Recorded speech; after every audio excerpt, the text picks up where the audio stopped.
Damn. Hello there, everybody. I'm back. But I just got...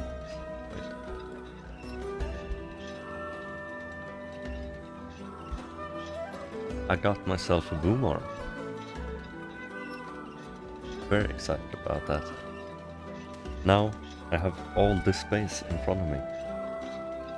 I guess you couldn't see it before, but it does feel a lot better because before I had my mic just standing on the table, like right here somewhere. The problem with that is I would have liked my mic arm to be a bit like higher up. So sometimes I had to like sit like this in order to make it sound good.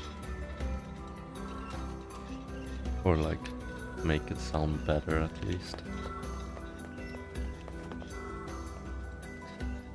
So after yesterday's stream I did some fishing. So I know I completed at least one fish and one quest, and I'm pretty sure that I will be able to complete one or two more by just turning in this one. I've got the fish. Well, scratch my back and call me Sally. Them's some rainbow trout, all right. You're getting better, young one. But this next technique is a tough one to learn. Best steel yourself. Hi-ho, let's go. Holy frick. It's been talking for like for a son. week. Fine work indeed. I knew you'd make a good apprentice. Let me rest. I did not imagine fishing to be such an extreme activity.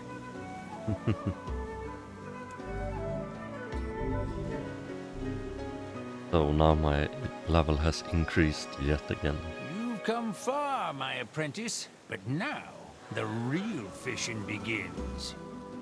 This time I got a hankering for 5 bream. Go catch 'em. Oh, frick. I think I only have one of these. Yeah. Okay. Then I will continue on with those quests off stream. I thought I could turn in more of them at the same time, but I also found another quest here, but I didn't start it because I don't know if it's like story based or something, or if it's just, oh, give me this shit. Hey, you gotta help me out here. You just gotta. I'm having serious girl trouble. See, there's this girl that I'm pretty wild for, so I asked her out. But she won't even consider it unless I take her to a really nice restaurant. Unfortunate. That seems rather demanding. She really appreciates the finer things in life. First-class places for a first-class lady. She's so cool. Everyone has their own tastes, I guess.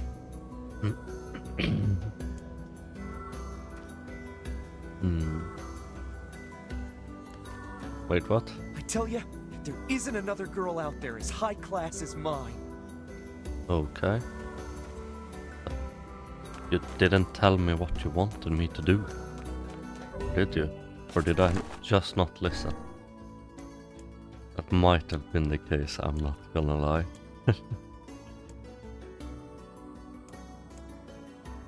Now let's see here.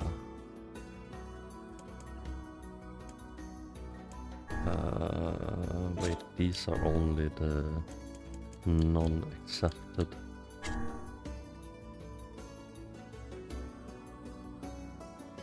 Wool, natural rubber, tide.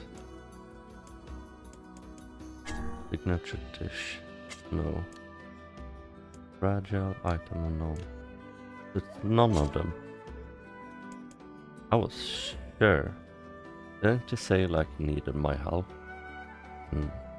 He just explained his problem, but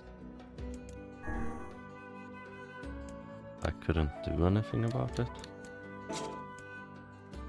I'm so confused right now. Like what?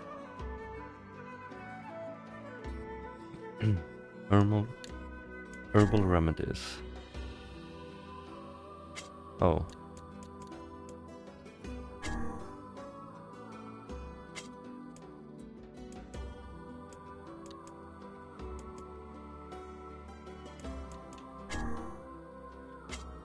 Yeah, that one I do know that I completed.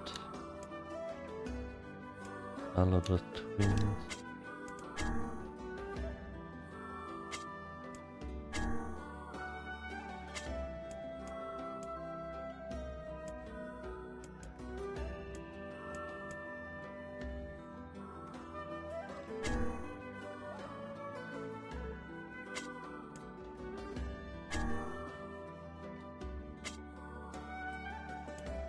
Okay.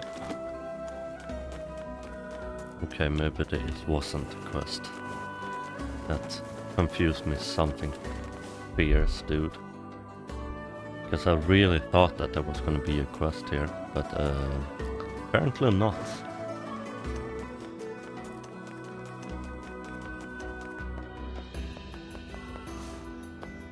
I guess not. But if I'm not mistaken, the postmaster should have a quest for me. Yeah.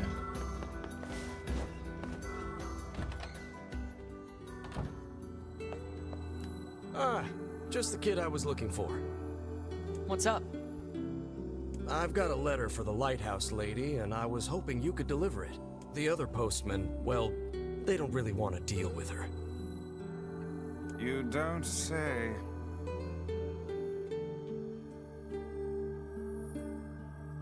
I'd do it myself, but with my bad leg and all.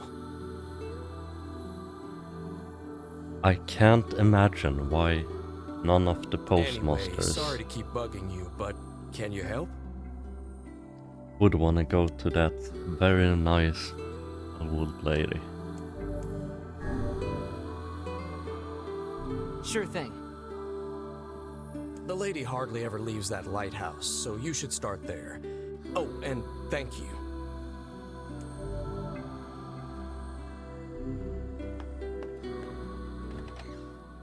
The nerve! How dare he boss us around? It's okay, Vice. At least we're helping people.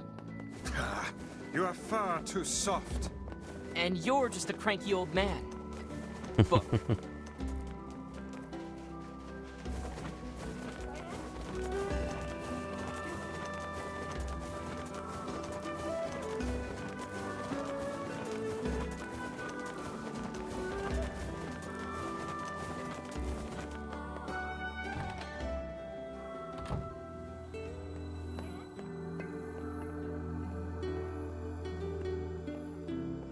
I gotta say though, why couldn't she be on the bottom floor?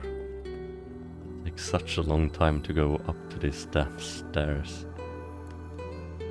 It's the worst. Oh, you again. are you alright? You took so much time delivering the mail, my illness has gotten worse. I'm lucky I'm not dead. You truly are a staggering creature. Well, since you're here, I guess I should give you a little something. Whoa, I can't Okay. accept this much. It's fine, just take it. Take it and go. But bring the mail quicker next time, and I want to see a smile. Is there no end to this madness? Oh, wait a frickin' minute. I forgot that I'm able to read the notes.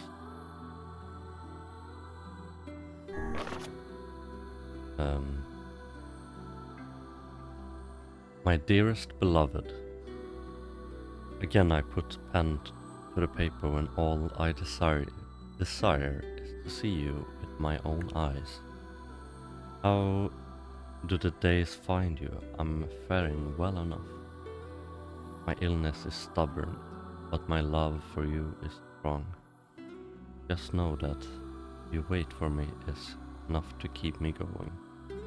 I know how lonely you must be, but I must say this again. Do not attempt to find me. The voyage is treacherous, and disease runs rampant in this land. If anything were to happen to you, I fear I wouldn't be able to take it. My love, my dearest love, I will return to you soon.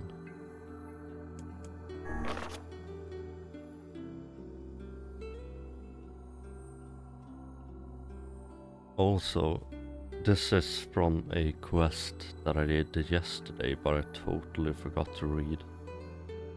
My dearest, my efforts at cultivating Frisia has finally borne fruit. I know it's taken a while, but I didn't want to contact you until I was sure I could keep my head above water. Now that money is starting to roll in, I was hoping you would leave the village and come live with me as my wife.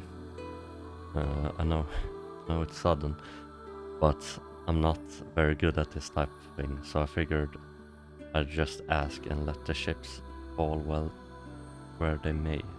I'll be waiting for you. Oh, I thought that this dude was like, oh, so I decided that I want you to live with me and my wife.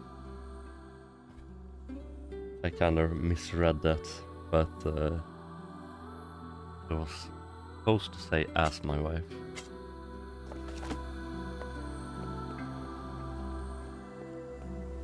But I guess that's everything here in the seafront.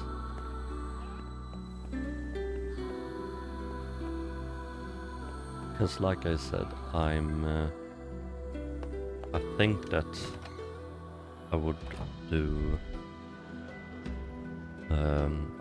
I would do the fishing quests when I'm off stream.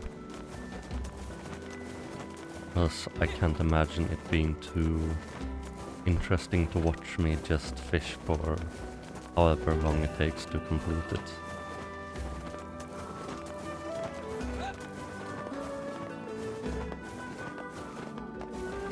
But I think that does it for all the quests here, at least for now.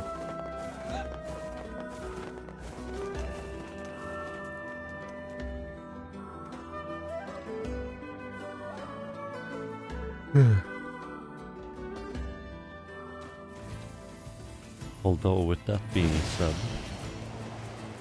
I saw that there was a quest in my village. But I am going to do that to check out what I'm supposed to do with it.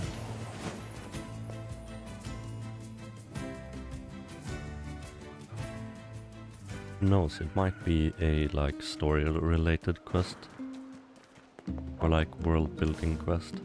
Excuse me, but have you seen my son? I don't think so. Why? Is something wrong? When I got home, I found a note from him that said he was leaving and not to look for him. What if he's left the village? That is Please, you have to help me. unfortunate. I'll pay you whatever you want. My son shouldn't be too hard to spot. He wears a very odd hat. You can see it from a mile away. Okay, interesting. Okay. If I see him, I'll let him know his father is worried about him. So, was it just me not listening again, or did it not tell me any clues on where he could have gone?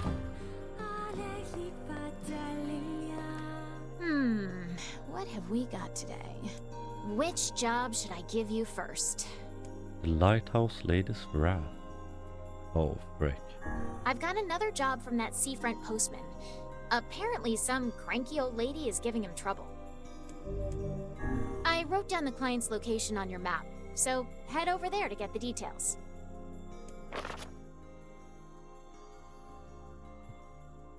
Yeah, that's gotta be the post office. Oh, you want a different job? Yes. Which job should I give you first? Angry I've got a message. job from Facade, fresh off the grill. Ooh. You certainly know a lot of people, don't you? I wrote down the client's location on your map, so head over there to get the details. Very nice. 'Cause those quests gives a lot of experience. Or not experience. Or you know what? I don't know if Make they sure you give a stop. lot of experience, but I do know that they give a lot of gold. I probably should buy some additional healing items as well. I haven't really seen too many of the salves and antidotes. Come back anytime.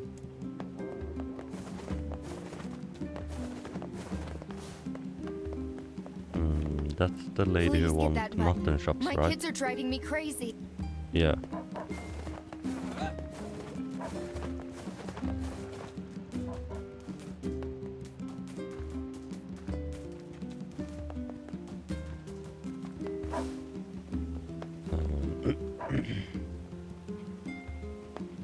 Now let's see. Where I'm supposed to go is to Yona, right? Yeah, exactly. So, ooh. They have grown quite a bit. Oh, they're even ready to harvest.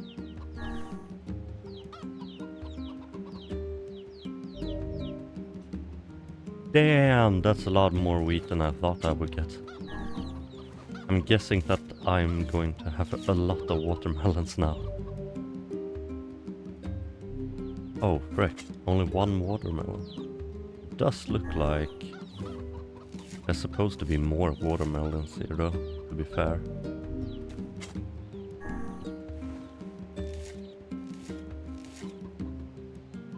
But I think that's going to be enough, because I think I bought 10 of them. Although I might be wrong about that.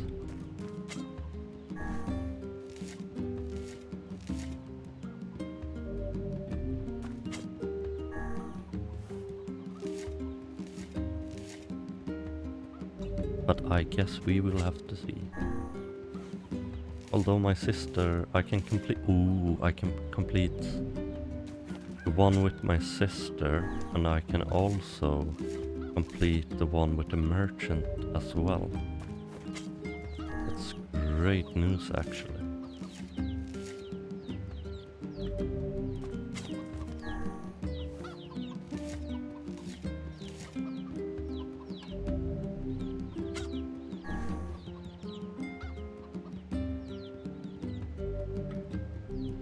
Tomatoes.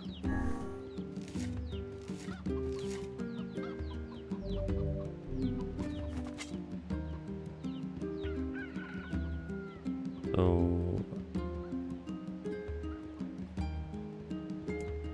I'm guessing that whatever this is hasn't fully grown yet. Or has it rotted in the field? I guess not, right? Because I planted everything at the same time. You would think that they would like rot at the same time too.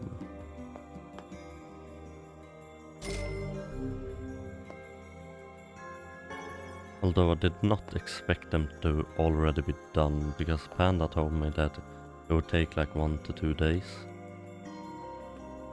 Yona, Oh, hey, how are you feeling? better now that I'm taking the medicine you brought. Good. By the way, are you gonna stay here today?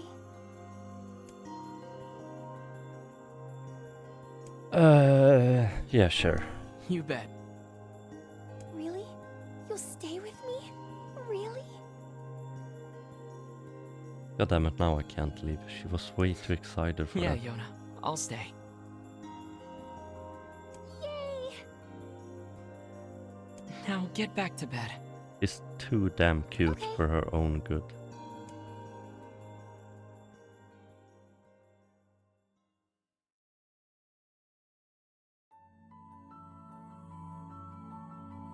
I hear a voice.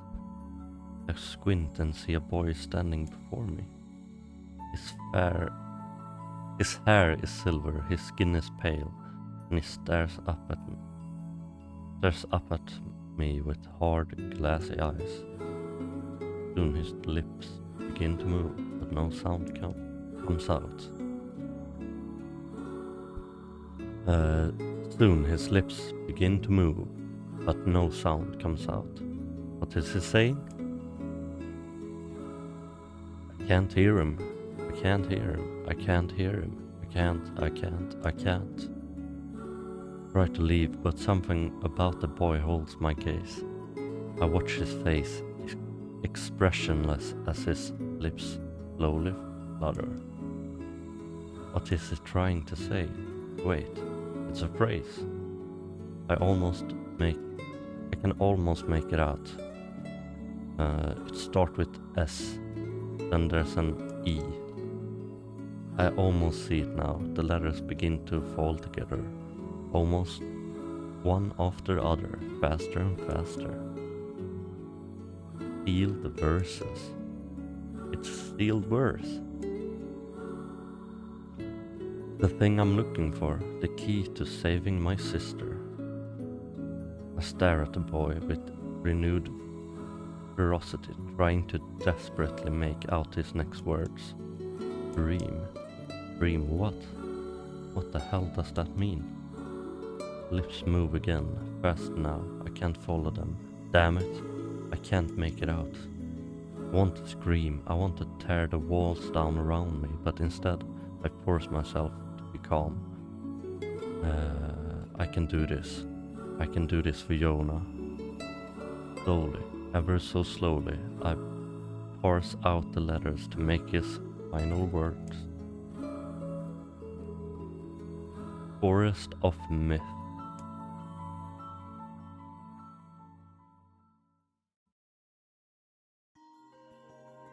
Next morning.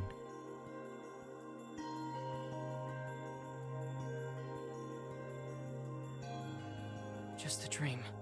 Even in my dreams, I'm hunting sealed verses.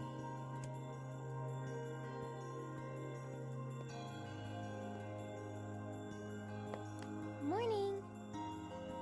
Morning, dear sister. Morning, Yona. What's wrong? Are you feeling sick too? No, I had a strange dream. What was it about?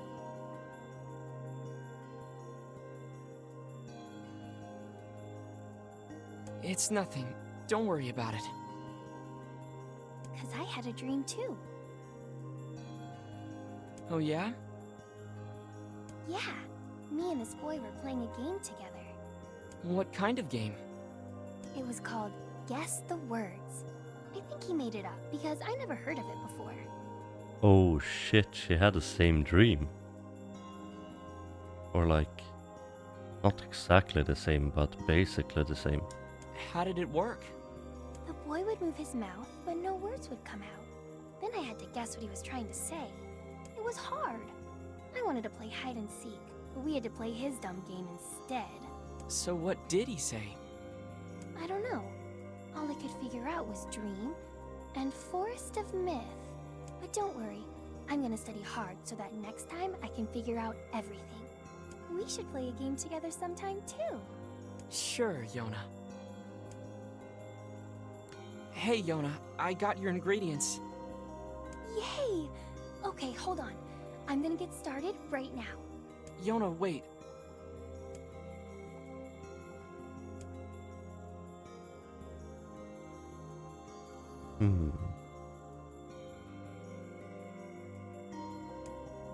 What should I do?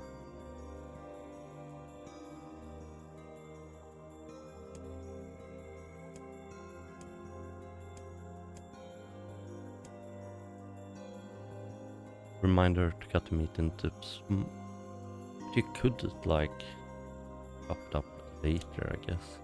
Reminder not to boil it for too long. Be careful not to boil it too long, okay? Come on, I'd never forget that.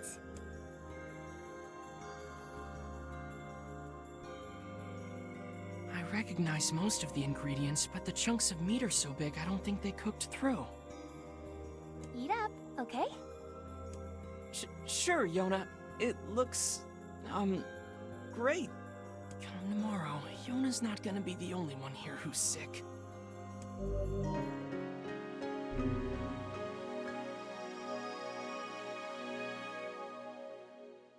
Say, next time you go out, could you pick something up for me? Sure. Jonas gift. Sure, Yona. What do you need? A melon. A melon? You got it. Wait, is that a regular melon? Because... Don't forget the melon. Oh frick, I think I know what. Either rotted in the field or didn't grow properly. Something troubling you, lad? It's nothing. Don't worry about it. Come on, I need to go ask Popola something.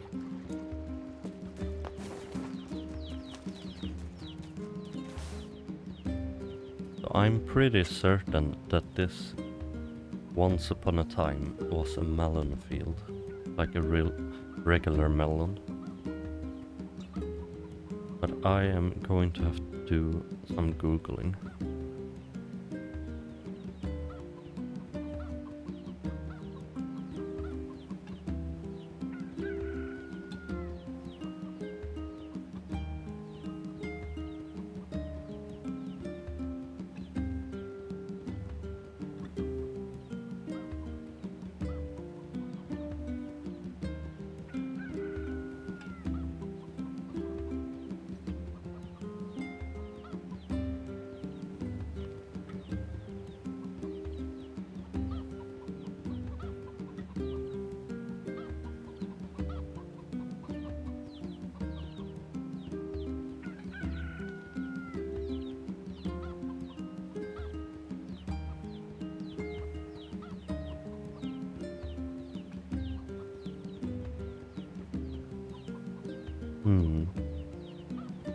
So either the melons take like a lot of time to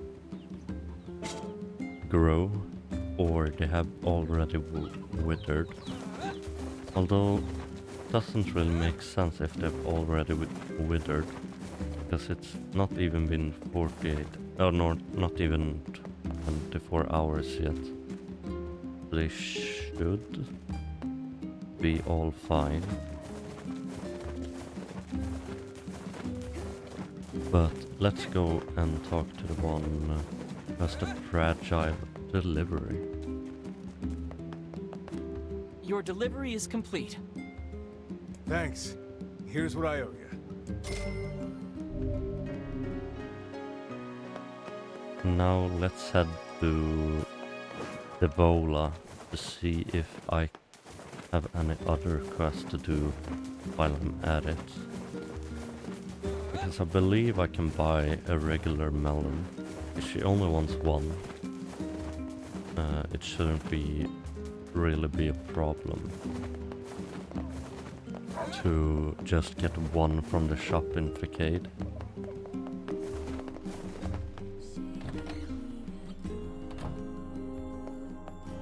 Oh, you want a different job? Which job should I give you first? I've got another job from that seafront post.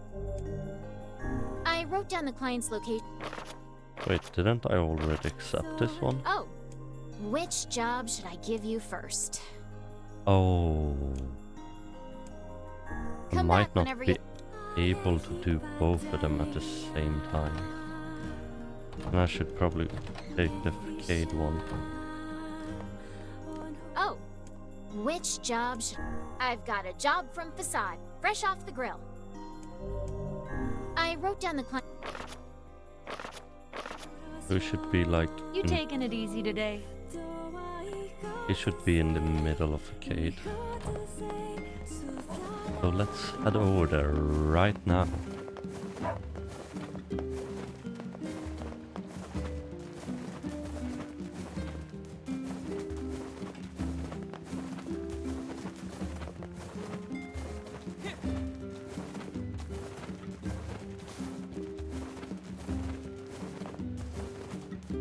Like, I'm pretty new to using this like boom arm. I'm not too sure on how I'm supposed to like have it.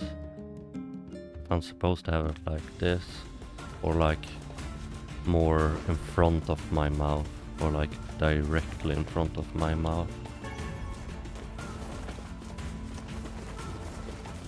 That's probably going to take some getting used to. But it's very nice to have it off the table. So hopefully now it won't make any sounds from me placing things on the table. And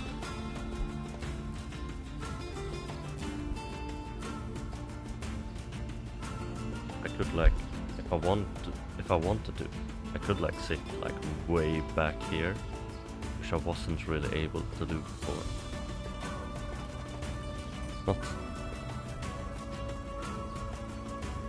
Not that I think that's a too good idea, but or like I'm probably never going to sit that far away.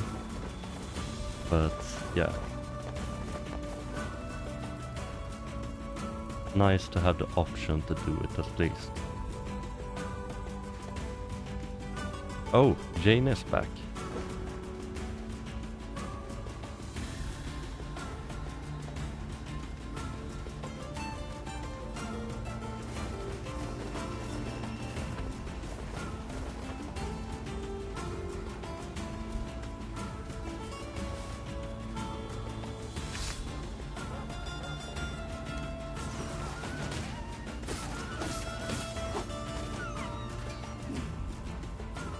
But yeah, let's head to the gate first.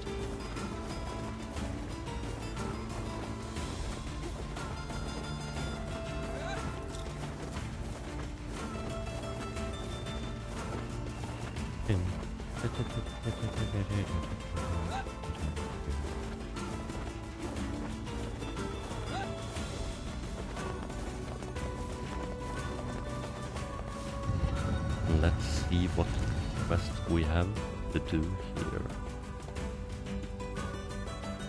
I should be able to turn in one quest because I needed the watermelons to do that quest.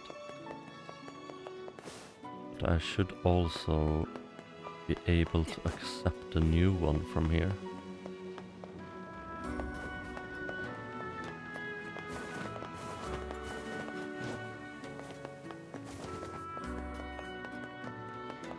I just gotta find it first. It looks like it was pretty much in Mac middle.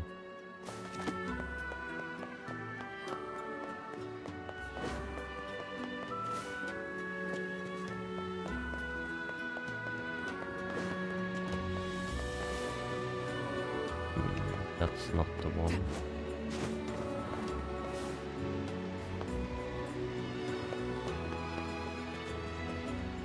Oh, I think I found it. Yeah.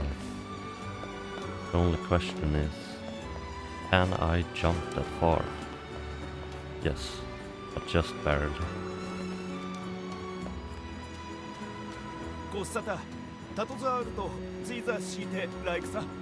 Excuse me, could I ask something of you? What is it?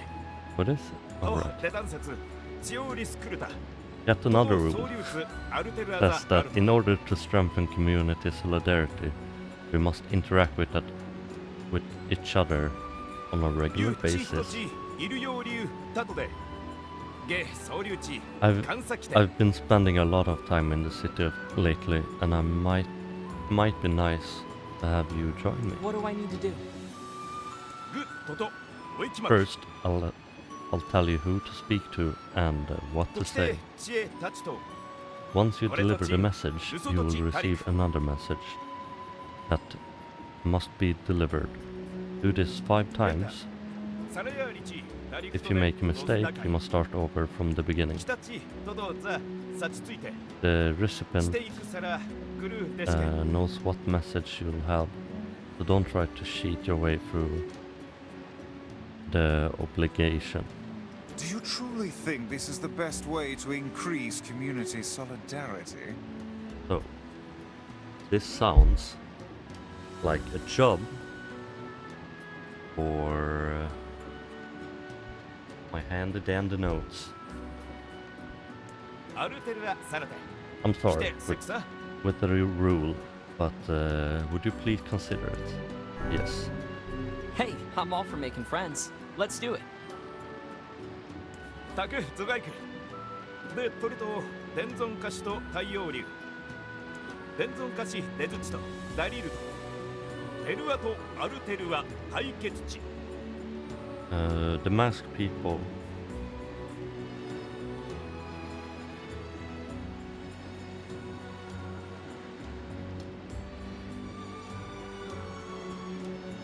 What was it? Respects their rules.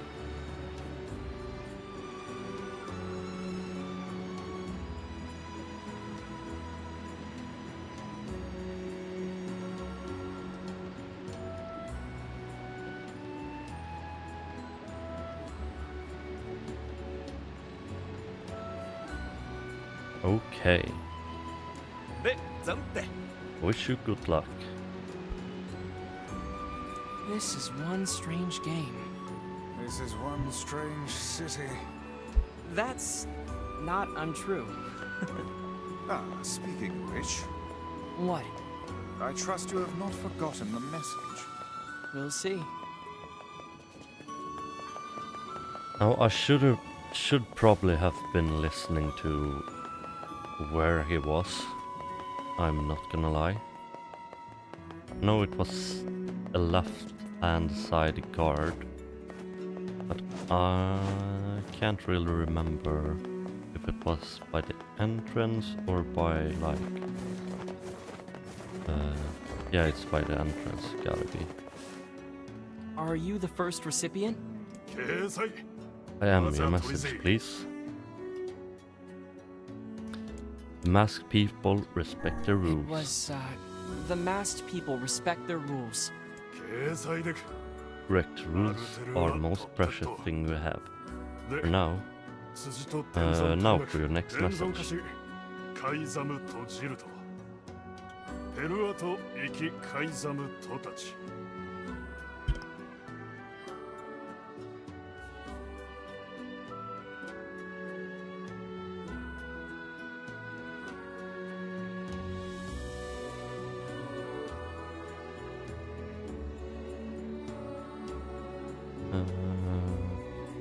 Oh, man of the mark work for the king.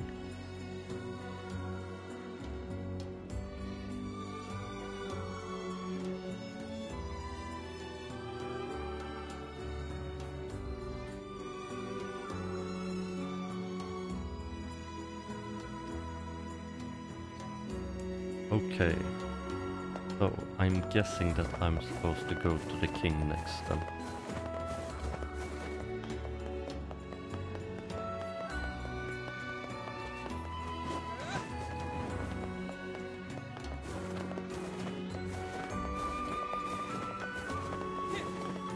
Good thing too, because I have a quest to turn in there as well. And I'm also able to buy melons here.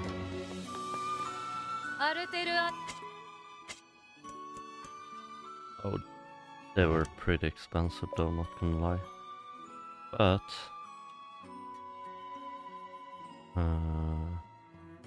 yeah, let's just buy one. So I can do the quest without spending too much time on it.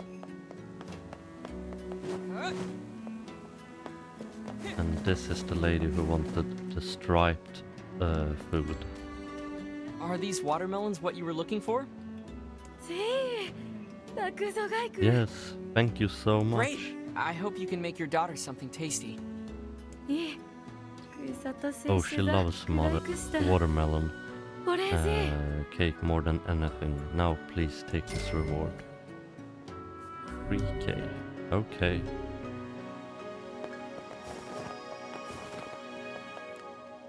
Are you the I am.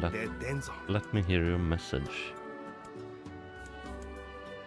The man of the mask work for the king. The men of the mask work for the king, right? Correct. The man of the mask would give all in service of the king. Now here's the next message. Hello, Panda. I'm very good. How about you?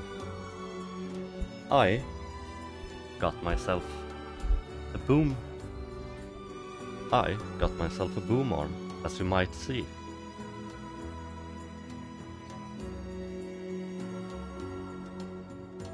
Thank you for asking.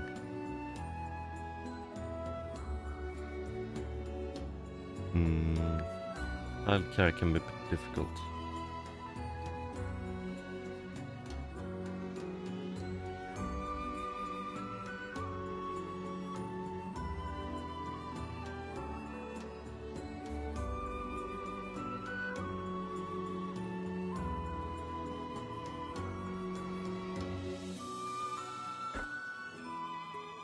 Oh, yeah. I was kind of solving that by writing it down on my iPad. But now that I have you here, I won't have the need for it.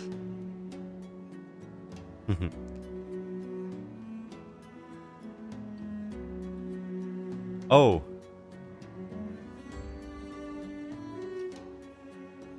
Okay, but yeah. Oh, frick! Totally forgot to check who the hell I'm supposed to go to.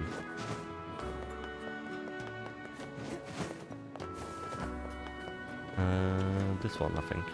Are you the third? Yes, the message. Can I hear it? Childcare can be difficult. Childcare can be difficult. Correct. It's often difficult. Now, I will give you the next message. Recipient is the Southeastern Guardian. The message is only nobility may enter the treasury. Okay, only mobility may enter treasury.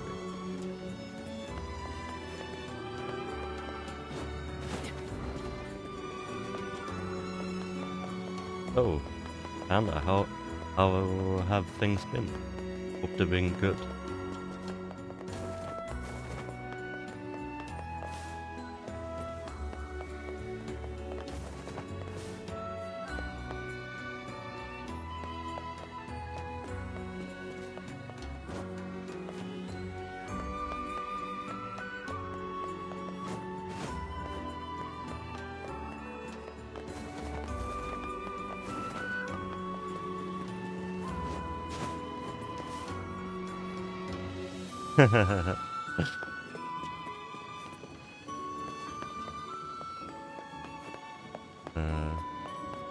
Now I only have to figure out where the hell I'm supposed to go.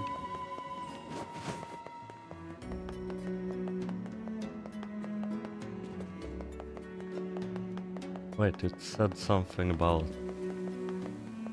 But yeah, maybe that was just a message. Yeah.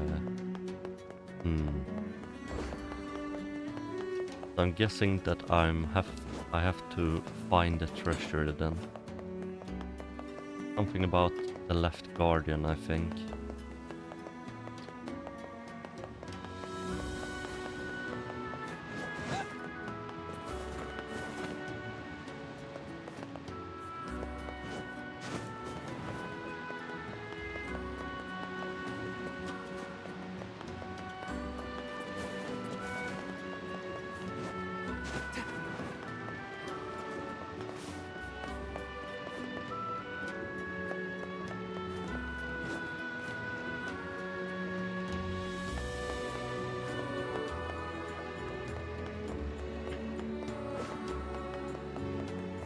Oh, how nice. That's very kind of you to volunteer to teach people English.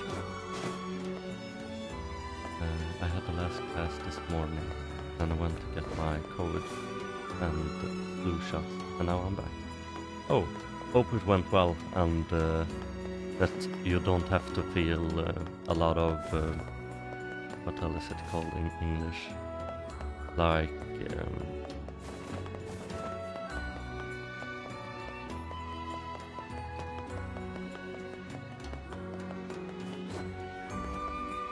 you mean one of these? Or like that dude? What? Let's jump on here. Yeah, like I said, hope you don't get any side effects from... Yeah, symptoms. Exactly. I personally stopped taking my COVID shots because I took the first and I took the second one. And when I took the second one, I got like really fucking ill. Oh wait. Aha! Anyways, so when I took the second one, I got really ill. So I think I got COVID like for real. Cause like all my joints in my entire body hurt like freaking hell for an entire week. And I got like runny nose, and I coughed, and I had a fever, and all that things. After that, I was like, yeah, I'm not gonna keep taking these shots, man. Because after I've, like, say, half a year or maybe a year after I took the shots, I got COVID for real. And at that point, I was only sick for like a week. And I only had like minor pains in my joints, and yeah, so I was basically sick for just a week. But when I took the damn shot, I got sick for like 2 entire weeks. So that's why I decided not to keep taking the shots. But if you don't get any side effects, I think it's a good thing that you are taking your COVID shots. Are you the 4th recipient? I am.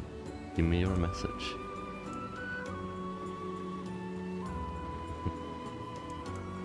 Only pandas may enter the treasury. It's, only nobility may enter the treasury. 掲載だ。他皿である。変わる戦技隊。で、デンゾン、伝える。Now, it's time for your final デンゾン message.、カシタキとタザイト。太陽流、理由かだ。The recipient is the long-winded person. Quicksand. Isn't like long-winded like... Doesn't that mean like someone who like talks a lot?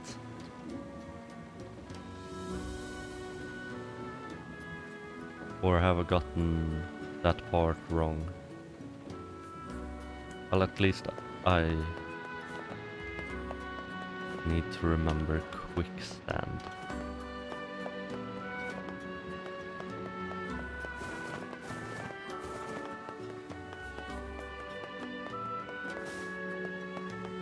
Just like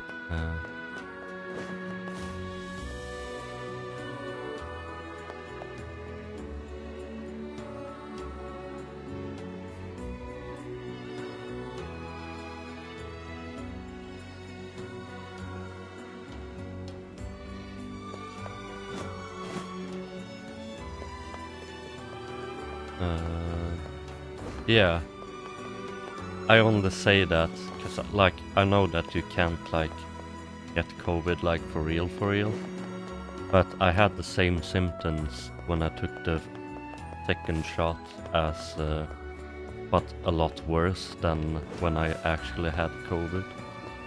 that's when I decided not to keep on taking them.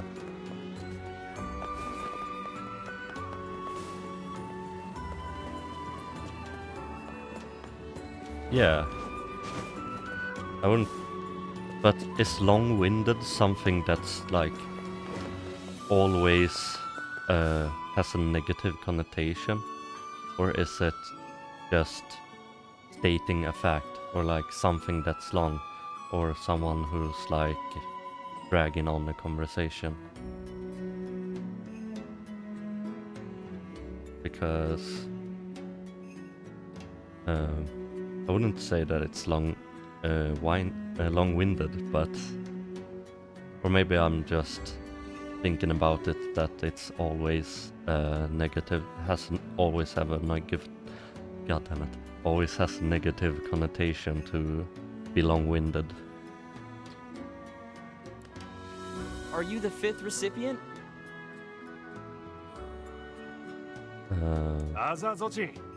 Why, yes, I'm the 5th and final recipient.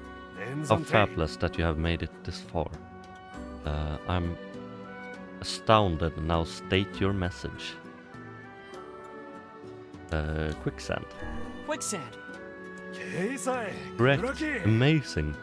And while we're at the subject, allow me to tell you deep historical connections between quicksand and this message ritual. Oh, I can see why people call him long-winded. He certainly enjoys listening to himself.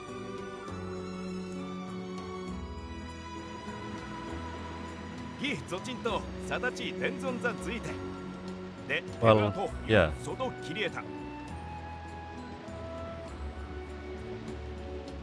Yeah, exactly. Like, if you're mainly into like shooters like COD and Battlefield and stuff like that, I guess they would think that RPGs are kind of long-winded.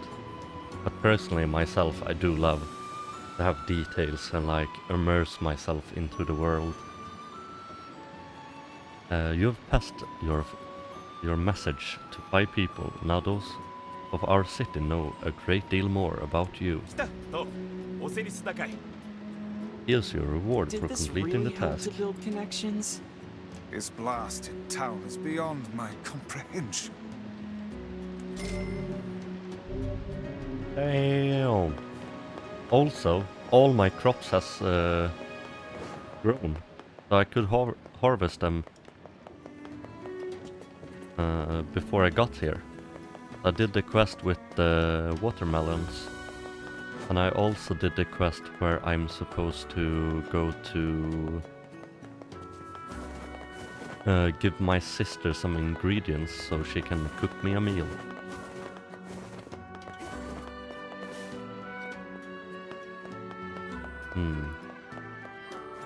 You know what? Hopefully there are no more quests here. But I guess I will see. Although I'm not too sure if the regular melons, not the watermelons, rotted in the field. Because it's just leaves left. Or maybe they haven't bloomed yet. But I did like plant all of them at the same time. So you would think that it wouldn't rot that much faster than all the other things I planted.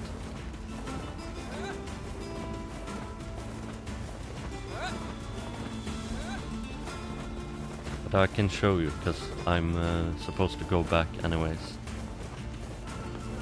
And maybe you're more... maybe you with your more experienced eyes can tell me if it's rotted in the field or if it hasn't grown up yet.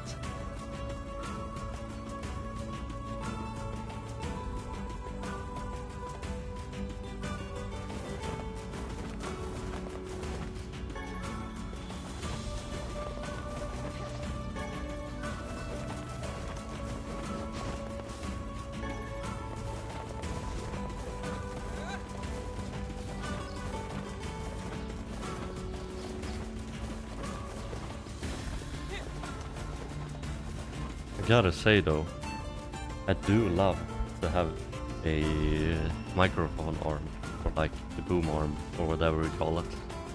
Because now I can like move it all around. So if I would like to, could like sit way back over here. Although to be fair, I'm probably never ever going to do that.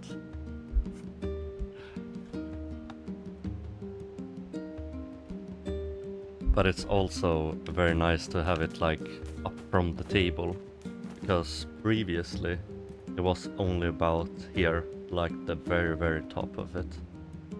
So now I can have it like more to the level of my mouth. I just gotta figure out like where to put it. It was a lot easier to do when it was standing on the desk, because by then I could only like place it in front of me.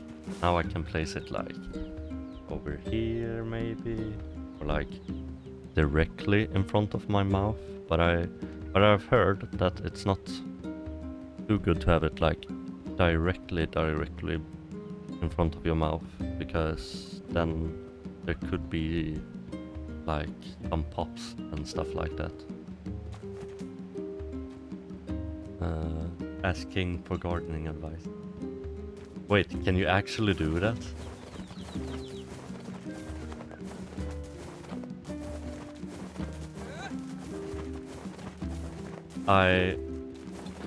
I'm thinking that you're only joking, but it would be amazing if he was like, oh, so I have this plant here, and she was like, oh my god, do I look like a fucking gardener?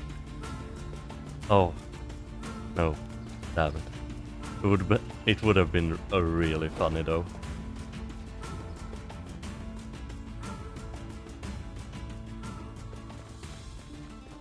I can only imagine what kind of a device she would have for me.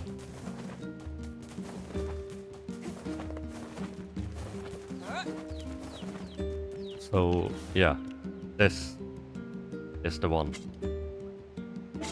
Does this mean that it's rotted, or is it just not, or hasn't it bloomed yet?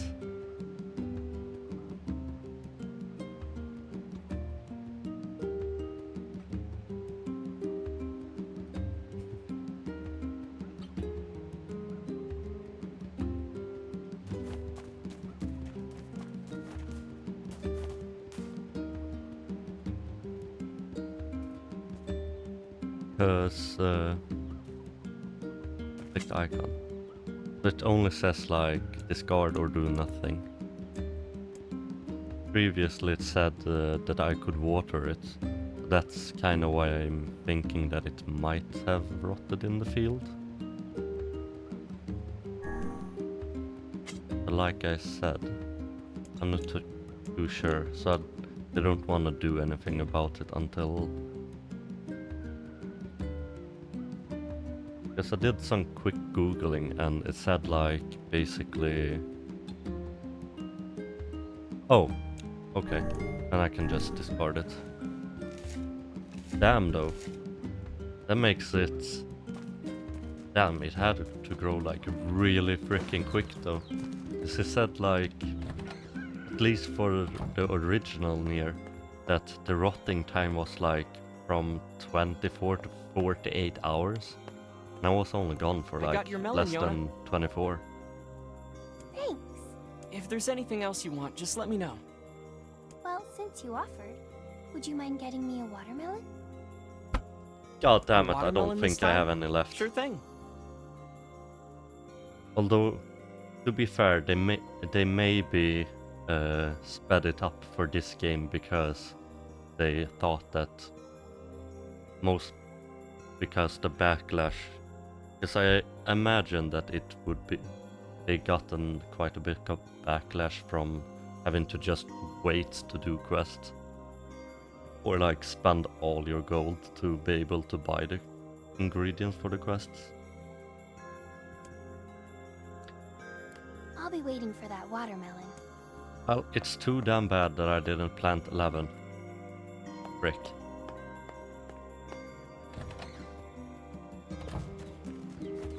The worst part is that... Oh, wait, dear Messlan. The day was awesome. Popola made me this huge cake that was really yummy, and everyone in the village has been wishing me happy birthday. It's fun. I feel like a princess or something. I don't feel sick at all today. In fact, I almost forgot that I had this disease. So maybe you can forget about it too and come back home. Oh, damn. Yeah, I already have a pumpkin. So I planted like some wheat and watermelons, tomatoes, pumpkins, regular melons, and a tulip, because that's what I had on me.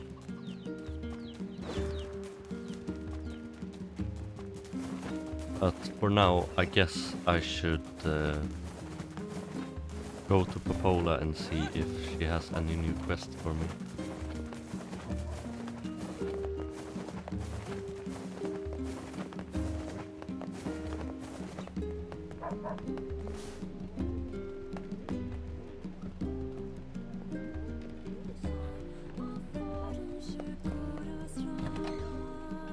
Yeah, that's kind of what happened to me this time. Which job should I give you first? Oh, a new quest.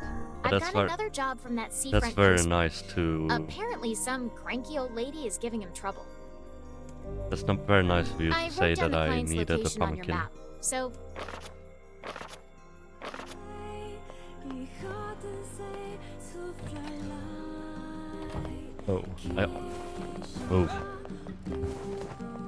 I also had a quest from this dude, and if I'm not mistaken, tell me right away if you find him.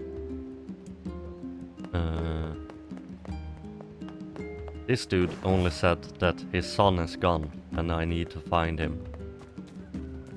It might have just been me not listening, which isn't that far off a thing, because sometimes I just tune out, but if I remember correctly, he said like, oh, my son is gone, and yeah, so go and find him.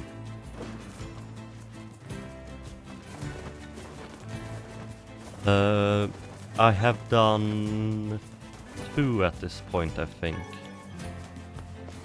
One of them I think you were present for, and damn, now I'm getting all the royal fern when I don't need them. So one of the quests I think you were here for, and then by the beginning of today's stream, I did a quest for her too. I read her letter where her man or her spouse, husband or whatever, wrote a letter to her telling her that he loved her and that she shouldn't go to look for him or something like that, because the way to him was treacherous or whatever.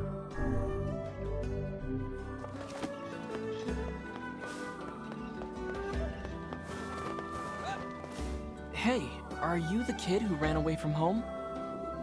Huh? Oh man, how'd you... Damn. I just found him. Well, that's convenient.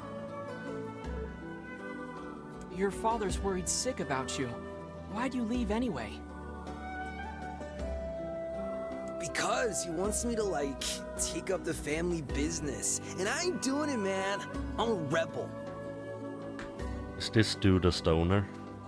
It does sound a bit like a stoner, I'm not gonna lie. Like sticking it to the man. Yes, we can see that.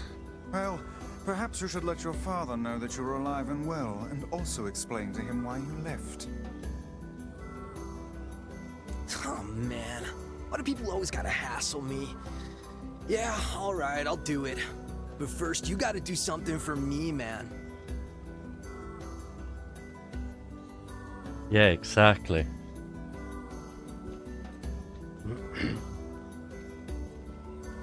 Okay. The guy who runs the tavern's been helping me since I got here, and I want to give him something nice. I was thinking I could, like, cook dinner or something, but I don't have any ingredients or whatever, so yeah. If it'll get you back home to your father sooner, then fine, I'll help. This guy, man, he don't eat nothing but fish all the time, every day. Fish, fish, fish. So I was thinking he might, like, want to try eating meat or whatever, you know, for a change. So could you get me, like, 5 pieces of mutton and 3 pieces of goat meat? I can find the pans and spoons and stuff, so just bring the meat to his place whenever, man.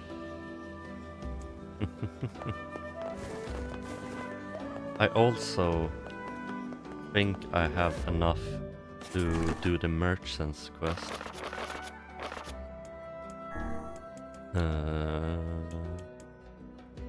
New merchant in town. No, I need more wool. Wait, what? I thought I needed... Oh no, wait. That's the signature dish I needed wheat for. I forgot about that. I guess I'm going out hunting then. But first of all, let's do the lighthouse lady. It's the first request I've made in ages. How dare you deny it? You can't leave. Who's going to tend the lighthouse? How much longer will you force me to toil here? I must go to him. I need to board a ship as soon as possible. No way, lady. It's back to work for you. Now get going.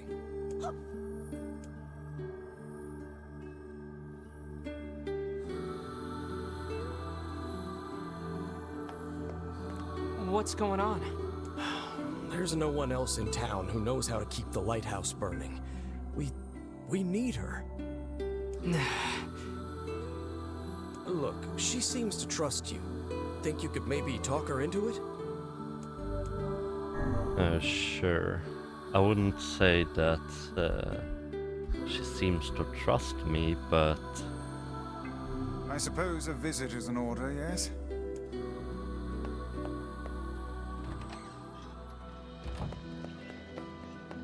Like, whatever, man.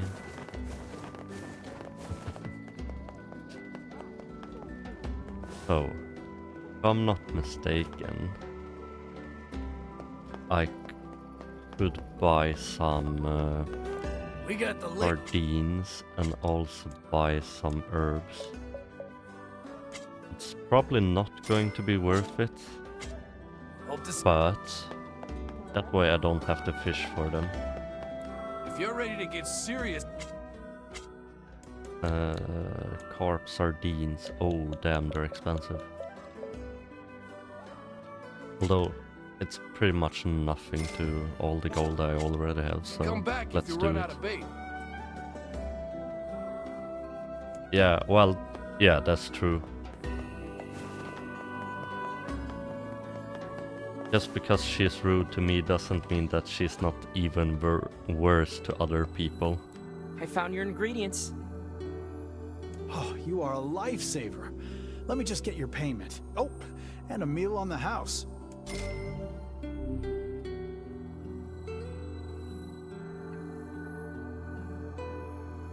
Voila! One bowl of our local specialty, sardine pasta. Oh, it looks delicious.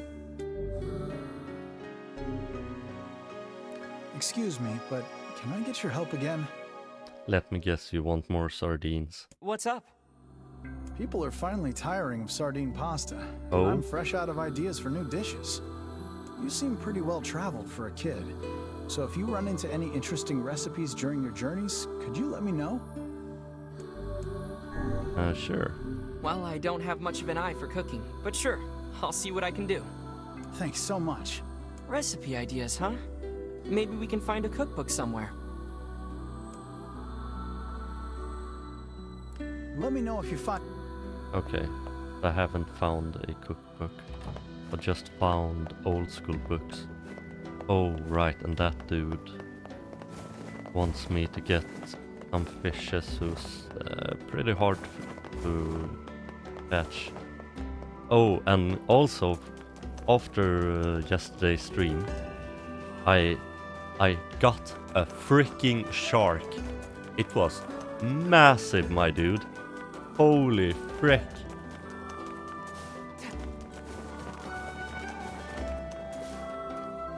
Hey, guess what? I went shopping with my girl a little while back.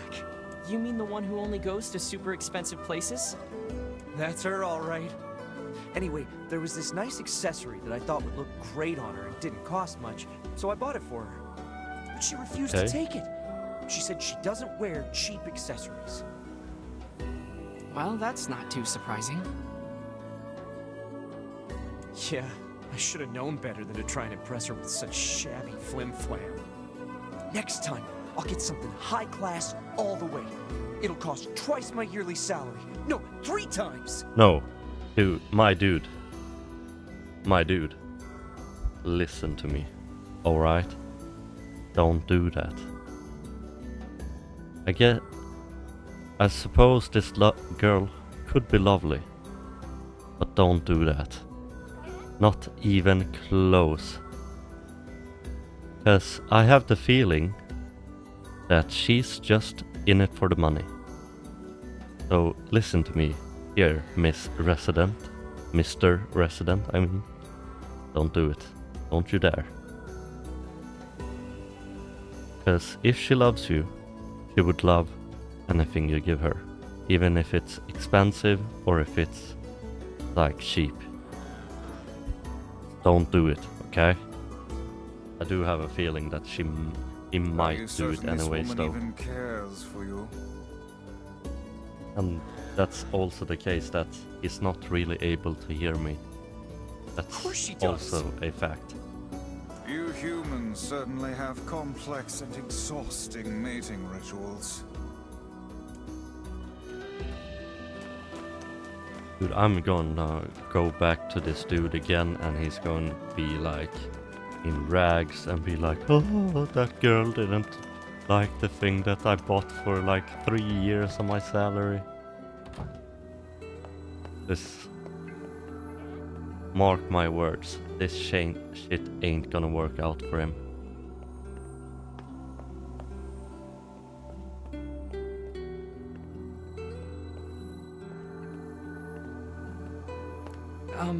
Ma'am? Oh no. Wait, is she dying? As I feared, it's the Black Stroll. In an advanced case at that. Yeah, exactly. So that's the illness she kept mentioning. Oh, you. I suppose you want to tell everyone about my illness, Well, don't. So, how do you get the Black Scroll? My question. Because it doesn't really seem like it's contagious. Because I'm around my sister like all the time, and I never got it. So how the hell do you get it? I don't fear death. I've lived long enough and I'm weary of it. I'm weary of being alone. But I guess I might get the answer to it when the time is right, I suppose. But though I don't fear death, I do have one regret. I wanted to see my love one last time. I've spent 50 years working the lighthouse for these people, and now they won't let me leave. Because, although this lighthouse lady seems to be very cranky, at least in her older days, I have the feeling that deep down she's not that bad of a person. She might just be cranky because she got ill, and that it was needed to do her job because she's the only one who can do it. She couldn't leave the village. because that would like put everyone in danger, or like at least all the ships who come here in danger. I don't believe that. Deep down, I don't think she's a bad person. And the same goes for like my sister, because she's just a little child. And also she seems like the most adorable and like kind little girl in the world. So it might be something, although yeah, Jaina or like Kane does seem to have it too. Although some people called her a mutant, so I'm not too sure what that's about. If she's truly half shade and half human, or if she's just infected with the scroll. Although I don't really think she's a bad person deep down either. Although, with that being said, she is one feisty ass girl, that's for sure.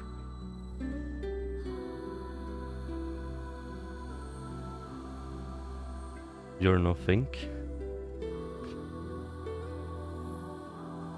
Because, like, Kane, although she's very talkative and very, like, aggressive, if you say it like that, is still, like, she's still protecting her village and, like, keeping them safe, even though everyone in the village hates her. And so I could, like, get why she is the way she is. If everywhere she goes, everyone just fucking hates her, then I would be pretty mad too, right? Maybe it's like infecting good-hearted people or something like that. NeiR.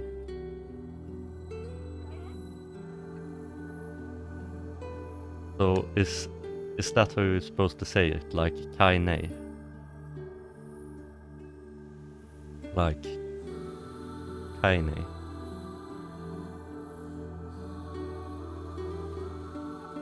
I might be just saying like still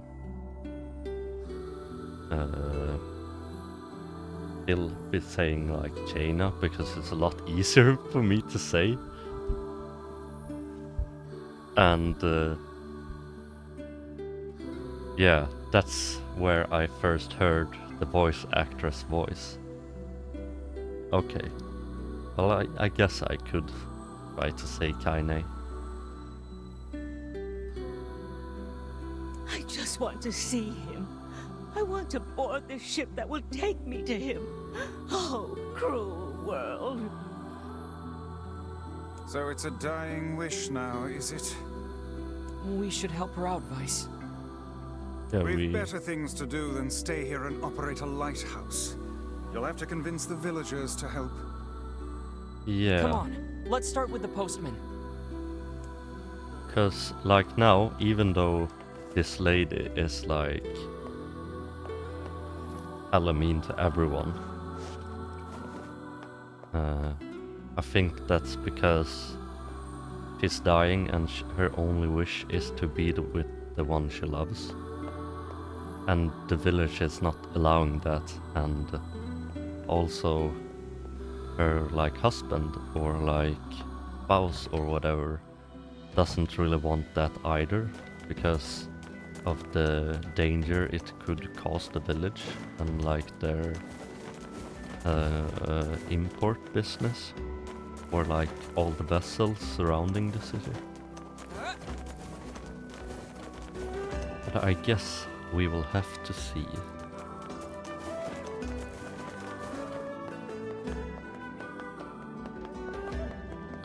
It's going to be interesting to find out like how it spreads and if there's something connecting all the victims, or if it's just Listen, by about chance. the lighthouse lady. Could you reconsider? You really should let her go. We can't. Look, I'm sorry, but you'll just have to trust me. This is for her own good. Oh, is her husband dead? Death stalks this woman, Postman. Would you truly deny her final request? Wait, she's dying? Yeah. So if you are doing it for her sake, then you should just grant her final request. It's an interesting story. Yeah, for sure. But we can't!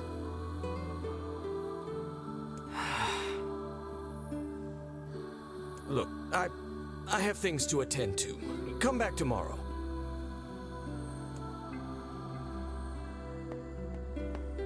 So is this... No, this can't be the end of the quest, right? Methinks the postman is hiding a secret of his own.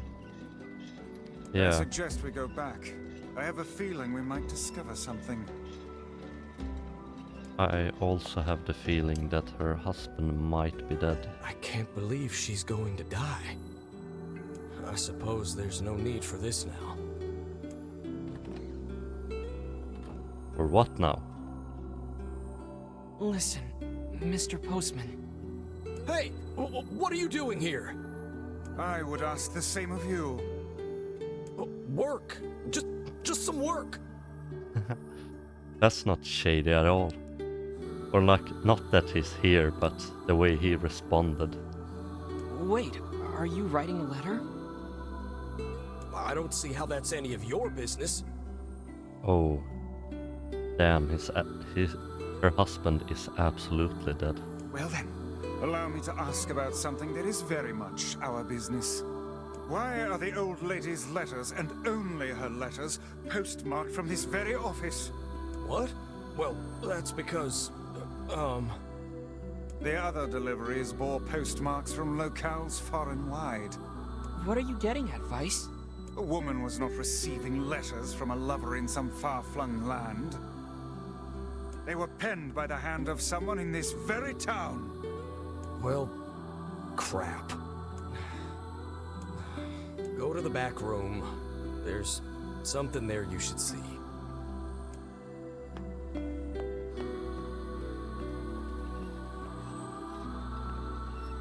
There's another room over there. Yeah, I Clear know. these packages out of the way. I've been there before. Whatever it is, he could have put it in a more convenient spot. Well, yeah, that's for It sure. must be something he wanted to keep hidden at all costs. I know it's a black pearl, or used to be a black pearl back here, before I looted it, but... Is there anything else here? Although unfortunately I don't quite recall how the hell I did this the first time, which is rather unfortunate.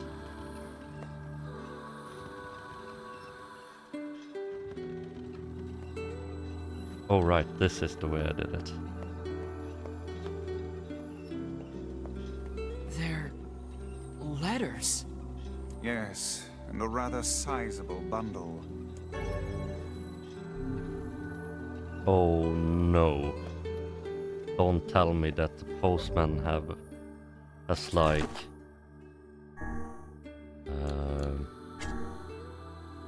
no, it's in notes. Don't tell me that the postman has like deliberately hidden all her letters from her actual husband just to keep her here.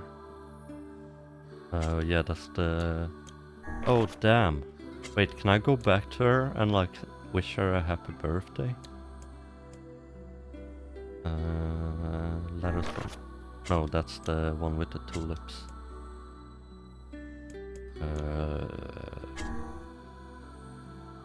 Okay. So it doesn't seem like I can read them all. That is a bit unfortunate. Guess I kinda wanna know what it said. They were all written by the woman in the lighthouse. And you never thought to deliver them? I couldn't. Not anymore. Here, look at this. It's a death notice. For her true love, I presume. Then who sent the woman all those letters?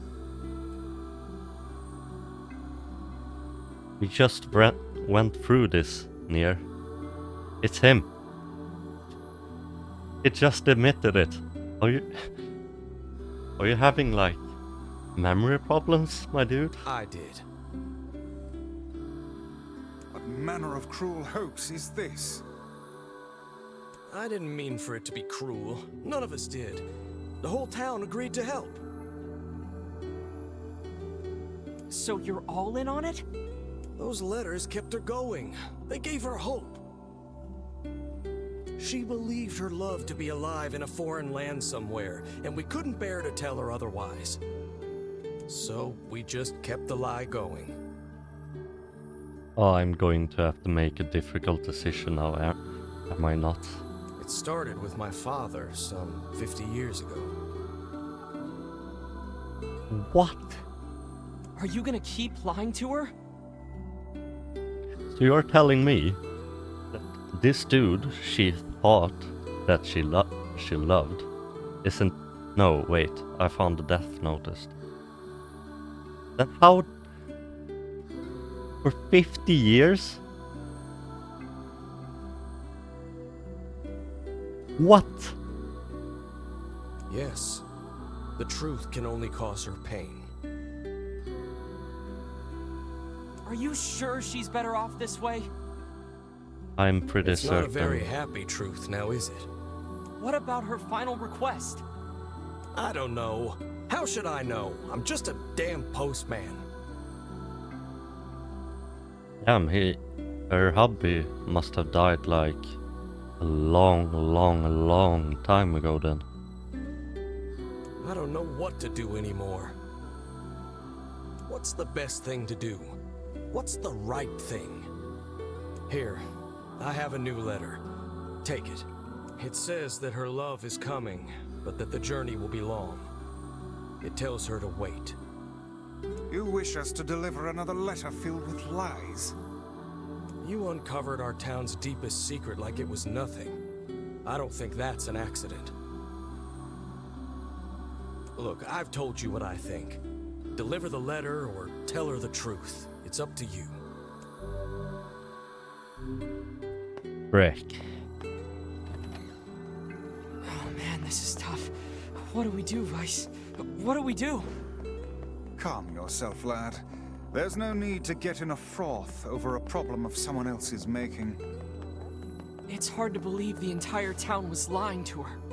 I wager their intentions were good. Elsewise, they would not have carried on with the ruse for 50 years. It also explains why they tasked her with keeping the lighthouse running, so news of her love's demise would not reach her. Maybe that really was the kind thing to do? Well, yeah. So... They probably had good intentions, but like still... Keep lying to her for like 50 fucking years?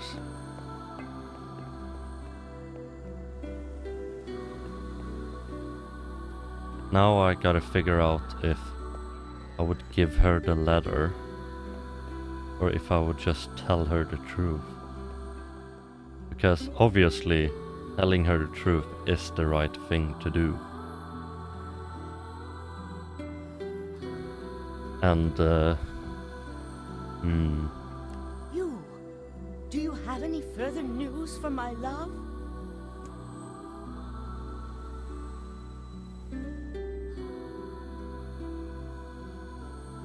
but like telling her that her man or her hubby is like dead is at least gonna bring her like closure. Just keep lying like this doesn't really bring her closure. Sure, it will most definitely like hurt, and especially that these damn villagers have lied to her for 50 goddamn years. But oh, frick.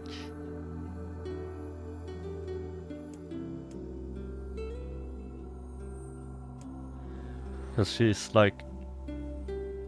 on her deathbed, obviously, and it's like a very advanced part of the Black Scroll. So she's probably dead soon. And if she's like believes that her husband is actually like coming to see her, then she might die happy. But if she can push through the sickness, like she probably has done for quite some time, she's gonna find out eventually. Although telling her might just kill her out of shock.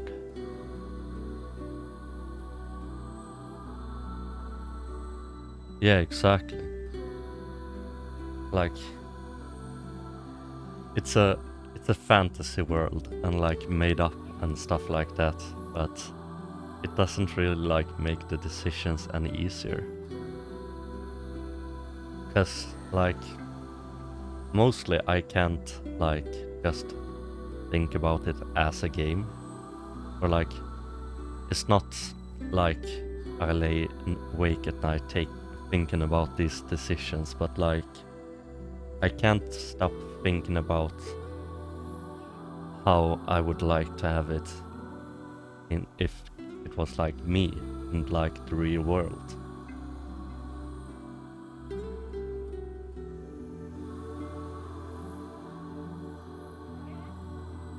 Oh, you know what?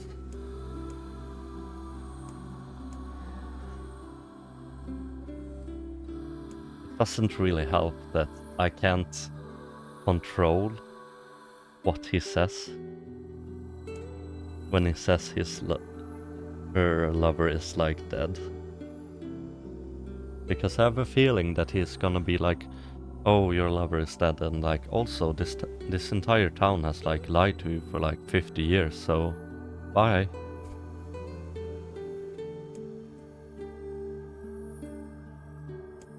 But yeah, I would like to know the truth.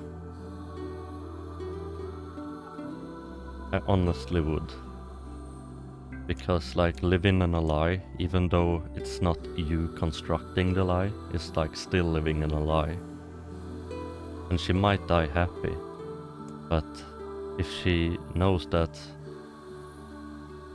her husband is dead and that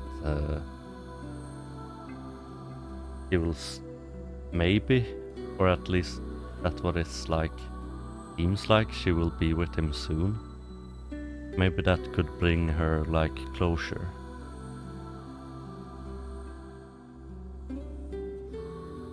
But it also feels a bit mean to like bring her this news on her deathbed and be like, oh yeah, by the way, your entire town has lied to you for like 50 years. That's like the most difficult part. Because if he wasn't like actually dying, then like 100% I would tell her the truth. Then she could at least get some closure. But seeing how she's on her deathbed, that just might bring her trouble. Or like she won't have... Well, yeah, no shit, I'm stalling, because I'm thinking about what I want to do. But I think I'll tell her the truth. This is for you, but your love didn't write it.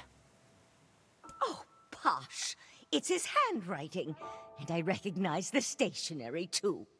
That which you recognize comes from the town's postman and his father, not from your beloved. Are you saying those two idiots wrote all these letters? But why? Your lover perished long years ago, and they had not the heart to tell you. Thus, the charade. Oh. I'm sorry. You don't have to apologize. To tell you the truth, part of me had suspected something like this. but it's hard to hear a secret thought finally spoken aloud. I think I should be alone for a while. I'd like to ask you a favor. I want you Okay. to forget we ever had this conversation. Okay. The entire town has worked on this story, and they did so to make me happy. I don't want their hard work to go to waste, so I will carry on as if I am none the wiser. As you wish. Please, Of course, madam. tell the postman. Thank you. We will.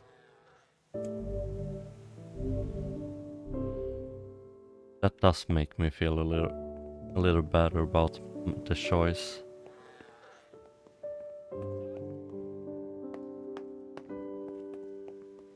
I'm not gonna lie.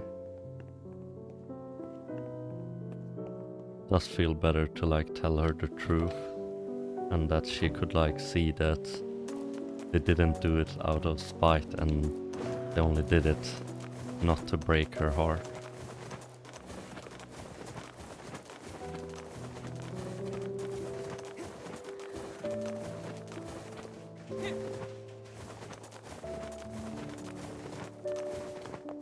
So I guess that's the end of this storyline then.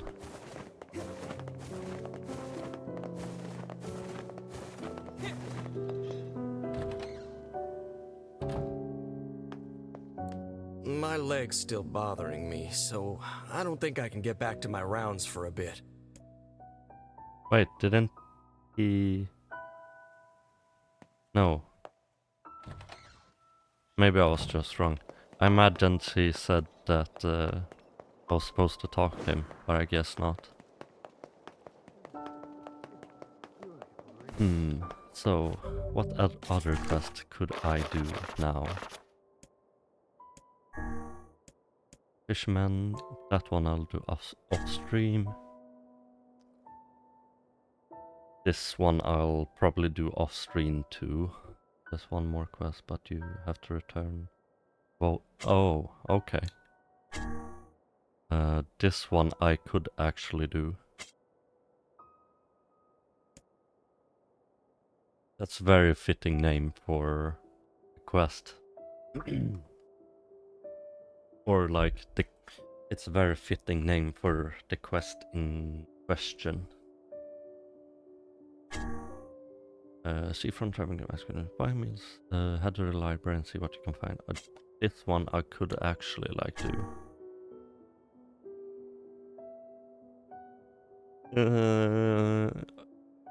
Just 3 more mutton. Yeah, this one I could also actually do.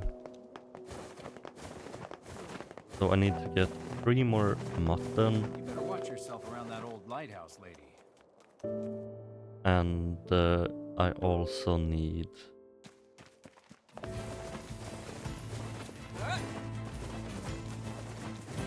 to remember what the hell I was supposed to do else. But let's do the 3 muttons part first.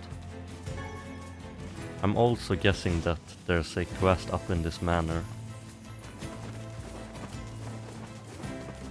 Because I have been up there when I first came to this area, but it was like walled off. So does this like mini-boss keep on spawning? Because I think I've killed him like 3 times at this point.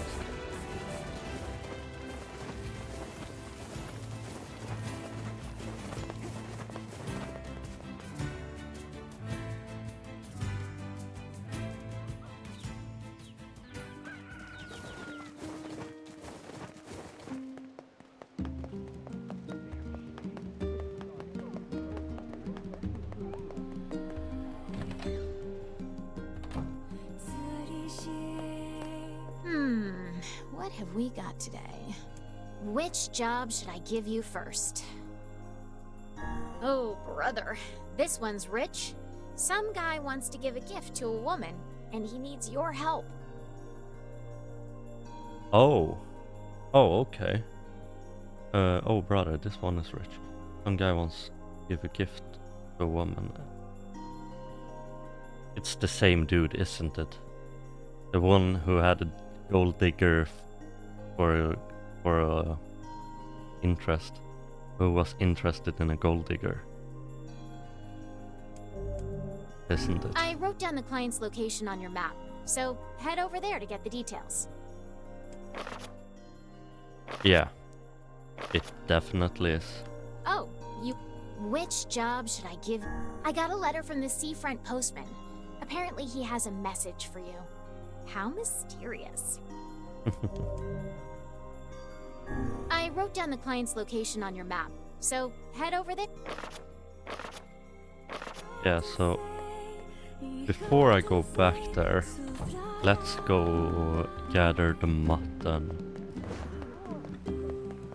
The other one I think I can do off stream.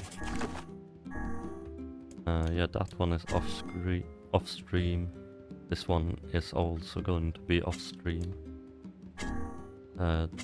Oh right, this was a watermelon that I wanted to do.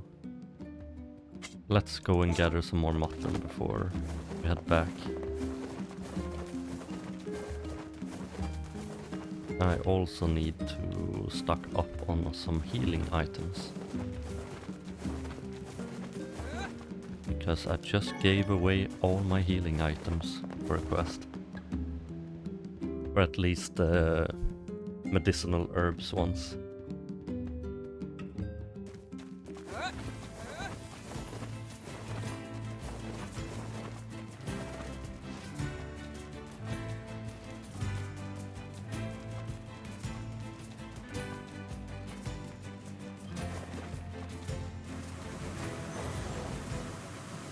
Damn, it's hard to aim with this sometimes.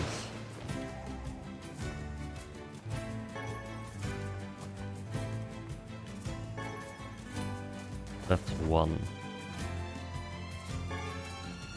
2, 3. Looks like we've got everything the runaway kid asked for. Let's go make the delivery. How come that sometimes it tells me when I'm done with the quest, and sometimes it doesn't tell me?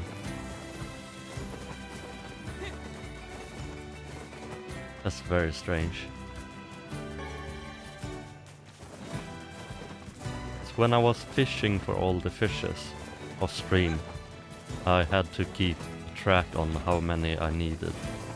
This time he just told me, yeah, this is enough.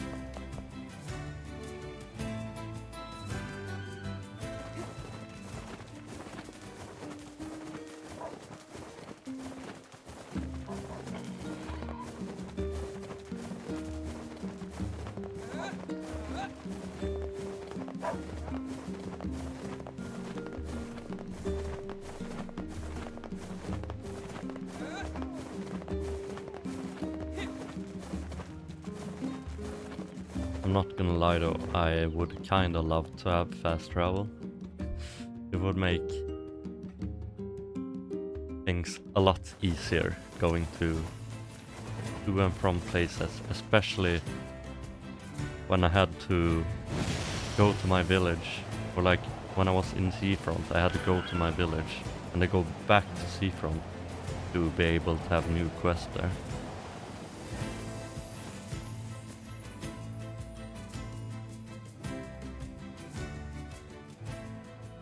Oh, okay. But it didn't tell me if, but maybe that's just because it was very vague about what I needed for the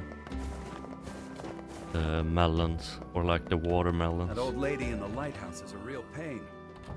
Hey, don't be mean to her. The woman from the lighthouse has passed.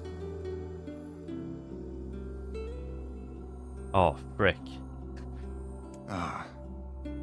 We found her in bed. She looked happy. Well, that also makes me feel better about the choice that I made. So, I guess you didn't tell her, huh?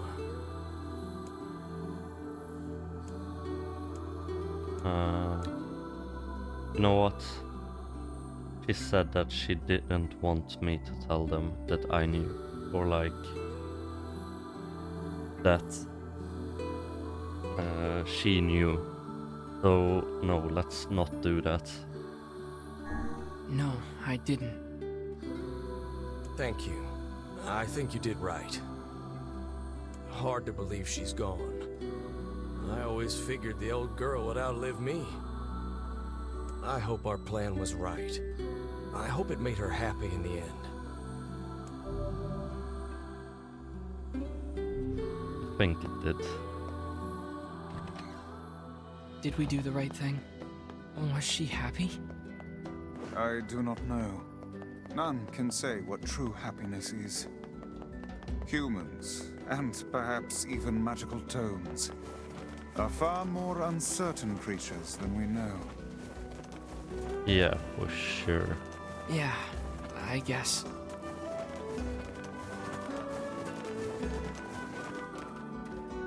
Hey, I heard you can get inside Facade, right? Sure, Yeah. but... Oh, perfect! Listen, there's something there that you have to get for me. My girl wants a new accessory, but it has to be made from this really rare ore that they carry in Facade's Strange Things store. So next time you're there, could you buy some for me? I think it's called fluorite. Please?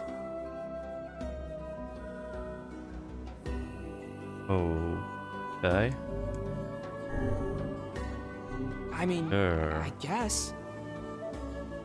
Fluorite. Oh, thank you! This is fantastic! That's Such affection. This man has clearly been entranced by his lover. Seems to me like he's being played.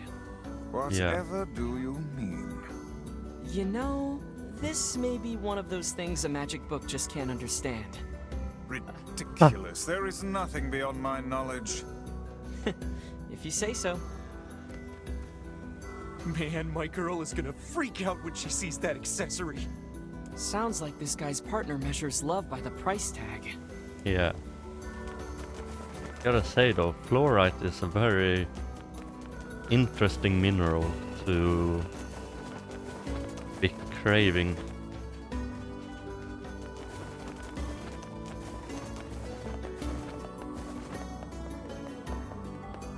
Although I suppose it's rare. Because I don't really see any jewelry made of fluorite.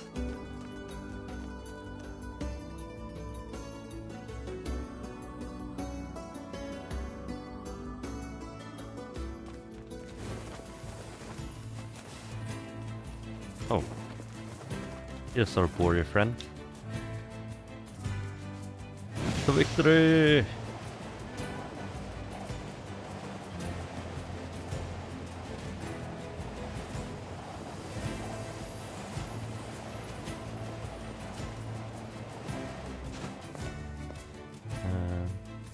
If they don't have fluorite at the Strange Things store, you need to harvest it from the barren temple, so go there first. Oh, okay.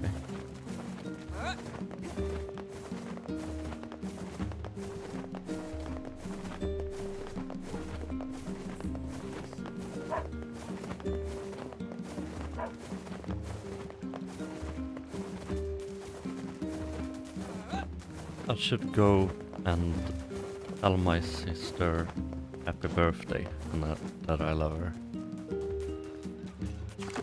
Although I don't know that that's an option, but let's check at least.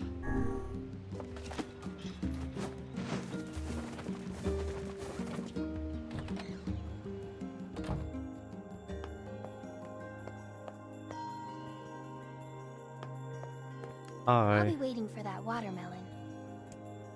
Yeah. Unfortunately, I can't say that. Can't say happy birthday to her.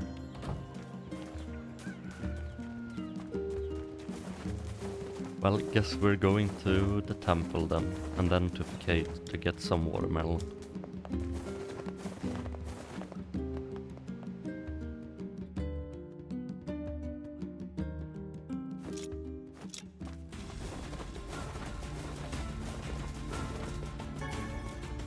Oh.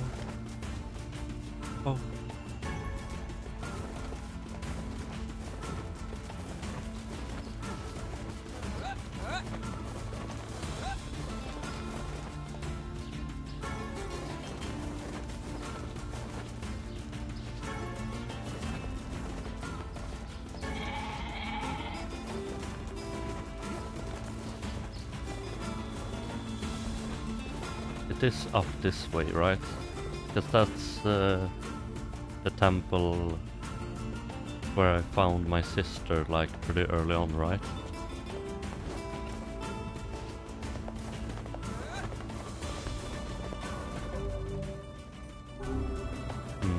On my notes. I wonder if they make fluorite easier to find once we...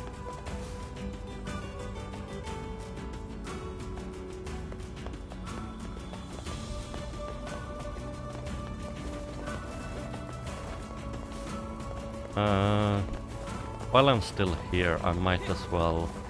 But does it drop from, like, some enemies, or is it just on the ground?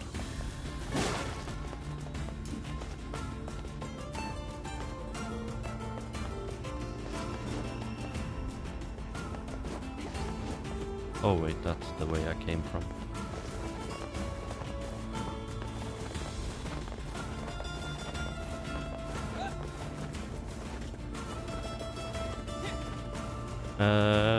Yeah. I would say that I probably need to go to the Strange Things stores first. Because it doesn't seem like I could go to there. Seemed very blocked off. Oh, okay.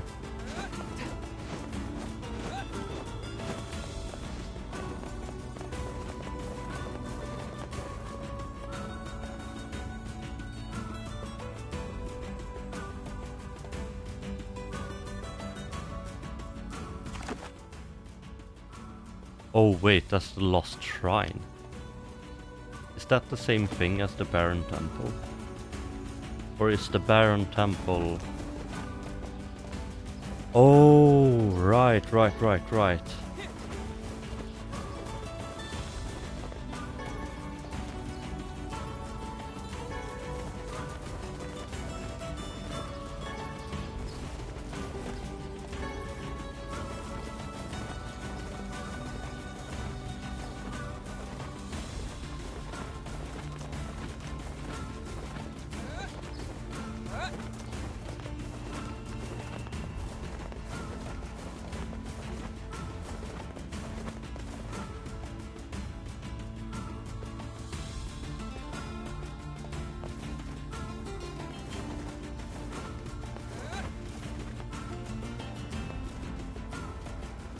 Let's go to the city first, in case it increases the drop chance. And let's also buy a watermelon while we're there. Moldavite.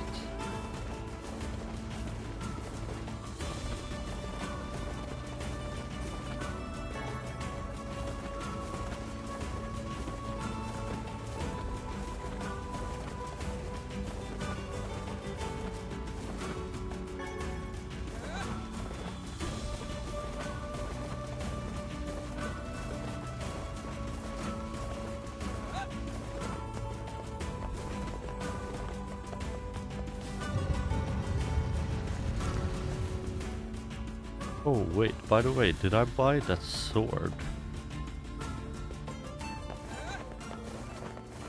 I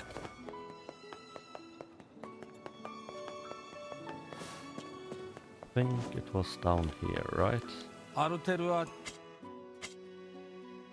Yeah, no, I didn't.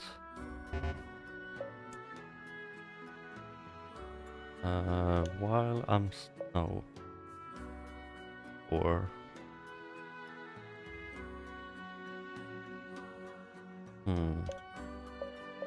You know what? I have a lot of cash, why not?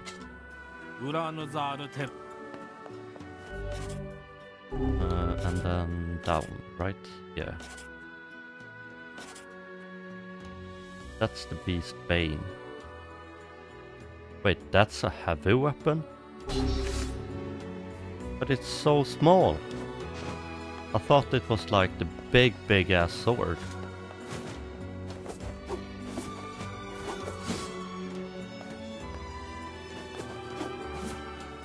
I gotta say though that doesn't seem like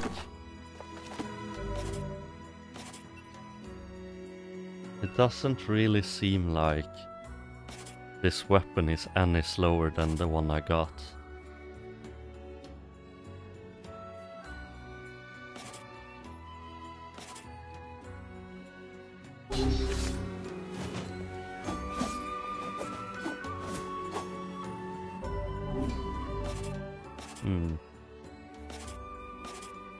Yeah, let's go for Beast's Bane. Let's just try it out. Hey, do you have any fluorite for sale? I'm sorry, but my supply... but the mine that supplied us with material has been exhausted. Oh, I see. There may be some inside the Baron Temple. The rule, of course, forbids me from entering the temple, but if you were to Well, go... we've come this far. Might as well finish the job.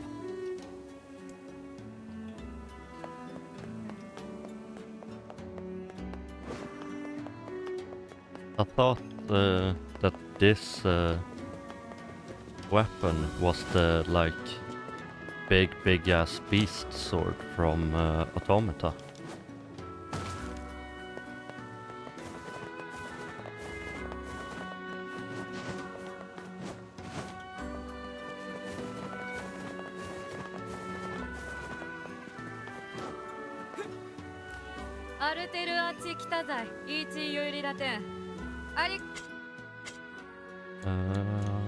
A watermelon.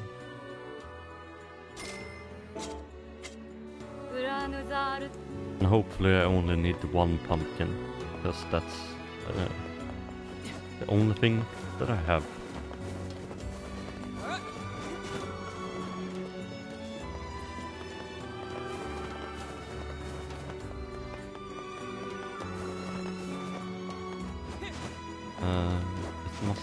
It's made of special metal. I mean this sword. I'm guessing you mean this sword. I know it was quite some time that you wrote the message.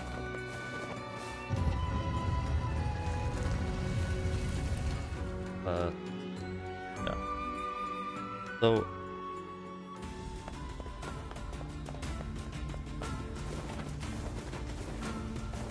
So like,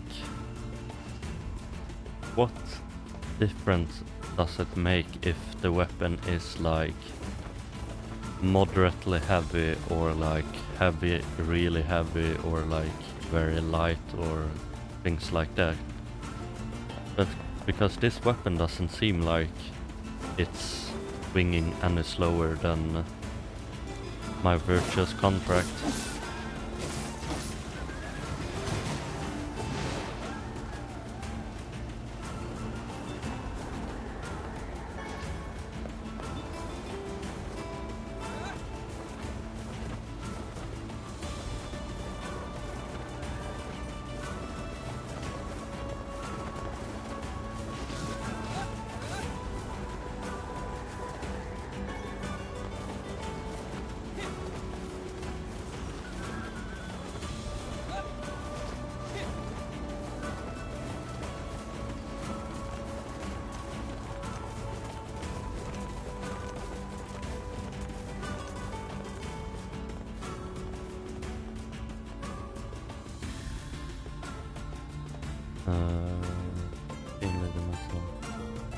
Oh, alright, my little sister wants to meet Kane.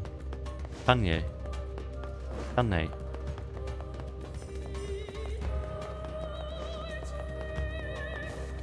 I still can't go here, right? Oh.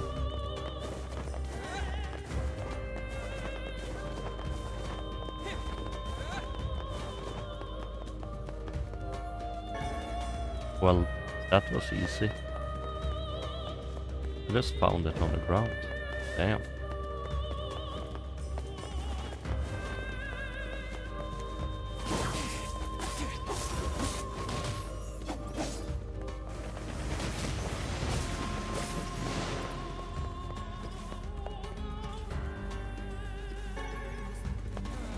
Giant spiders.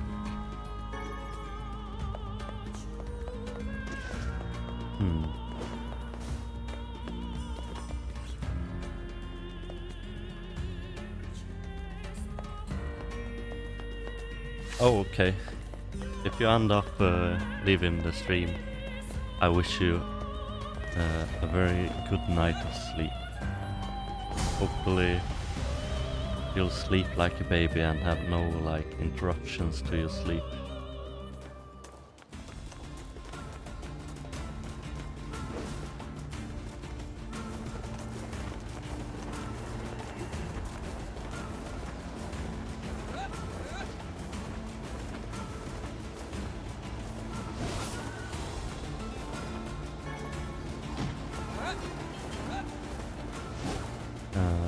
Yes, you only need one more watermelon, melon, and pumpkin. Okay. That is good to know.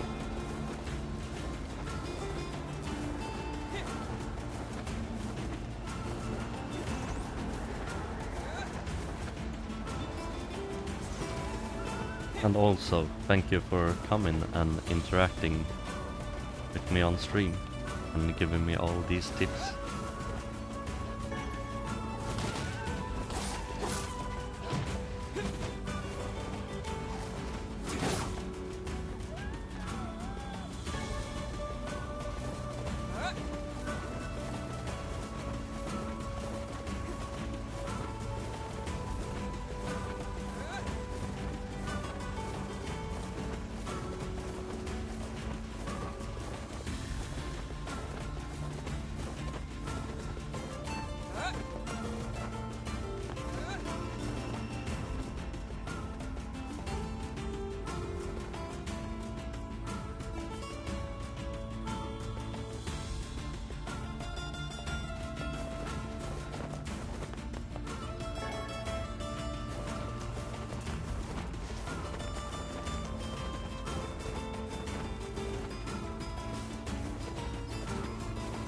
Oh, okay.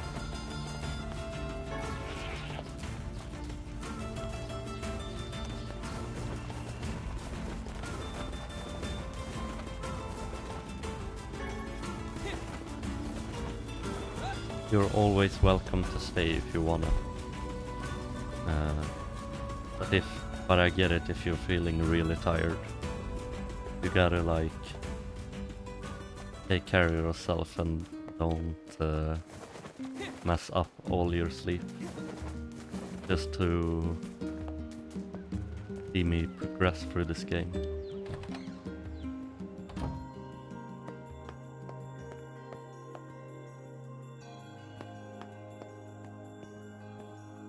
Did somebody order a watermelon? A watermelon! Yay! You're the best. No, you're the best, Jonah. Anything else you need? Actually, I need a pumpkin. All right then. One pumpkin coming right up. Good thing that I just happened to have one on hand. I got your pumpkin, Yona.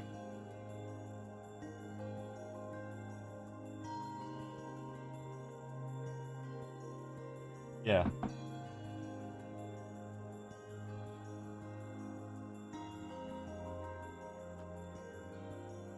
Yeah, I know you wouldn't just like ignore me if you were here or like awake and here, I guess. Thanks. You've sure been eating a lot lately. Oh, I'm not eating them. Okay. You're not? Ta-da! Here you go. I made it all by myself. Oh, she's so damn cute. Is this a cake? Cake made of melon, watermelon, and pumpkin. Yep. Popola taught me how to bake one.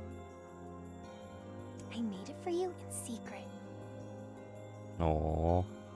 She's Wow, too damn Yona, cute. This is, well, it's a surprise for sure. Come on, try it, try it. Yeah, this is so good. Don't you dare tell her that it's not good. Yay! You're always super busy, so I wanted to make you something to help keep up your strength. That's really sweet of you, Yona. Thank you. Sure. Actually, I made like 7 cakes, so there's tons of leftovers.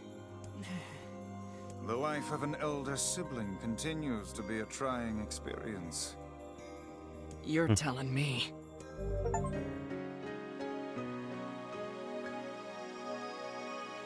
You completed 30 quests. We should play a game together sometime too. Yeah, you really We should. play a game together sometime too.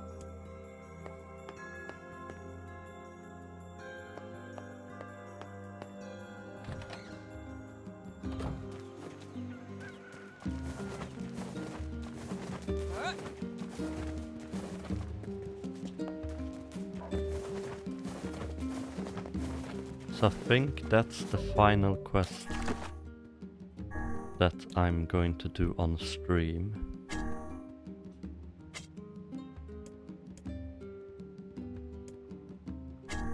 Oh frick. I made the 30 quest just now.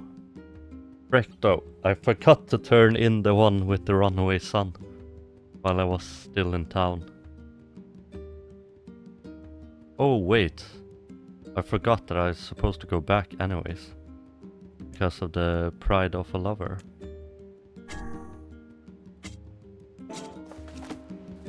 That's the almost half the quest in the first part, at least. So I guess I'm officially almost at the halfway point, in the first part at least.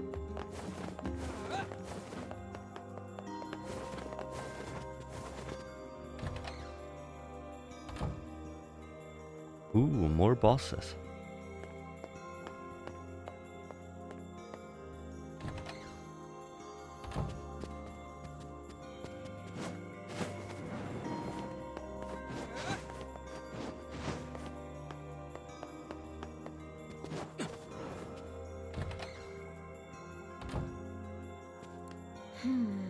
What's up, Popola?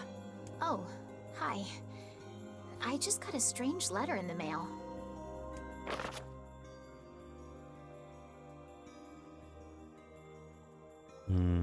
Dearest Popola, I hope this letter finds you well. I'm writing in hopes of bringing your attention to a certain dream issue of concern regarding a recent event in Dream the Village.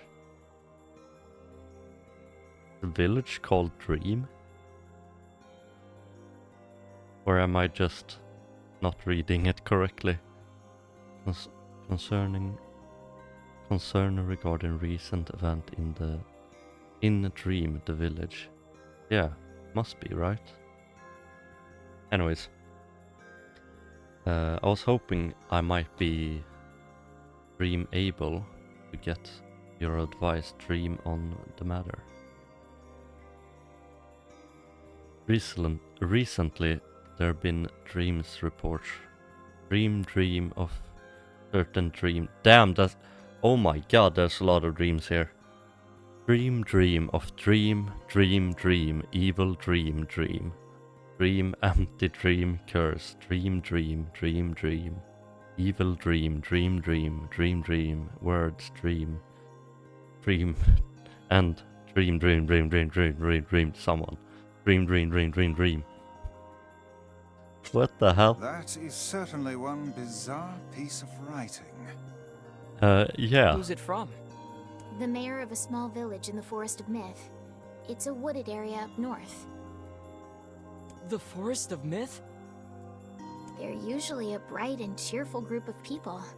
Something like this is very out of character for them. I have a bad feeling about this. I'll check it out. You will? But... Don't worry about it. I've got business there anyway. Oh, well, alright. Thank you. No problem, Popola.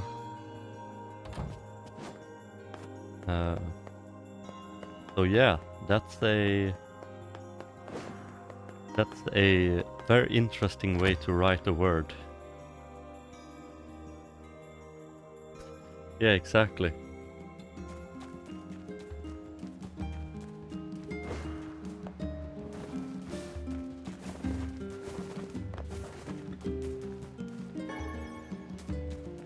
first I was like, dude, I can't be reading this right. But like, I must have missed a word or something. But no, apparently not.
Oh, I really rolled a bit too early.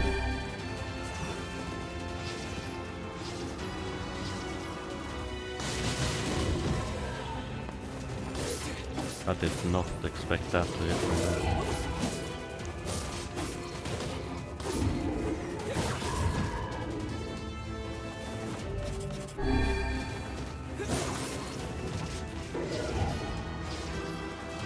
But this should do it.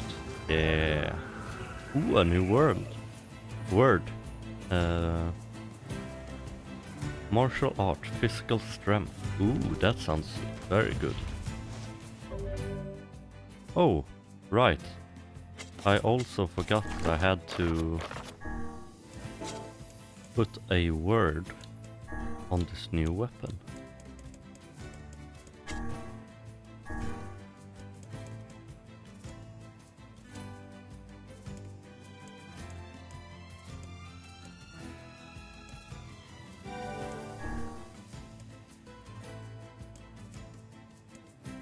Paralyze, poison, paralyze, item drop rate,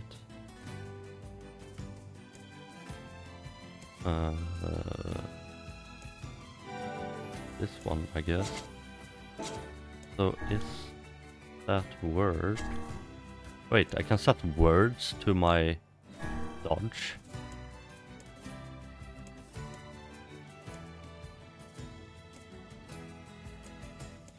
Interesting. I did not know this.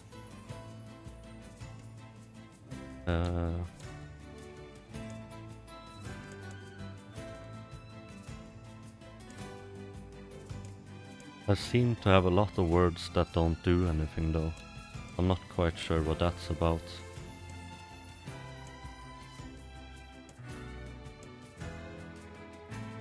But I guess physical defense.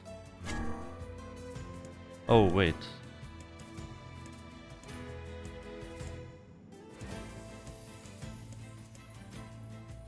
Asher thing.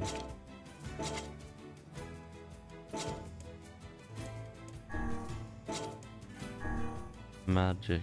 Might as well see if I got any better ones. No, doesn't appear like I did.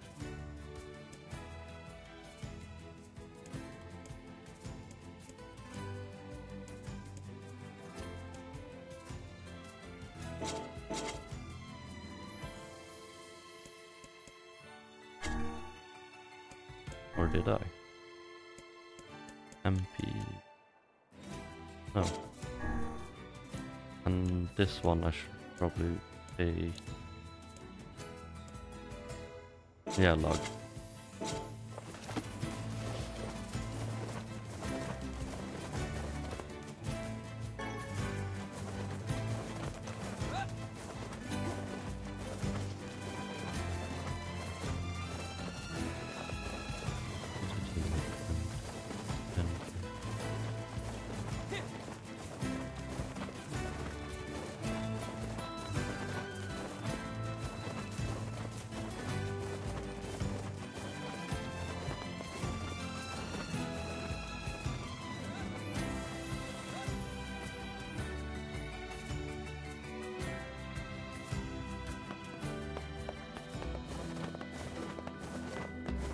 let's do the missing son. And let's also head to the lover dude.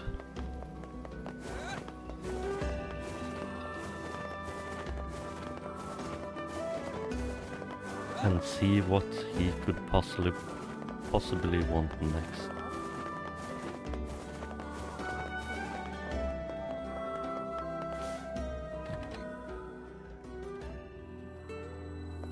Hi, are you the guy who's taking care of that runaway? Runaway? What are you talking about? It would seem we've been bamboozled. You've got to be kidding me. Seriously? Still, I guess we can tell his father he's alive at least. Yeah. That's probably for the best.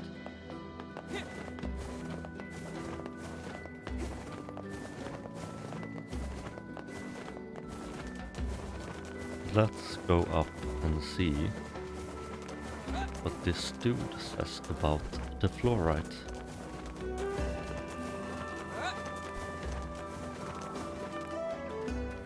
Here's that ore you wanted.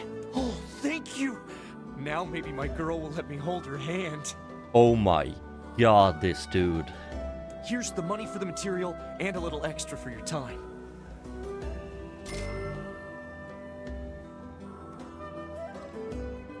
Holy shit, he pays well though.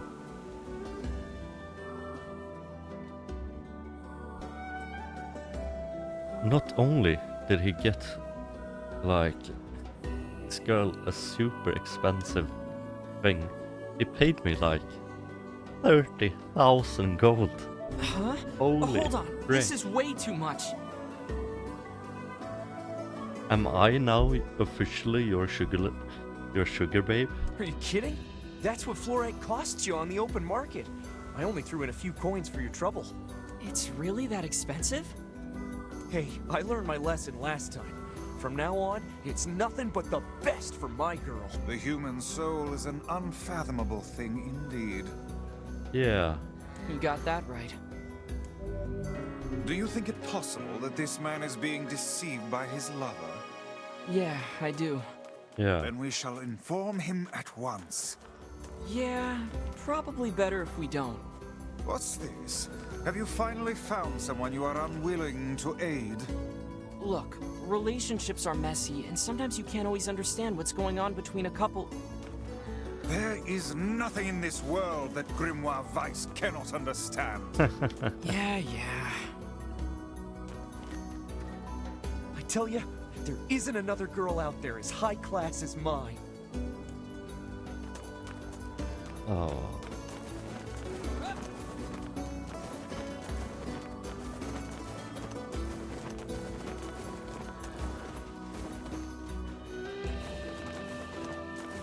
Oh, it's gonna end poorly for this dude. I can feel it. I feel it in my bones.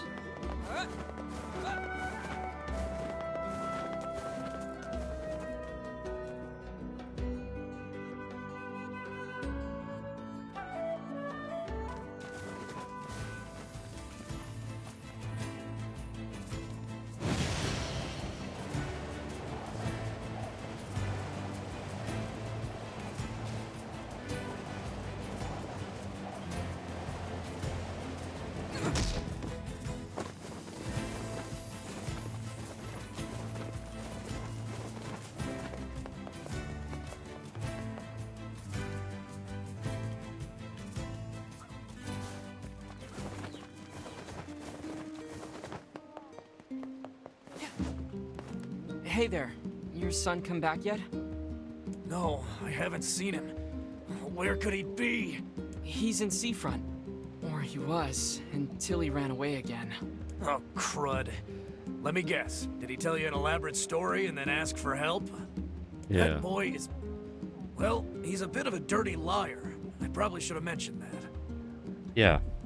That would have been good information to know. I'm not gonna lie about that.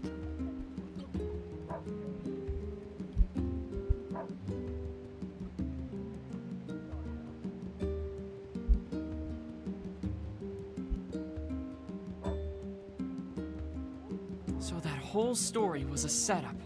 He sent us on a wild goose chase and then gave us the slip. Since I cannot imagine you letting this go, perhaps we should return to Seafront? There may still be a lead or two left to pursue. Good idea. We can't let him get away with this. What's wrong? How can a son bring so much despair to his family? He seems completely ignorant of the pain he has caused. It's deplorable. I love it when you sound like a grumpy old man, Vice. Perhaps I only sound that way because I have existed since time immemorial. How old are you anyway? You know, I'm not exactly sure. They say memory loss is a sign of old age. Well, it's still preferable to being a deplorable liar like that son. Well, true that.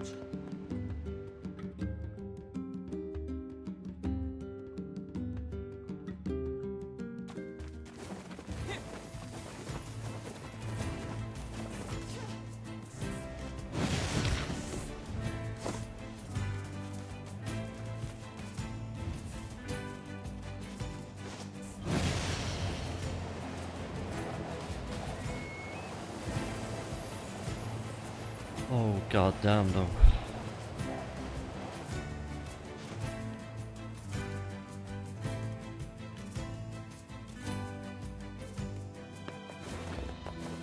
I'm starting to feel the effects of not taking my antidepressants. You're looking for a kid who ran away from home? There was a strange kid asking people questions earlier. I think he was trying to learn how to get into Facade. Facade, huh? Maybe we should go take a look.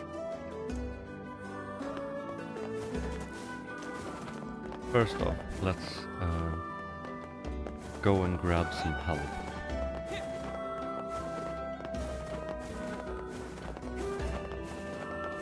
Before I end up dying. Let's also do a quick save.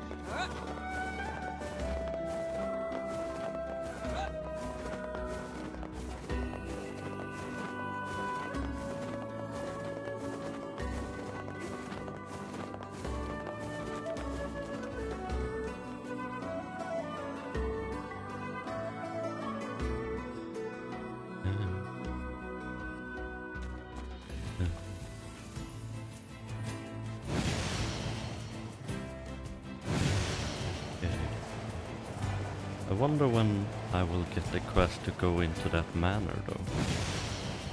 Or at least that's my guess, that it's the quest that I have to go and get before I can go in there.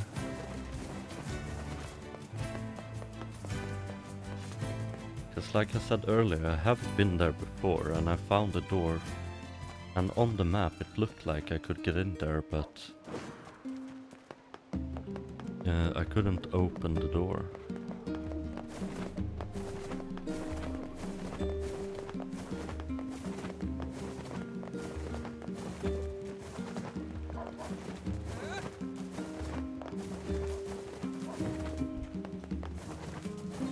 But maybe I should go and do the main story quest. I kind of want to see where the story leads. Although don't get me wrong, like all these side quests are very interesting. Especially the one with the lighthouse lady.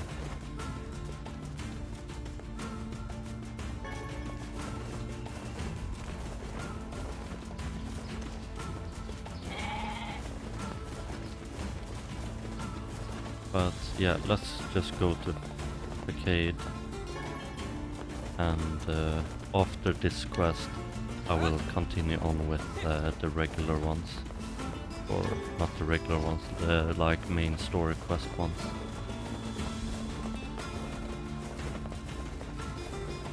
Because I really wanna like see where the story goes.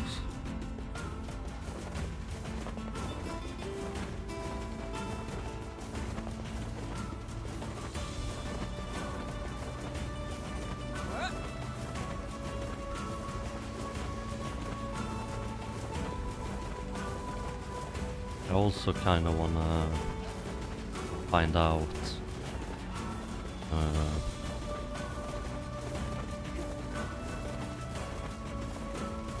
if I could possibly upgrade my weapons, but I have a feeling that the upgrading weapon parts, like it's basically on the way. It's a minor detour from where I'm supposed to go with the main story quest.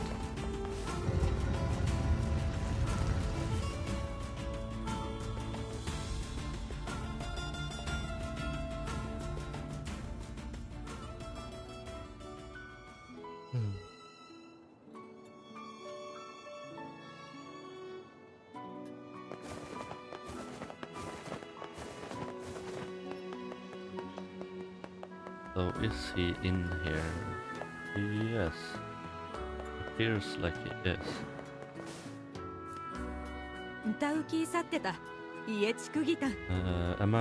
A man moved into the house the other day. He certainly wears a very strange hat. Shockingly enough, he fits in perfectly. He even speaks our language and knows most of the rules. That's interesting.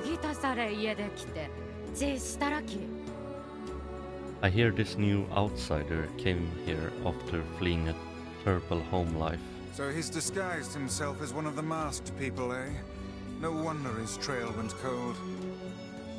He's gone through a lot of trouble trying to lose us. I can't wait to finally catch him. Yeah. I kind of want to find out, like, why? Because he's going to, like, a lot of trouble to not be found by his father. And, like, there's gotta be a reason for it, right? Surely he doesn't just do this because of the laws, right?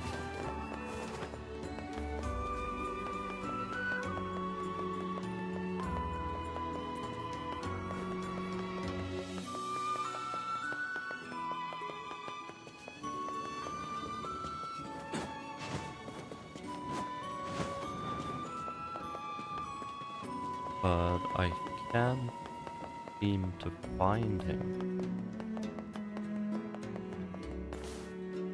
Unfortunately.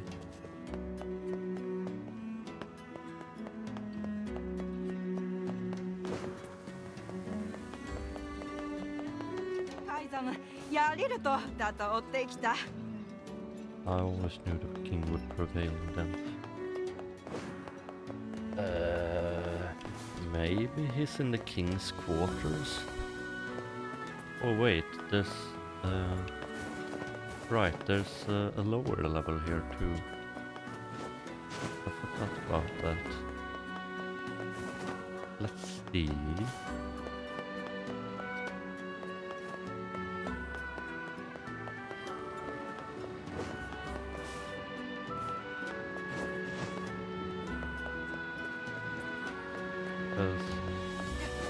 This dude though is putting in one hell of an effort just to stay hidden. But surely there must be a reason.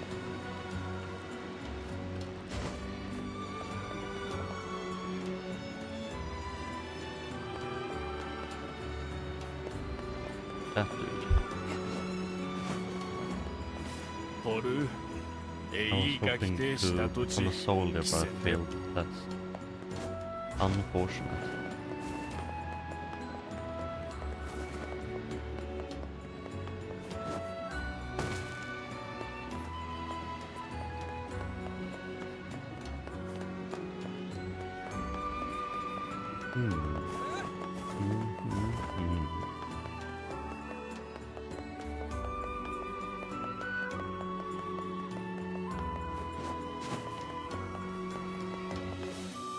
Was there someone else talking about him here?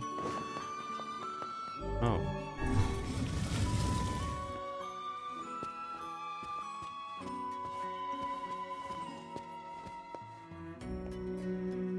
Or do I have to just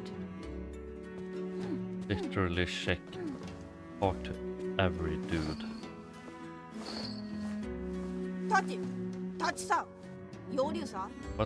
What is this? I'm sorry. Is this a bad time?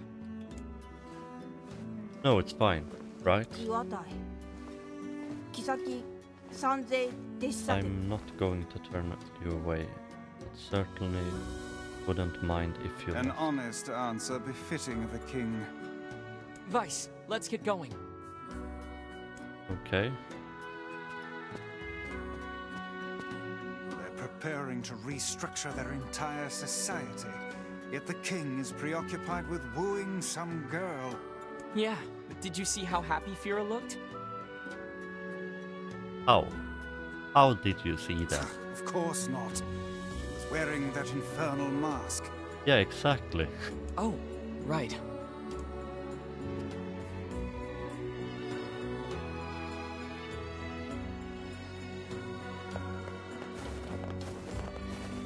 I'm with Wise on this one.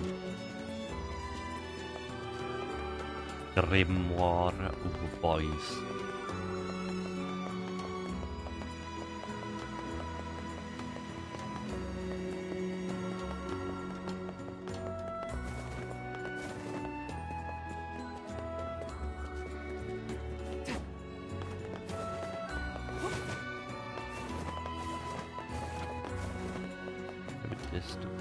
イーラツセルゼルグアンチイシルトチトシワゼルグアンキストストクザタ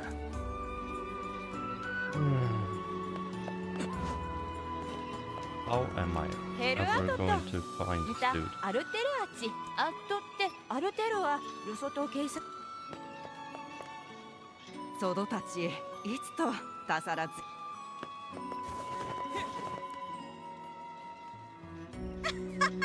ペルアツセク先だ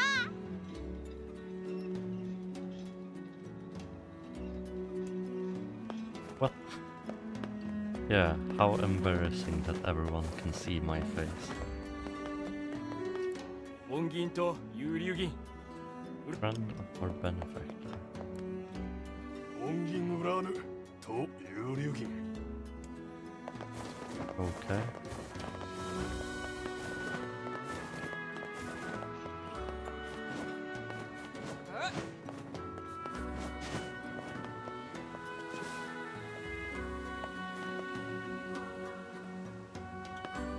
I don't get it, like... Who? Oh, Hey, you! You're coming with us! I'm just a...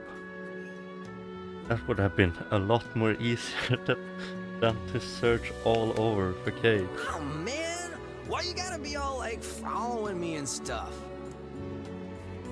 Fine, let me just pack and then I'll... Oh my gosh, there's a giant shade behind you!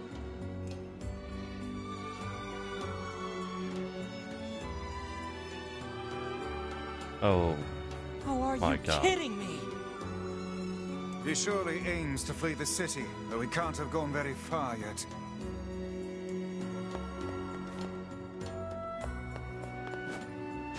dude, like at this point I'm just hoping he get eaten by wolves. This dude has cost me so much trouble. Or, like, cost me so much trouble, I should say.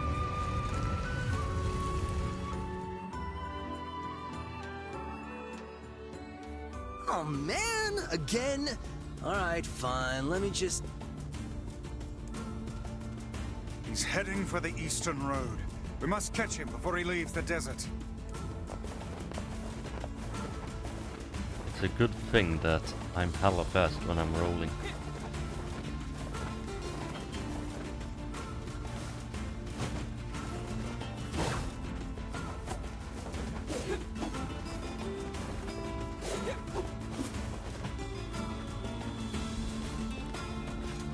Oh my gosh, look! There's a huge pack of shades! I'm not falling for that again.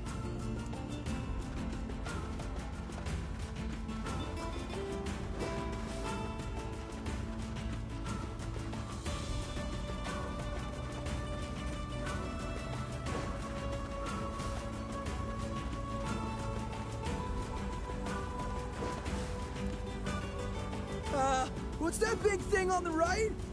Fool me once, shame on you. Fool me twice, and I shall smite you with unholy magic.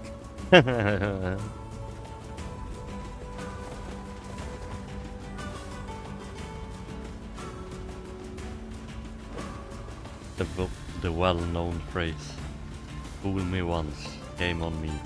Fool me twice, and I shall smite you with unholy magic.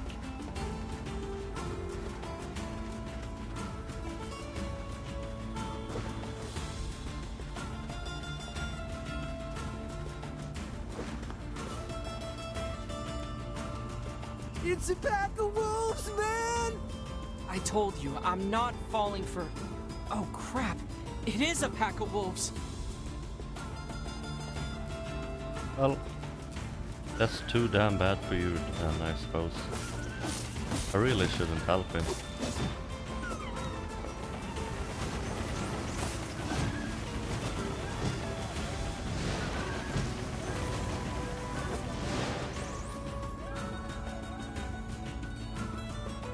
I didn't think I'd actually run into wolves for real. Are you ready to go home yet?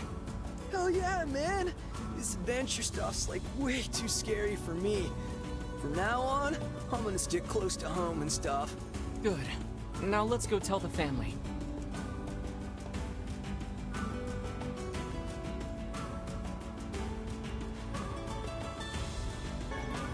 And let's hope that he actually went back this time. I have a feeling that he didn't, but I guess we will see, won't we?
Now let's see. Is he really back home?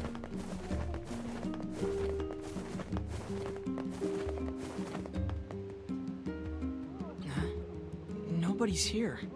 I believe they left us a note. Thanks to your help, my son has returned to take up the family business. We've decided to move to a new land. A new and thoroughly train him to carry my family name. That's sort of anticlimactic. I wonder what the business was anyway. Hey, are you friends with the people who lived here? No, not really. Why? Because the goddamn bastards borrowed money from everyone in the village and then skipped town. Ah. Should have Apparently seen their this son coming. ran away because he wanted to escape a life of crime. But then some idiot brought him back. Yeah. I guess we know the family business now. I wonder who that To was. think we did not even get paid for this absurd misadventure. Oh well. Perhaps we should tally it up as an expensive life lesson and move on.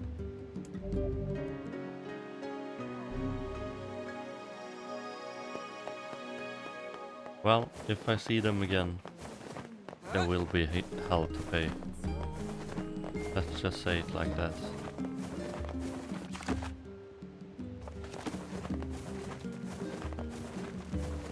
So for their sake, I hope that I don't see them again.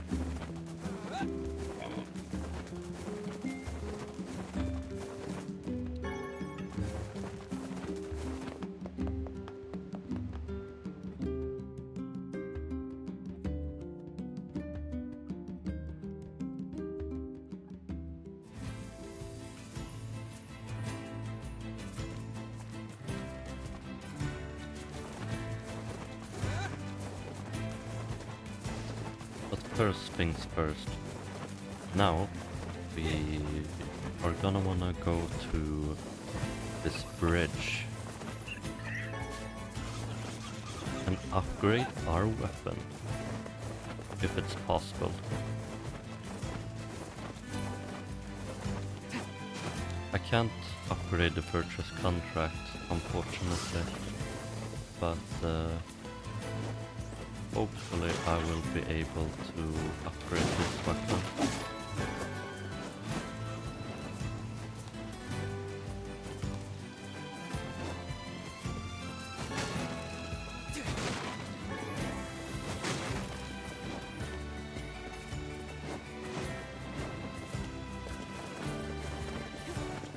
Then we can just jump straight down and carry on with the main mission.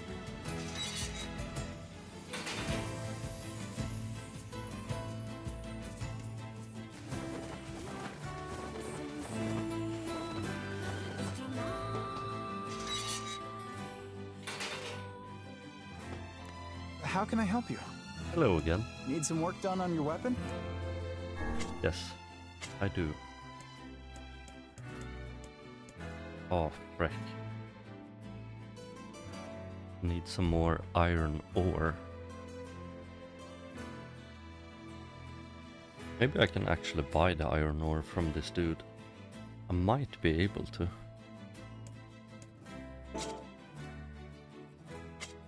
Come back soon.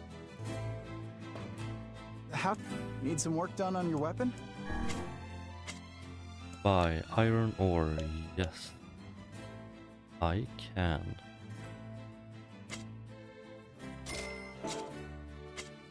Come back.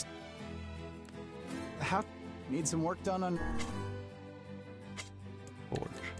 Now, we can forge the Beastbane to level 2.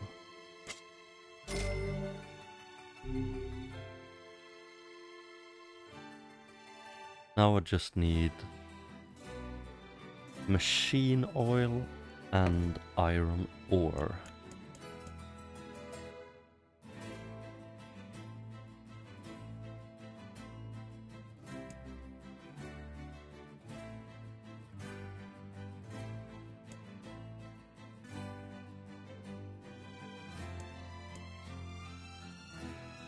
I gotta say though, it doesn't seem like most of the weapons are that good. Like, the Virtuous Contract is very good, like obviously. But as at level 2 it's as good as almost as good as this at level 3. But we are gonna have to find ourselves some machine oil.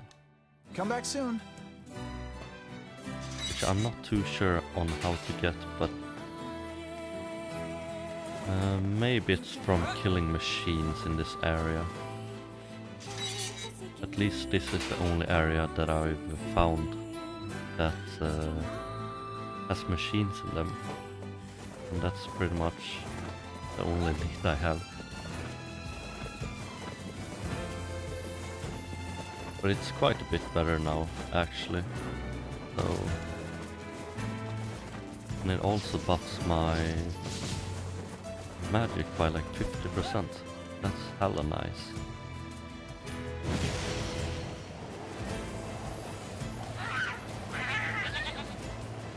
Bye.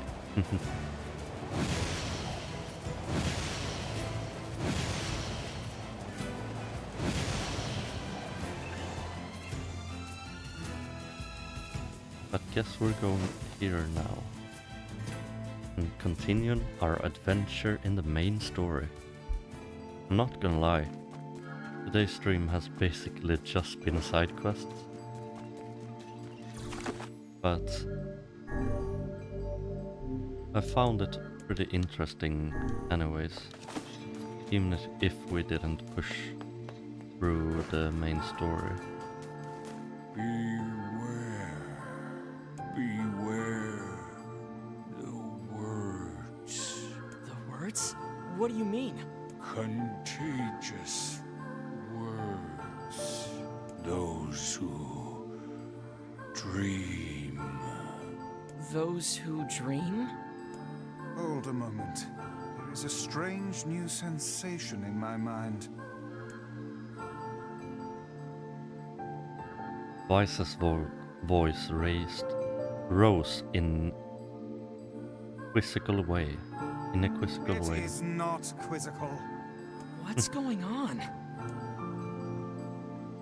The villager's body shuddered as he slowly opened his Perhaps eyes. we should start by asking this man. Who are you? We heard something happened to this village, so we came to see if we could help. Mayor stared at Messlan and Vice. You can speak to me. I must have caught you in my dream. In your dream? The mayor explained. In the past weeks, a mysterious disease called Death Dream has spread across the forest of myth. Those who caught it were cursed to fall asleep and live forever within the world of their own dreams.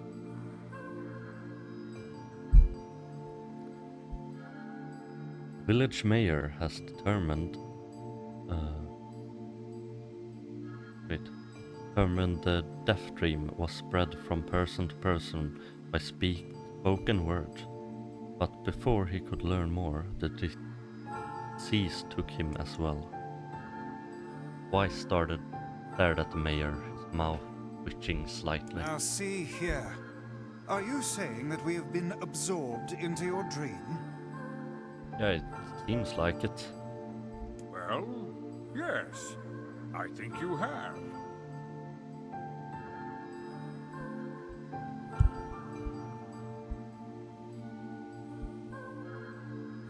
In other words, we've caught the death dream? Said Messlan. Before the mayor could confirm Messlan's suspicion, Weiss exploded with rage. Ridiculous! Preposterous! Completely unfathomable on every conceivable level. I don't even recall falling asleep. That's just how the death dream works. Though polite, the mayor was clearly trying to brush aside the book's remarks. My remarks are not to be brushed aside, fool. The mayor twisted his mouth into an embarrassed grimace, then quickly changed the subject to who Messlan had seen and what they had discussed since coming to the village. Something there must have caused you to enter my dream. A certain conversation, a specific word, something. Messlan and Weiss racked their brains but could not find an easy solution. There were simply too many words to consider, too much random chatter, too many meaningless conversations. Grimoire Weiss does not engage in meaningless conversations. The mere suggestion that Weiss chose his word carelessly seemed to sting his pride. It does not seem to sting my pride, you bloated gasbag of a narrator. It has demolished it utterly.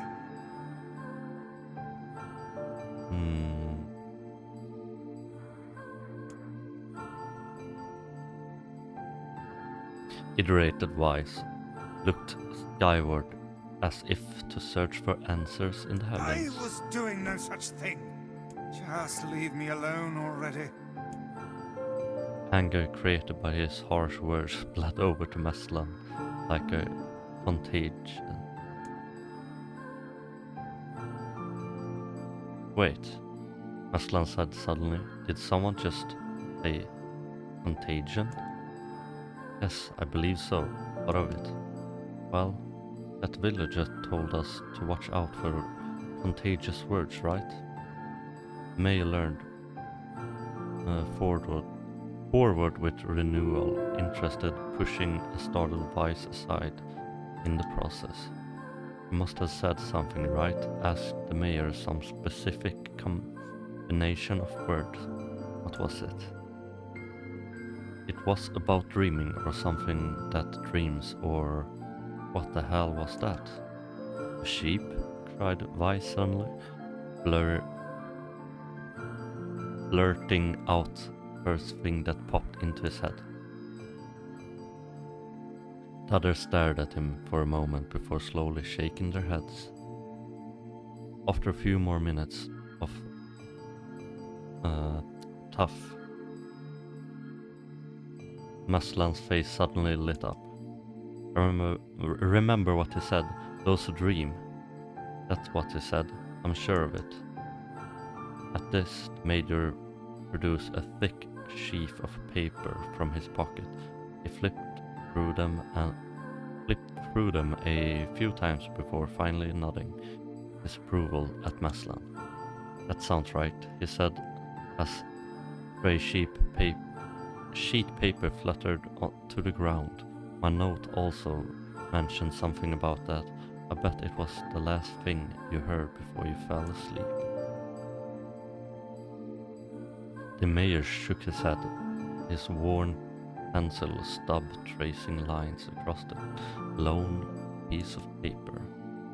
For the last time, I've done nothing but study the disease we call death dream, he said. I mean, I'm the mayor, right? It's my job to protect the people from whatever comes along. But I never expected a couple of outsiders to start entering people's dreams. The mayor paused, a grimace across his face. I should probably be taking notes or something. Weiss immediately fired back. I applaud the force of will it takes to research a disease in your dreams, he said, but perhaps we should bend your effort to escaping this place instead of trying to understand it.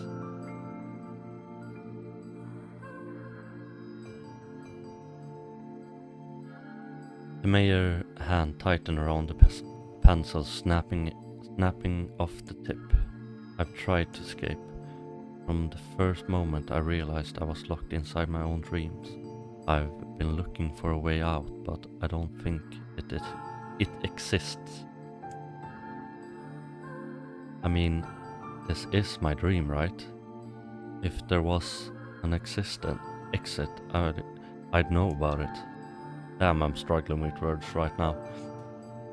He paused for a moment, and his unfocused eyes stared at nothing. My village was beautiful, he said, to no one in particular, and it was filled with the most wonderful people you could ever hope to meet.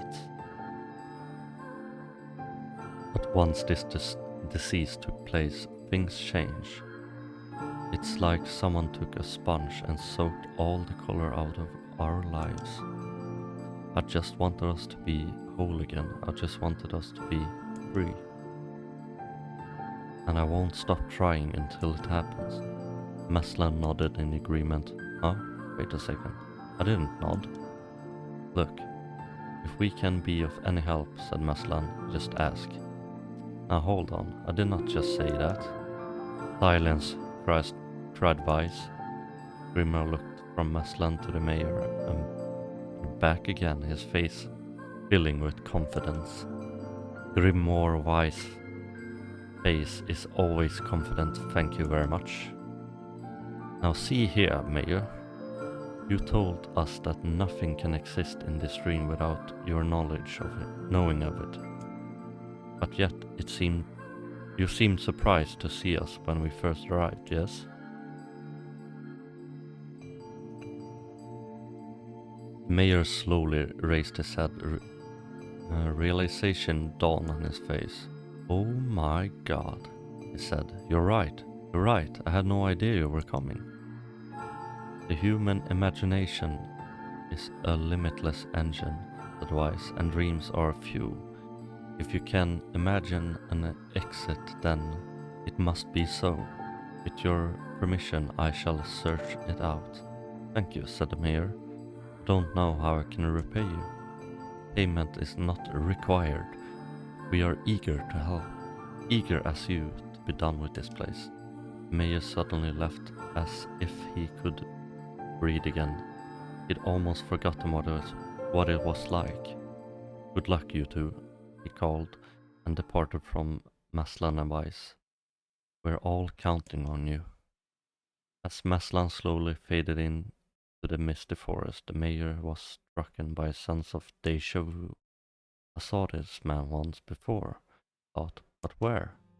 Messlan's mood darkened as he trudged through the forest. Hours earlier, when the beauty of the place still new thing, he'd been confident that they could get in, find the exit, and be home in time for dinner.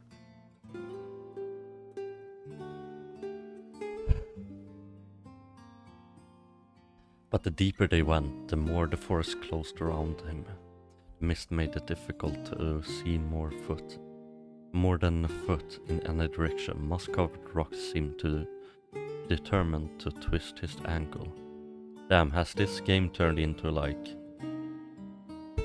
a text-based adventure right now? More than once, he'd been forced to steady himself on rough bark of a tree, and his hands now left small trails of blood on everything he touched. Additionally, Wise proving to be spectacularly poor traveling companion, unhindered by either terrain or physical effort. He spent most of his time urging Messlan to pick up the pace and grumbling about their low progress. Finally, Weiss muttered something about legless turtles being more adept at navigating the environment than Messlan snapped. Okay, Weiss, cram it for a second, would you? You don't have to walk. Messlan leaned against a tree and tried to stretch the knot from his back. Now can this stupid forest be so big, he muttered to himself. The moment the words tumbled from his mouth, a cacophony of insects sprang to life. A very imaginable form of buzz, click, hiss roared out of volume. It rattled his teeth.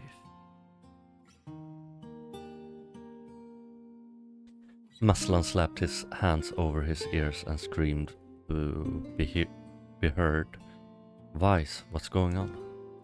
Messlan could see Weiss' mouth moving, but might as well have been shouting in a tornado. The insects screamed, the forest howled. Then, just as Messlan's ears seemed to ready to tear from his head and go running for cover, the sound diminished.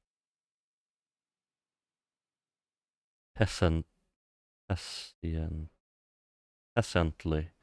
he removed his hands from his left ear and listened to the creatures of the wood. Sir, shaka shaka shaka shaka. Click click click click click click. Woo woo woom woo woo woom. Shik shik shik shik shik shik shik sneak shik shik seek. As the insects symphony dimmed, other disciple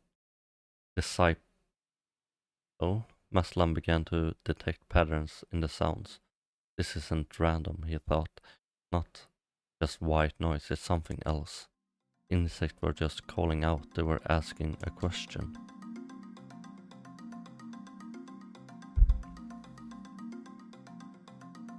Oh my god, this is much reading.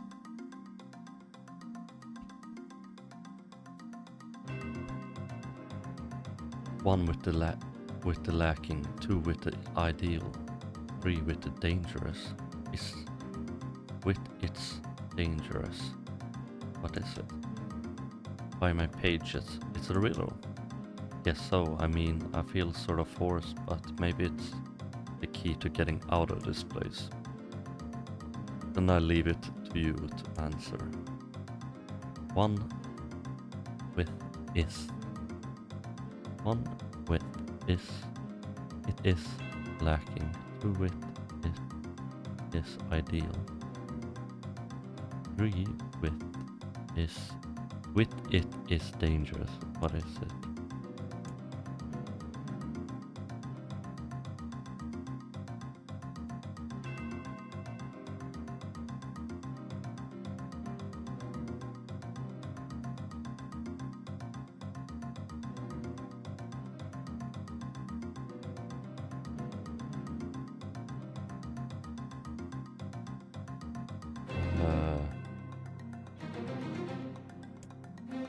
answer is seesaw, I guess. Something that is ideal with 2 people, but dangerous with 3. Oh, it's a seesaw. Wise mouth flew open, but before he could say anything, the world suddenly shifted. Green, wah, green, wah. Tick, kiki, tick, kiki. When Messlan came to, he was once again surrounded by sounds of insects. The cries of the insects were creating words. The words he had heard somewhere before.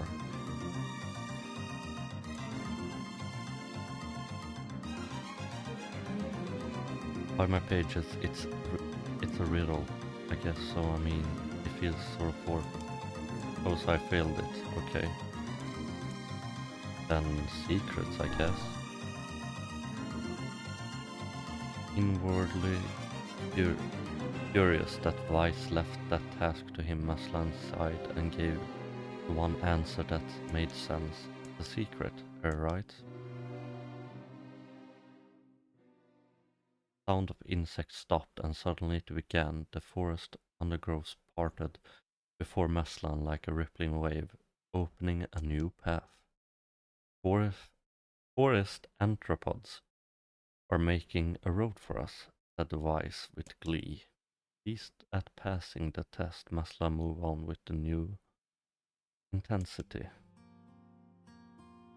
The path offered his body relief from the undergrowth, but gave even a greater cheer to his mind. As long as they were on the path, their journey had to have a purpose. I guess the forest had accepted us, huh? Said Messlan after a bit. Vice spun around to face his companion. Do not mistake the will of the forest for some happy pet you can suddenly befriend. We have no idea where the path leads. As Vice finished speaking, the pair turned a corner and found themselves facing a clear forest. Spring, smiling, Messlan picked up a small rock and sent it skipping across the surface of the water. God heavens, said Vice. His surprise was understandable. Each time the rock struck the surface, the water, a musical note rang out. When the rock finally stopped moving and sank to the bottom of the spring, the ripple it left behind came together to form words. I enter through the window, but break no glass. When night fall, I vanish. What am I? Absurdly easy, barked Vice. Now answer it. Messlan gritted his teeth and tried not to reach out and strangle his companion. He's right, after all, this one is pretty easy. I enter through the window, but break no glass. When night falls, I vanish. But what am I? Sunlight. A plume of water suddenly burst from the spring. Sunlight filtered through the trees and reflected off the plume, creating a shimmering rainbow that spanned the entire horizon. In all my years, said Vice softly, I've never seen such a thing. Perhaps I've misunderstood the intention of this place. Hey look, cried Messlan, waking Vice from his daze. There's a house or something over there. Glancing in the direction of his friend's extended hand, Vice saw a small cottage nestled among the trees. That's weird, isn't it? Vice, I mean, who would build a house all the way out here? Messlan walked over and pounded the door. After a minute, solid banging, the door cracked open and a small man peered out. His body was soaked from neck to toe in a large black gape, while his face was obscured by the mist. Wait a minute. Am I meeting Emil right now? Is this Emil's forest? Began Messlan, but before he could get any further, the cloaked man held a hand up and began speaking. I have 4 legs in the morning, 2 at noon, and of the night with 3, what am I? Messlan tried to ask the cloaked man who he was and what he was doing there, but he simply repeated the question. Well, at least it's an easy one.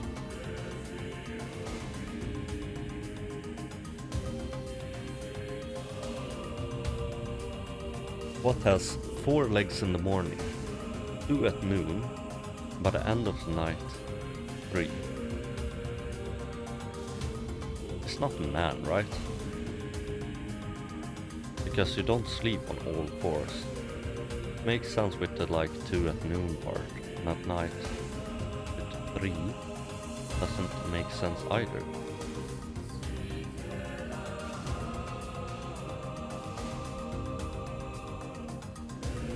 But an angel and a demon doesn't really make sense either.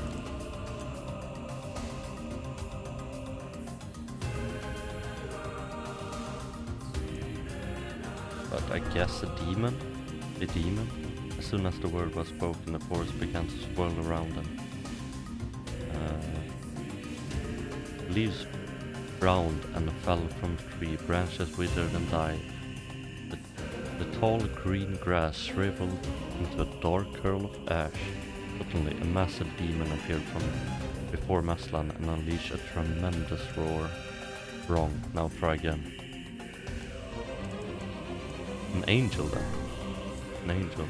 As the word spoke, Messlan found himself covered in snow, perfectly white feathers. A warm, gentle feeling ran up his spine as a creature of unimaginable beauty shimmered into existence. Messlan found himself unable to hold back tears as the being voice rang out. You're incorrect. Please make another choice. Wait, what? How the hell does it make sense that a man has 4 legs in the morning, 2 at noon, and 3 at night? The mist dissolves, and the cloaked figure has spoken a single word. Correct. With that, a man flung his garment aside, revealing true identity. You're mayor, cried Messlan. The small man slowly shook his head. I'm not the mayor, you know. Now listen to my words.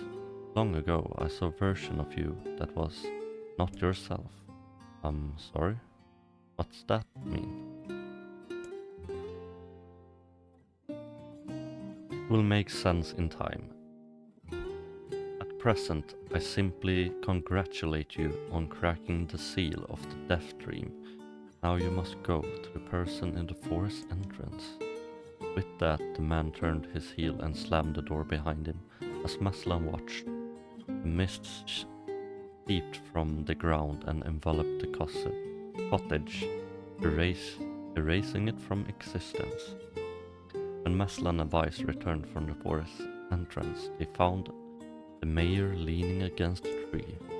Soon as he caught sight of the duo, he sprang to his feet and scrambled over to them. Good gravy, he cried. You made it. You actually made it back. He left his hand grasped on Messlan and pumped it so fiercely it threatened to dislocate his lodge from the socket. While his right size wise by the cover and swung him through the air.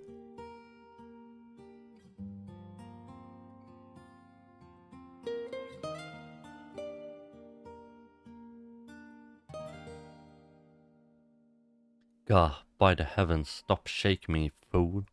We have not even told you if we were successful or not. The mayor smiled broadly and shook his head. I'm just happy you're alive. I didn't think I'd ever see you again. Messlan withdrew himself from the mayor's eager handshake and, with a slight smile, we broke Death Dream seal, he said. At least, I think we did. The mayor's face beamed as Messlan filled in the other details. When the tales were done, the three of them lay down to the forest ground and fell asleep. Messlan cocked his head. Okay, hang on a second. This is crazy. Would we just lay down and go to sleep? Because your endless prattle and go to sleep fool, fighting against the rule of his place is utility itself. Messlan and the mayor obediently reclined atop of the grassy earth. Hey, you forgot. Have you forgotten? Continued Vice. It is words that control the Death Dream, words that allow us to move from place to place, no matter how unnatural they seem. The words are absolute. Therefore, if the words tell us to sleep, then sleep we shall. And once we do, the story will continue.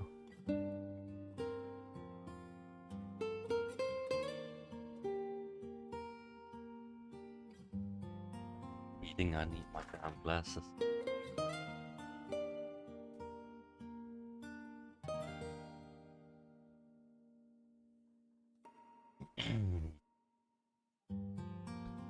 With that, the trio found their eyes growing heavy, their breath slowing.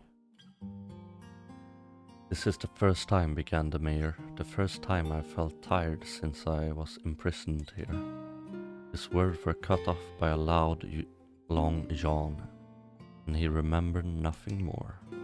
He might have slept for an hour or a year. When they woke, things had a slight more real quality to them. The mist felt thicker, leaves greener. It was clear that they had awakened from their dream. Messlan shook the mayor's shoulder gently. Good news, he said. I think we made it. Oh wow, said the mayor in a new voice. We did it. I'm back. He blinked once, and then, as if not quite believing the sight before him. You two have no idea how much this means. The death dream was spreading through our village, and I wanted to, well, I thought I could figure out how to stop it, but I guess that wasn't the case.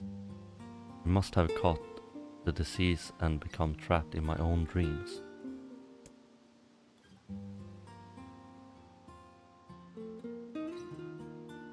The mayor started to stand, then collapsed back to the earth. He stared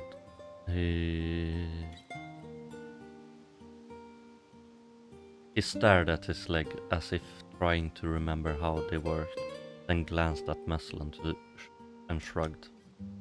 Without a word, the young man reached down and pulled the mayor to his feet. Real life may take some getting used to, said the mayor, and a weary smile crossed his lips. You shall relearn in short order, I'm sure, said Vice. For now, we should return to your home and rest. No, said the mayor, swaying on unsteady feet. No, I can't. Some of the villagers are still trapped in the death tree. I have to save them. The mayor slowly made his way to the divine tree in the center of the village and bowed his head and prayed silently. This is a holy tree, he explained. When the prayer was finished, it's the guardian of our village history and memories. Superstition will only make our mission harder, muttered Vice. We should not put our faith in the gods.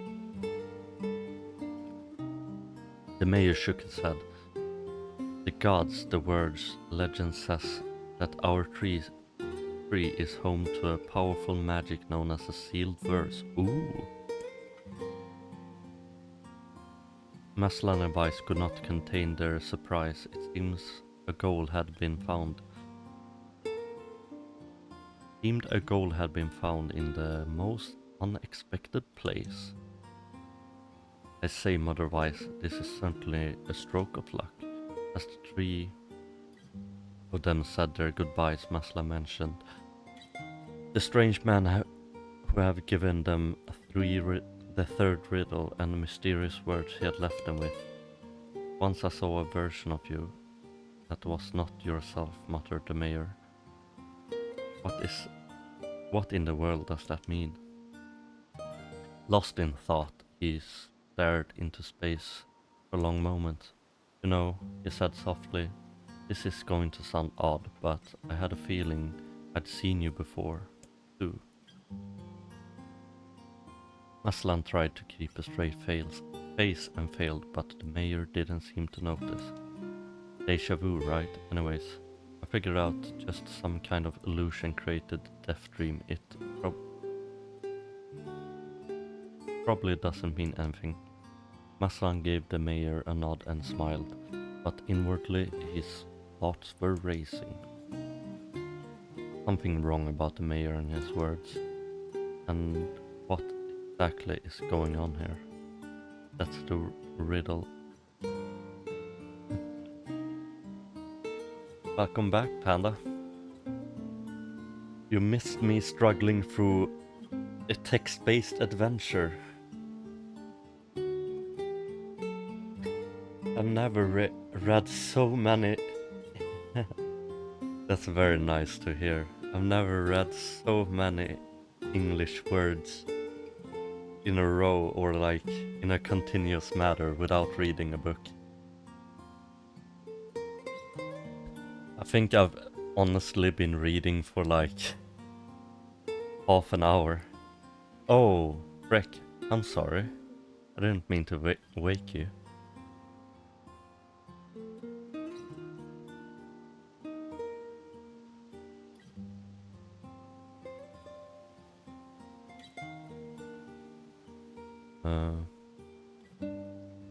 Well, in that case, no problem.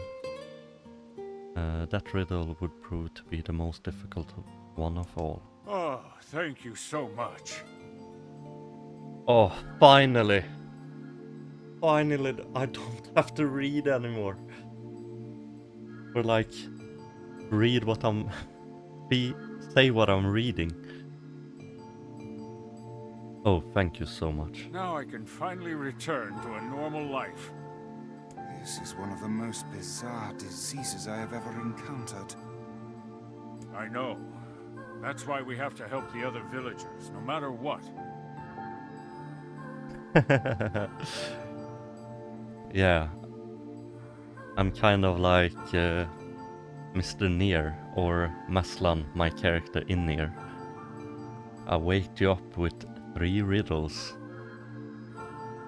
Although, to be fair, the last one, I didn't get it. Like, what?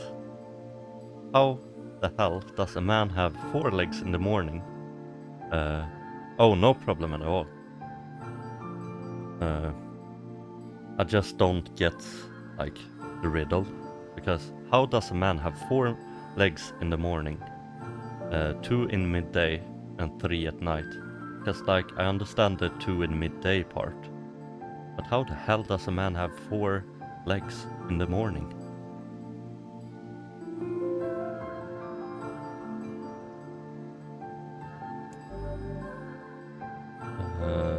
You obtained the sealed word of dark execution. Damn, this dude said that his tree had a sacred sealed verse inside it. And the sealed word was dark execution. I for sure thought it would be something like, oh, mending, or like something like that, but like dark execution? Summon magical spikes from the ground to impale enemies. Charged attack to increase the number of spikes. For a sealed verse, that didn't take much effort. Yes, all a touch too easy if you ask me. Oh, Oh, so the like morning, noon, and night was just a metaphor for like early in their life, mid into their life, and late into their life. Because then I'm guessing the final part is when you get old, that a lot of people like use canes and stuff to get around easier. That makes you have 3 legs.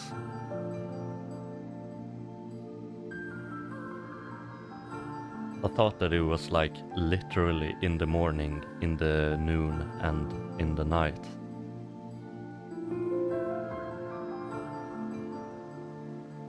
It's almost as if someone was guiding us to this village.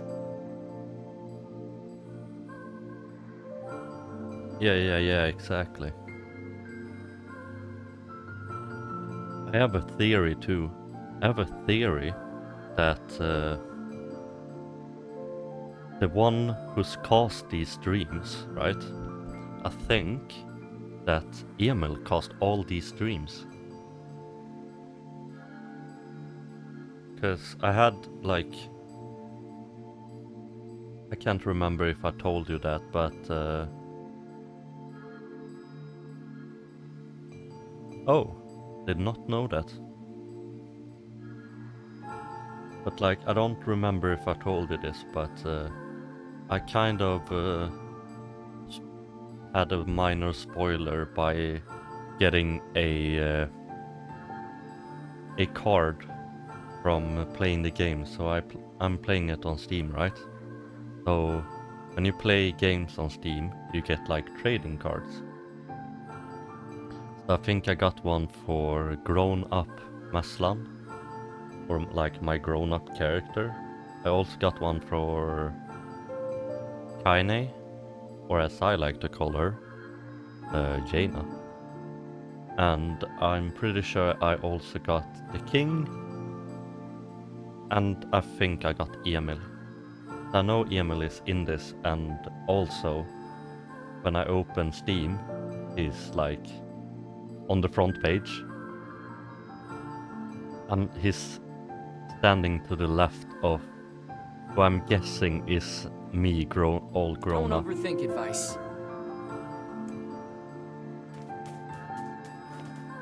What I'm thinking is that Mr. Emil himself guided us through this village and also like guided us through the deathbed.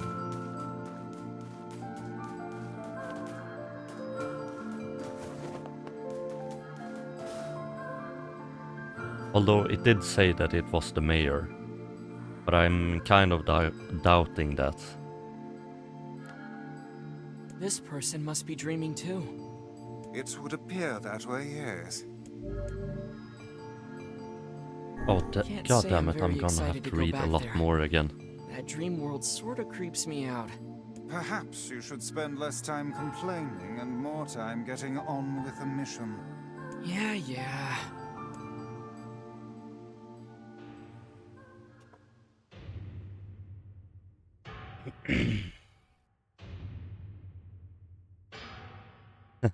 Yeah, exactly.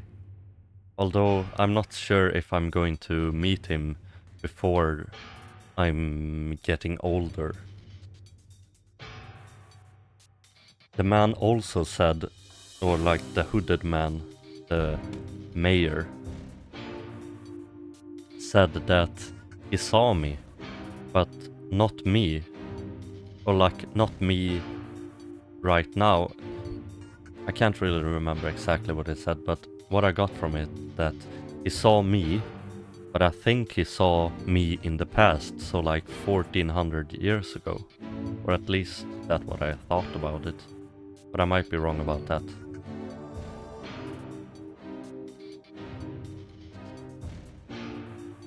These are side quests, but not official ones. Don't have names. Oh, okay. I breathe air scented with the death and resist the urge to laugh. For now, for I know it will soon like words of madman. How long have I been in this fresh hell. My box, my prison, I'm tucked beneath the stairway in a long, unassumed catacomb of some infinite castle outside. I hear sound of a funeral dirge that plays without end. I think they said that had seen a version of. Oh yeah, that's yeah, that's what he said. He said he'd seen me, but not this version of me. You're right. No, where was I? Light has no place here. A wind-forgotten friend. Pray for death to come, but he has forsaken me. Time passes. An eternity slips by in a single tick of the clock. Someone knocks on my prison. No one there? I hear unfamiliar voice say, "A savior." I claw at the door to my jail, embedding thick splinters under my ragged nails. Oh ho ho, that gotta hurt. Oh man, that gotta hurt. I scream for help. I laugh. I sob.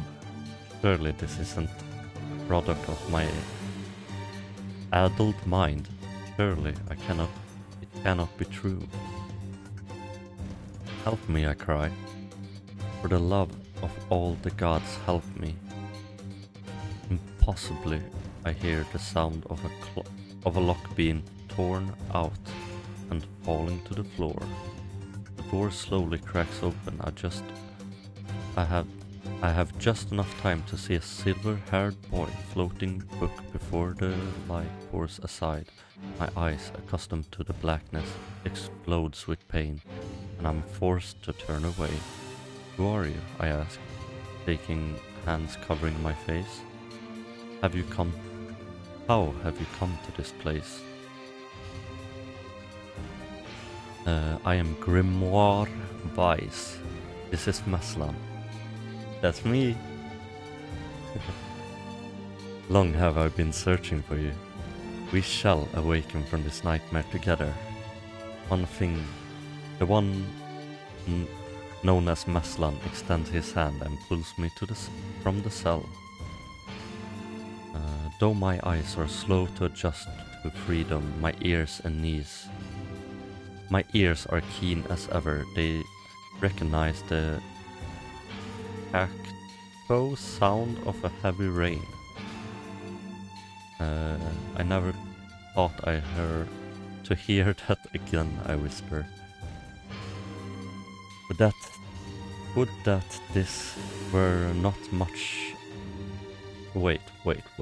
Would that this were not much of a terrible storm?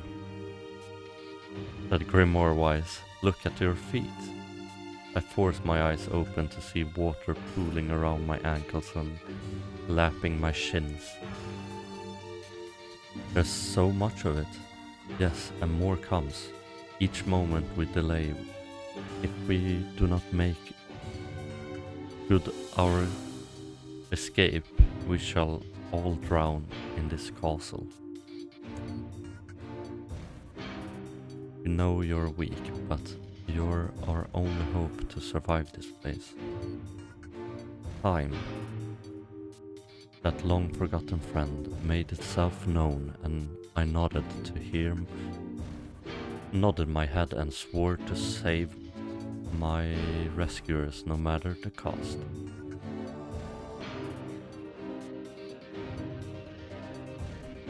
The castle catacomb, a maze, twisting upon itself like an endless strain of a giant. Entrails of a giant. I squint down the dim corridors and proceed north.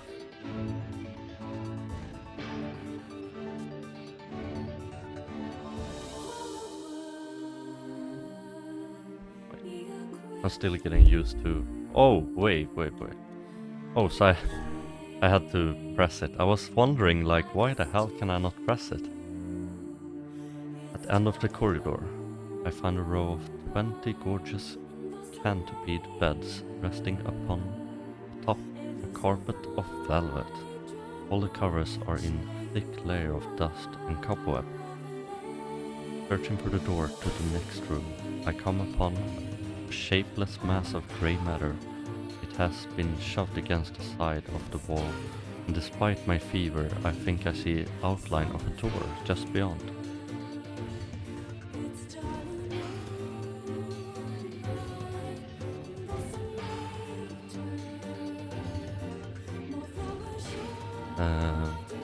It turns to dust and drifts away on the wind.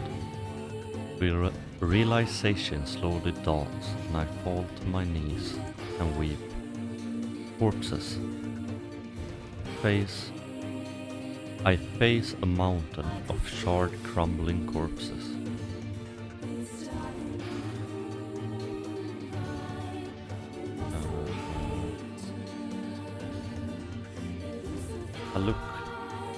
I look from it. Wait, I look from it to the beds and back until the horror dawns fully upon me. Someone has piled these bodies into a tower and set them ablaze. Whether they were alive or dead, I do not know, and sanity will not permit me to consider the proposition further. I make a sound, whether scream or laughter, I cannot be certain. Then my mind grants me merciful blackness, and I find myself opening the door and leaving that most terrible room.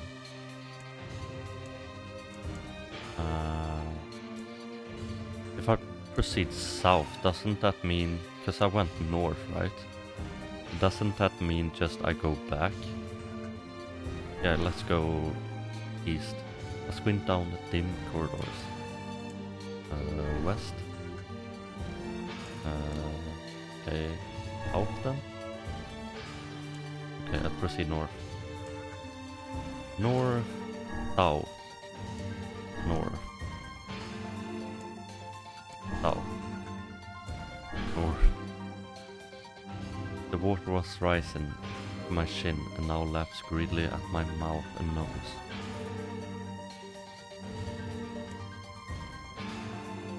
You dumb bastard, shouts Messlan. He surely desires to say more, but the rest of his insult is cut short by rising water. Grim or wise, wet and tattered, floats on the water's surface. It's already too late for him. This wasn't how it's supposed to end. Damn.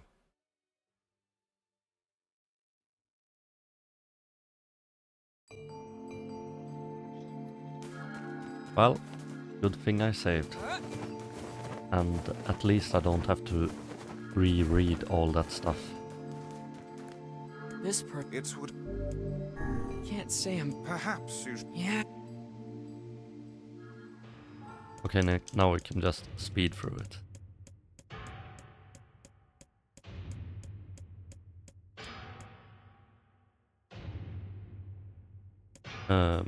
Proceed north.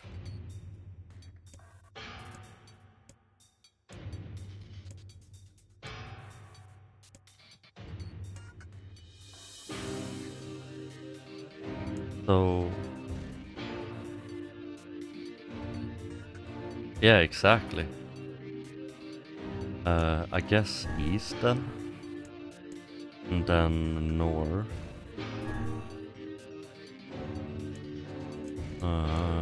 North again. At the end of the path, the water right to my waist, exhausting me both physically and spiritually. I pray that this is the way out. Eventually I can stand the sight of the waters no longer, so I turn my eyes upward. My surprise when I see a series of paintings hanging the faded plastered wall. in the prime of my life, clad in clothing of the highest quality. The styles, however, are strange to me, leading me to believe that these people had lived long ago. Yeah. He just straight up drowned me. One subject wears an outfit that particularly catches my eye. It is constructed of a thin, breezy cloth and decorated with a motif of a flower and a bird, while encircling the figure's waist is a leather belt, the most perfect construction. It is a stunning costume even by modern standards. As I gaze at the portrait, I'm struck by a desire to touch it with my own hands. Yet as I extend a single finger for the painting, I'm gripped by the most unpleasant feeling. Staring closely at the image, I see it bend and warp into the shape of another finger. Something behind the picture is pointing at me. Is this another prisoner? A fellow inmate trapped for eternity in this place? I cannot let this pass. And so I seize the portrait by both hands and throw it into the water. You're just gonna drown him then. Your solution, or like your assumption, is that is a real person, and then you're like, yeah, fuck that dude, just drown him. What the hell?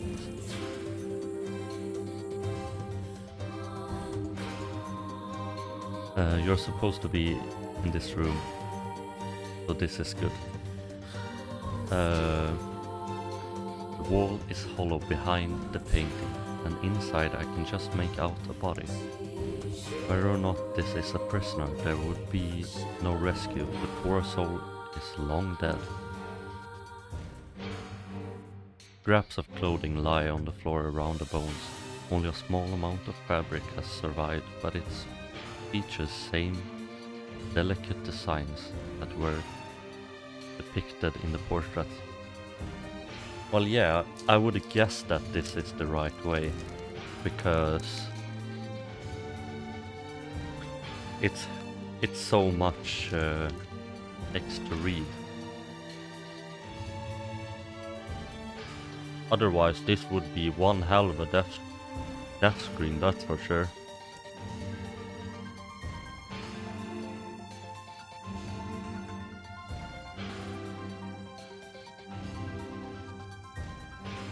I've been admiring a row of corpses, blocked from view by portraits of each victim in their pinnacle. Enough shielding my eyes, I paddle forward through the water.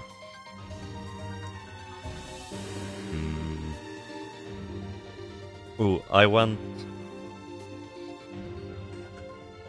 north and yeah. Oh, that's definitely not the way to go then. But before I ended up here, I went north, I think. So south would just take me back. But let's keep going with north and east. At the end of the path, I find myself in a great wall with only the sounds of rain comforting the waterlogged red carpet. Squeamish. Squeamish, a breath. Wait, what? Squeamishes beneath my feet as I approach the center of the room.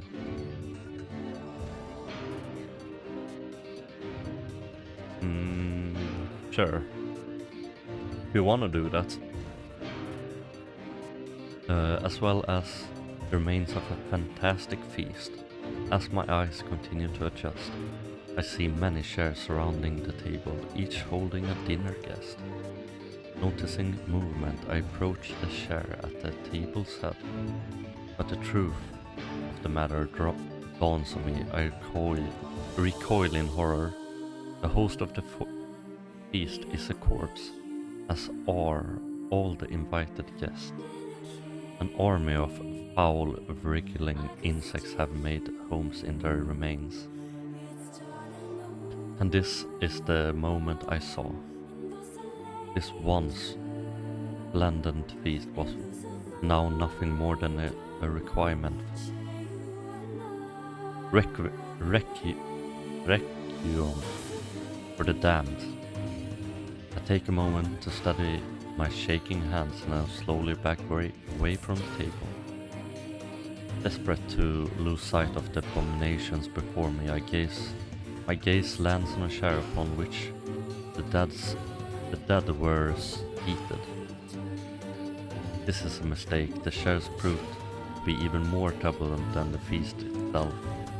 Each one is covered in a layer of spikes that runs through the seat, up the back and down the arms. This explains the color of the carpet beneath my feet. I can only pray that the unfortunate dinners were dead when the meal began. Or if not, it simply tasks to envision the agonizing screams that must have sprung forth from their mouths. My mind gaps frantically at the possibility that these souls were committed some terrible crime for which this was paid punishment. I suspect they had committed no crime at all. There would be no tomorrow for these unfortunates. This was their last supper.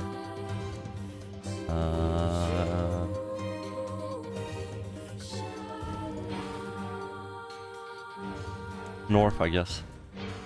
Against all hope, we make it to the front door. Break it down, someone cries, and so I give myself to the effort. In tandem with Messlan and Grimoire Wise, I slam my body against a thick, sturdy door. On the third try, it gives way, and we find ourselves sprawled on the ground outside the castle. The storm is retreating, the clouds above are still dark, foreboding, but to the west I can see a shimmering sunlight trying to break through. I did it! I did it without help. How can I thank you? I cry, as tears join the rain on my cheeks. I would surely have died in there. Looking down, I suddenly noticed my dress is in tatters, and sheepishly try to cover my exposed skin. The dress asks twice. Then you're a woman, madam? I am.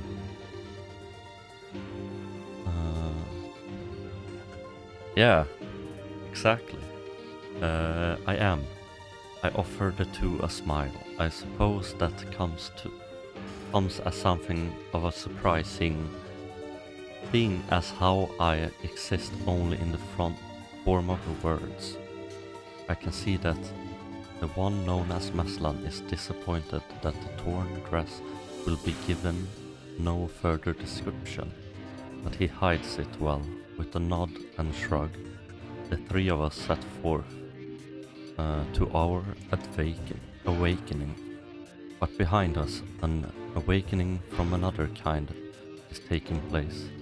Black smoke fills the abandoned castle, providing the countless damned souls inside with their final shroud. After a moment, the castle's windows shatter with a mighty roar. A fresh breeze blows through the hallways and corridors, clearing the smoke away for good. As we watch in awe, an uncountable black shadows slowly flicker to life, crossing to and fro in front of the broken windows. The castle's dead have awakened their new lives as shades. So is that where the shades come from? You have anything to say about that? Hopefully there will be no labyrinth next time. I hear that.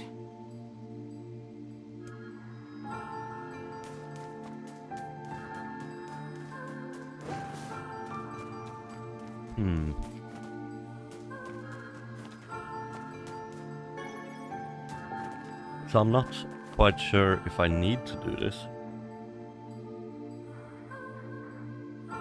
And another victim. But it kind of This world feels like certainly is trying. there's like some world building here. I figured a book like you would be into all this word stuff, Vice. Even I have my exceptions. Now let's be off.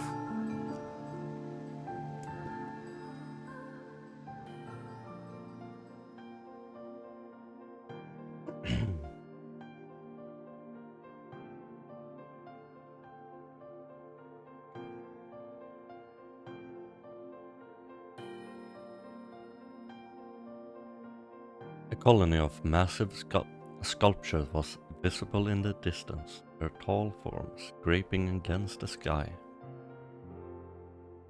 Vice and Messlan have never seen such sights. Their eyes widen as they tried to take it in. But if I want to look at it from the bright side, I'm getting a lot like I'm getting some practice in for reading and speaking out loud.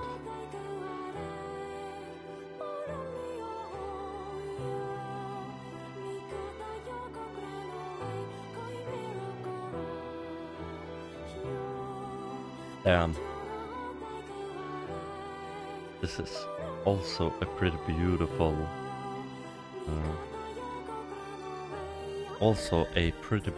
song, I'm not gonna lie. Vice and Messlan had never seen such sights, and their eyes widened as they tried to take it all in. Those buildings must be huge if we can see them from this far away. Yes. What do you think, Vice? As Vice considered his answer, sun beat down on them and renewed ferocity. Perhaps they are some manner of mirage. Oh, is it?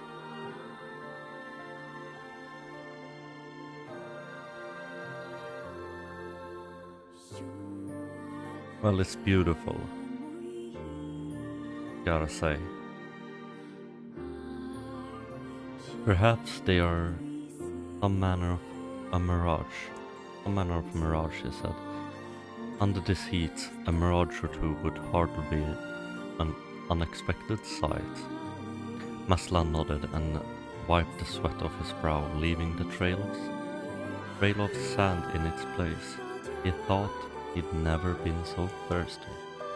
An ancient road on which they walked was black and cracked with age. Here and there, thin wisps of grass pushed up through the rocky surface, as if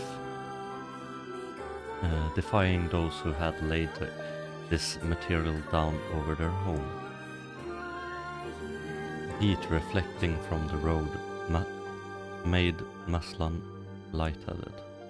His feet hurting, he crouched down to rest. I don't know how much longer I can do this. Is someone playing a joke on us or what? The complaining had already begun. Vice tried not to let his eyes roll too much. A joke, he said. No joke. This road leads to the city of art. Perhaps the path itself is simply some manner of a grand artistic work. You don't sound very sure of yourself there. Perhaps not, but thinking of it in this way might make it easier for you to bear. Messlan glared at Vice's grinning face, shook his head and resumed walking.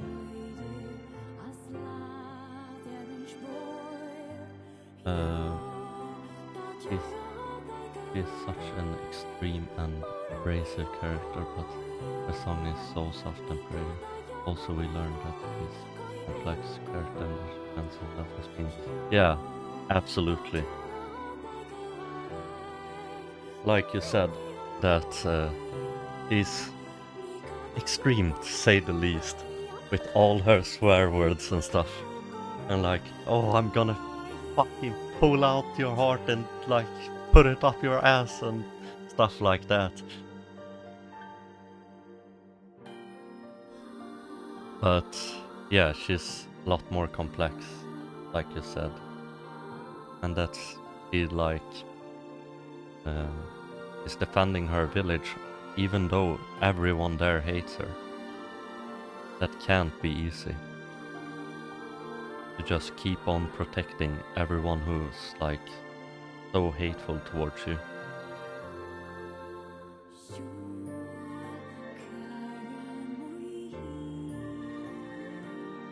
Messlan glanced at Vi's grinning face, shook his head and resumed walking. Oh right, I already read that part. As time passed, Messlan's feet grew more painful and his throat drier than he thought possible. He tried not to look further than the next step ahead because the bright sunlight made him hesitate to trust his own senses. We are definitely getting closer, said Vice, and an effort to cheer his companion. Yes, this much is certain. Encouraged, Messlan lifted his gaze. Suddenly he stopped walking, choosing instead to stand in the middle of the road with his mouth and eyes wide open and his fingers pointing to the distance. Water, he cried. It's water. Water? asked Weiss. Preposterous. Yeah, preposterous. I don't see any water. Over there, just ahead of us. Look, the sun is reflecting off it. Without waiting for a response, Messlan sprang to life and bounded toward the sight. Wait, what in the... There was no water there, nothing but sand in every direction. Messlan closed his eyes and sighted as Vice floated up behind him and chuckled softly. I believe this is known as a mirage, he said. Many a desert traveler has spoken of such things. Messlan shook his head, bewildered by it. Suddenly he pointed off in the distance, his eyes wide once more. Wait, there it is. I just missed it. Look, it's right there. Messlan sprinted off again, leaving Vice with no choice but to follow. After a few minutes of running, Messlan came to a halt. I could have sworn it was right here. Confused, he put his hands up to his eyes and rubbed them vigorously. As soon as he stopped, he noticed a blue shimmering pool of clear water just over the next rise. With a shout, he bounded off in search of it. The chase continued for nearly an hour until an exasperated Vice finally floated up to Messlan and struck him in the face with his cover. Enough, you blibbering idiot. Stop this at once. There is no water here. Messlan's face slowly clouded. There isn't. There is not. And perhaps next time you will listen to me when I tell you as much. A moment then continued speaking in slight kinder tone. However, I suppose this mad chase was not altogether wasted. It seems we have arrived at the city of art. Messlan looked up. Stretched out before him was a row of impossibly tall sculptures. Their journey was at an end. They're huge, cries Messlan, completely forgetting the heat and the pain the past few hours. I've never seen anything so big. That's what she said.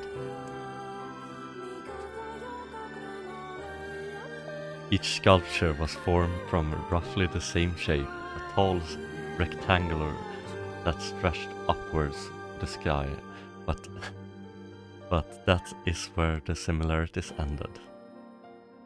Most were covered with panes of glass that reflected light thousands of directions, while others seemed to be nothing but frames of steel.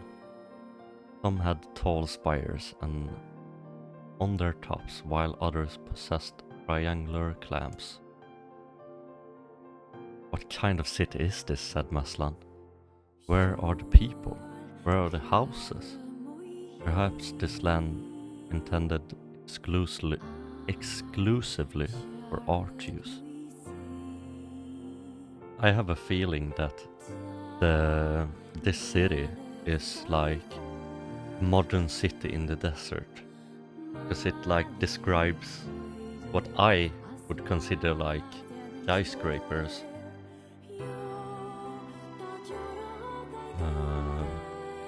The debate continues as they made their way through the city.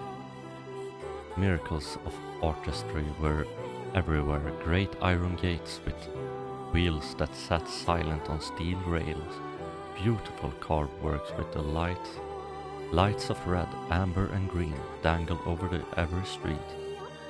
Yeah, this is definitely a major city. As they moved away from the massive sculpture, they found a great array of smaller ones. Some were covered in glass or brick, but many were composed of materials they have never before encountered. The sheer variety of colors and styles was staggering. Unable to find a theme or purpose to the abstract works around them, Messlan and Weiss eventually fell silent. On the earth's outskirts of the city were discovered 3 sculptures in the shape of humans. Messlan uttered a sigh of relief. He approached them. "Finally, I was getting tired of modern art." The three sculptures were indistinguishable, except for a single word chiseled into their right arm. One read Alpha, one read Beta, and the final read Gamma.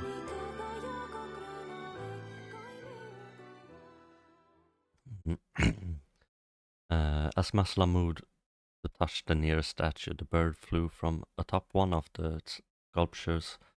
A light on the statue's shoulder. This emitted a brief, beautiful song that took form of words.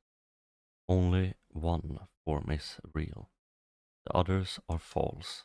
The real form will always speak the truth.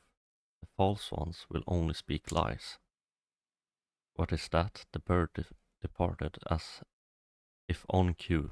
3 statues shuddered to life, acquiring color and form as they began to breathe. "Hey, look at that," said Messlan. "They're alive."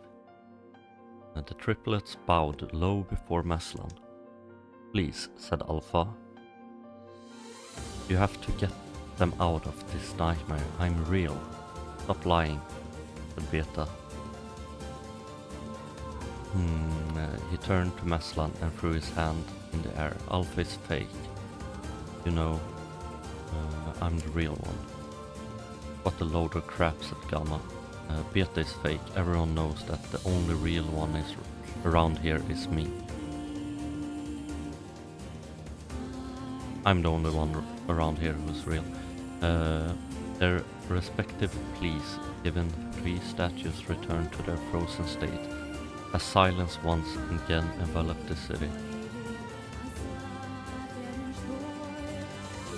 When you consider all of the statements, only one of them could be the real thing, said Weiss.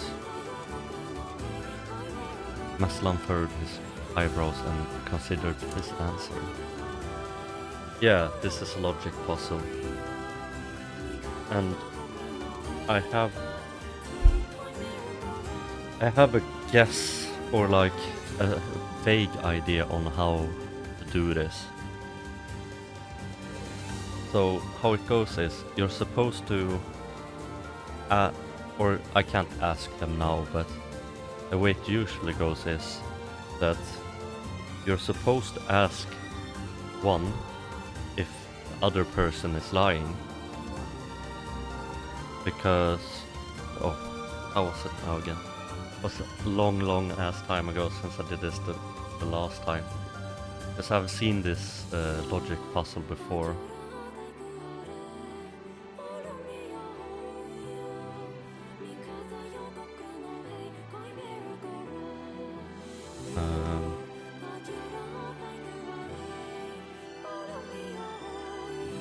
I forgot to write down what the hell they said though. Now the first one said that it was real, and the beta said that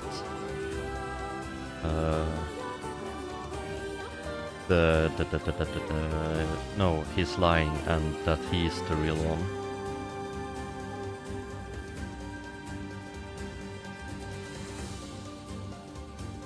But I think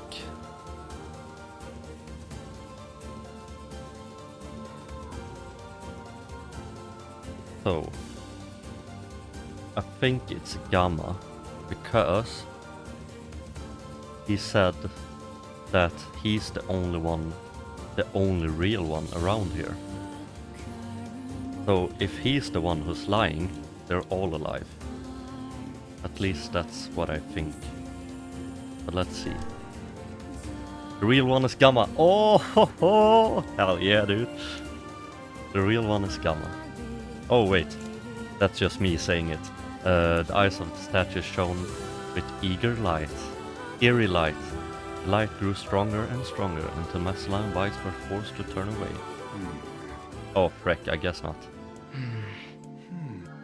It would seem we failed. Yeah.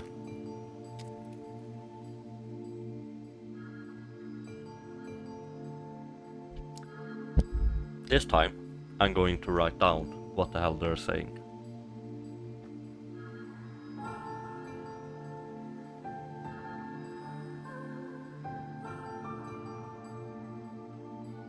Yeah. We'd best act more carefully next time. This is the worst job ever. And another... I figured a book like... Even I... What? Perhaps there are some manner of... I'll just gotta skip enough so I don't have to be here for very long.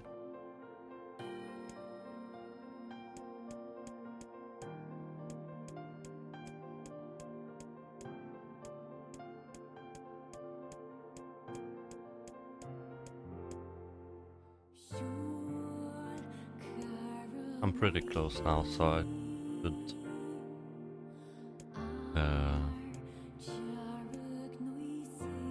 not do it as fast as I was earlier.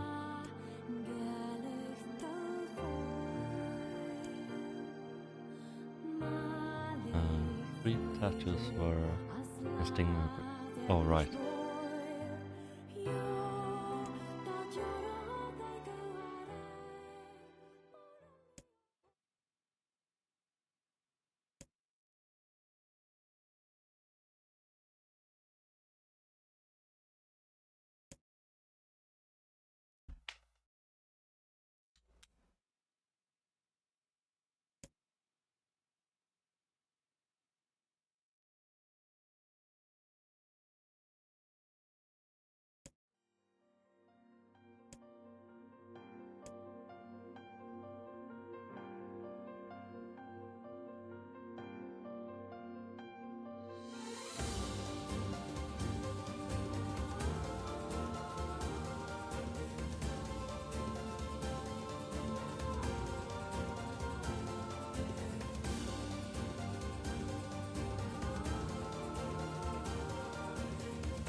The first one said, please you have to get me out, I'm real. The second one said, stop lying.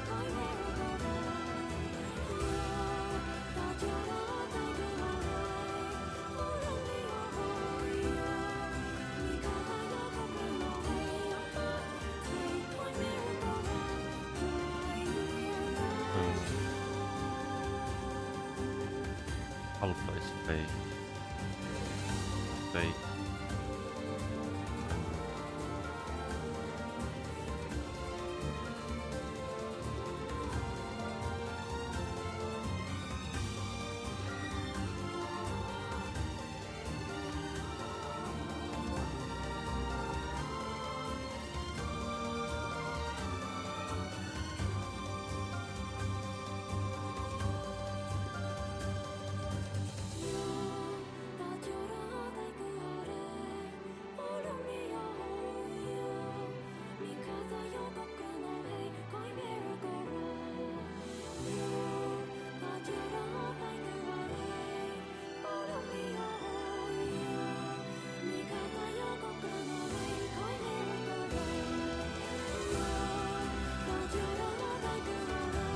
That I can easily distinguish on its which.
It is fake, I don't know.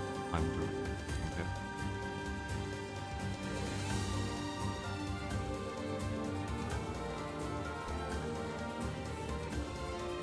When you consider all the statements, only one of them could be the real thing.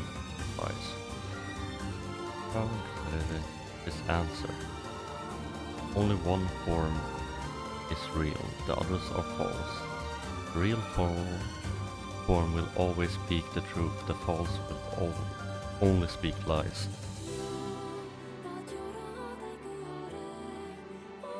The first one said, please, you have to get me out, I'm the real.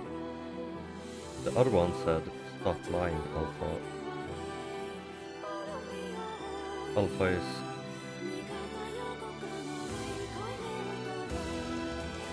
I really need to be more... Oh frick, my notes are a mess. The other one said, stop lying, Alpha. Alpha is real, you know, I'm the real one.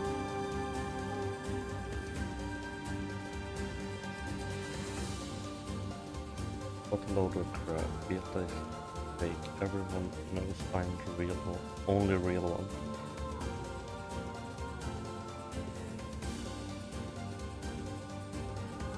So two of them are lying, right?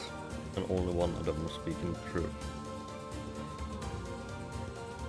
I absolutely butchered what the hell the second one said.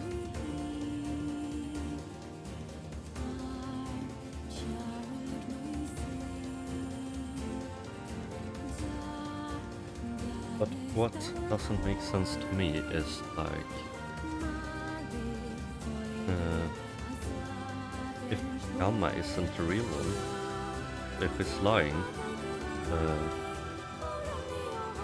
is lying about Beta being fake, and everyone knows I'm the only real one. But that kind of seems like he's saying that all the ones are the right one.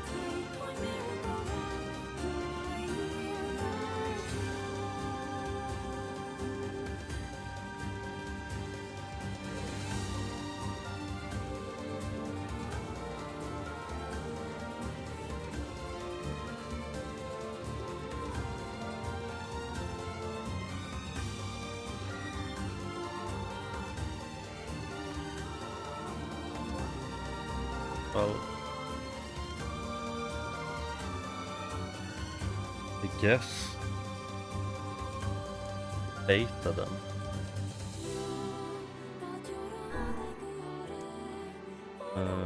Through Messlan's voice betrayed a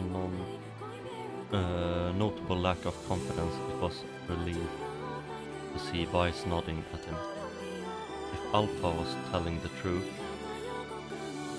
began Vice in a dry tone of pleasure, Beta and Gamma would be fake. But in that case, Gamma claims that Beta is fake and would be true, even though Gamma is a liar, therefore the theory crumbles. Now let us presume Gamma spoke the truth. That makes Alpha and Beta liars. In this situation, however, Beta is calling Alpha a liar. Yeah. Oh, yeah. That's very true. Which would leave us statues telling the truth. Finally, let us assume Beta telling the truth. If so, Alpha and Gamma lies would make sense, therefore Beta must be real. As Vice finishes his explanation and Alpha and Gamma crumbled soundlessly into dust, while Beta sprang to life once more. Congratulations, villager, said Vice in a cheerful voice. The time to awaken has arrived. Thank you for saving me, cries the villager.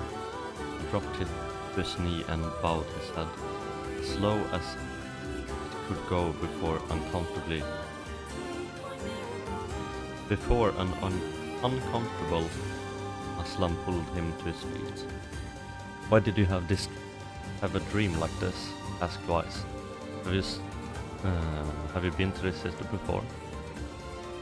The village slowly looked around. The bizarre objects and sculptures that dotted the landscape, then shook his head. I don't think so. I mean, it's impossible, right? There's no way I could have ever been to a place like this, but at the same time, I feel like I've seen this before. Deja vu, muttered Messlan, just like the mayor. The vague sense of unease that struck Messlan during the mayor's dream spread once more through his mind. That was rough. I am positive I have seen that place before. Okay, that's enough. Don't need you getting all weird on me too. Okay, there. Now all the villagers can wake up, right? Yes, if the mayor's assumption was correct. I think I have had enough wordplay to last a lifetime. Thank you very much. You're telling me. Anyway, let's go see the mayor.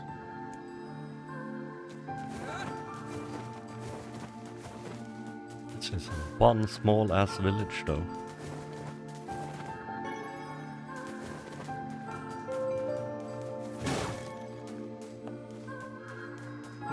Oh, how wonderful. Thank you so much. Here, I have something for you. Obtain one-handed sword. Hey. Wow, this looks valuable. I can really have it? Of course. Yeah. It took a while, But finally, the reading boss is all over. It's apparently a weapon of some renown, but we have little use for it. Well, we appreciate it. Thank you again for everything.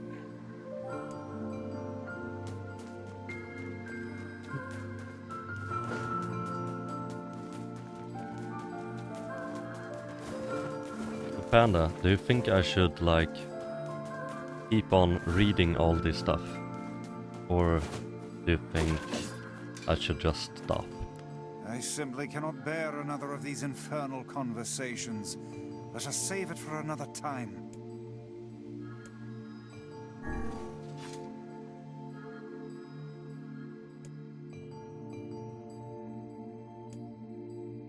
Oh, frick.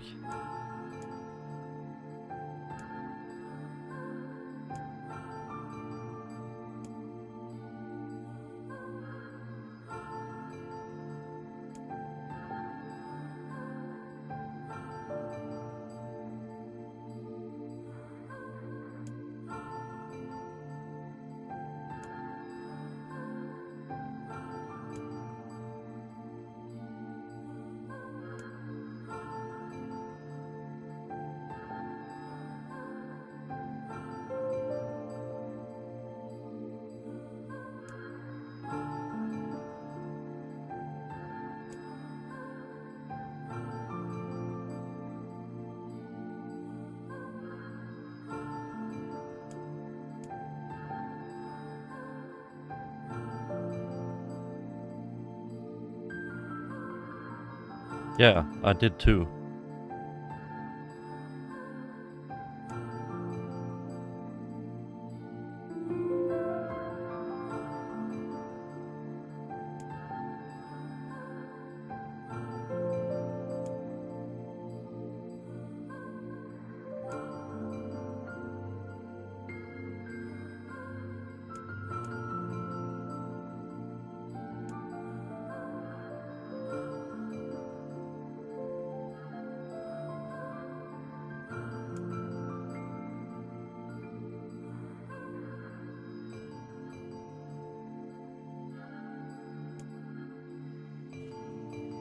Yeah, I did. It was just exposition, I think.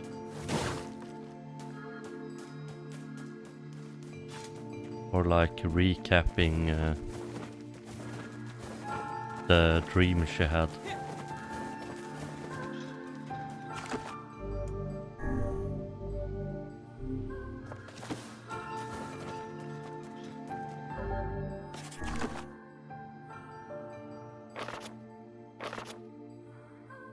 I've almost done 50% of all the quests.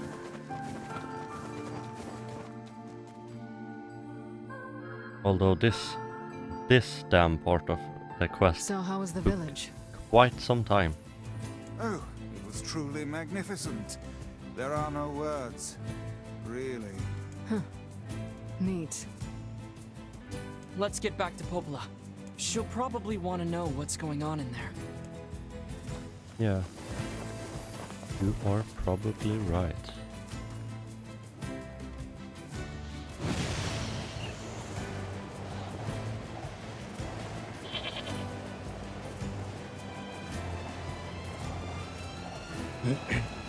That's one hell of a battle though. I think it took like a full hour to do that.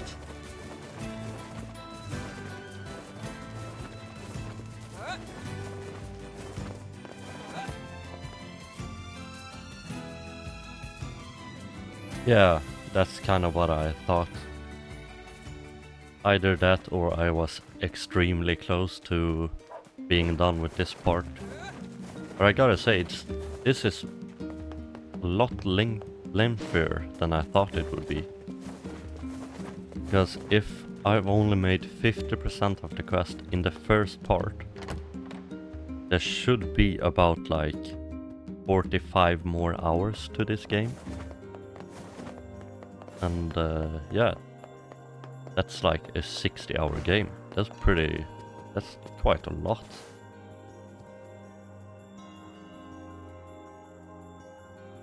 The death dream certainly is a strange illness.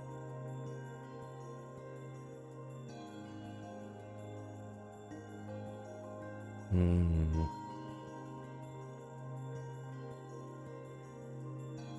Yeah, it was Well, something all right. yeah, I'm trying. But at least think I've gotten better at the combat. I mostly attack instead of dodging nowadays, at least. Even I, with my natural love for words, have no desire to visit that place ever again. You guys did well. You've been making a lot of long trips lately. Are you sure you're not pushing yourself too hard? I'm okay. I can't just sit around all day while Yona's sick after all. If you say so. So, anything I can do for you? Well, I suppose there is one thing I could use a hand with. Have you heard about our plans to repair the canal? The work probably won't happen for a while, but once it's done, we can use the canal for trade and travel and all kinds of useful things. Oh, well, yeah, the recent hour, it's been a lot of words. NeiR turned into a text-based adventure. Unfortunately, however, we're a bit behind schedule at the moment. If you're willing to help out, I'd really appreciate it. No problem. What do you need? Great. So, the man I originally asked to help on this project hasn't shown up for work in a few days. I'm starting to get a little worried, so maybe you can head over to Seafront and check up on him? I'll mark the location of his house on your map. He always carries a red bag over his shoulder, so he should be easy enough to find. Santa? Am I looking for Santa? Got it.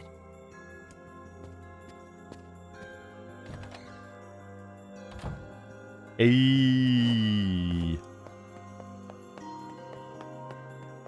But didn't you say that that's for the second part of the game?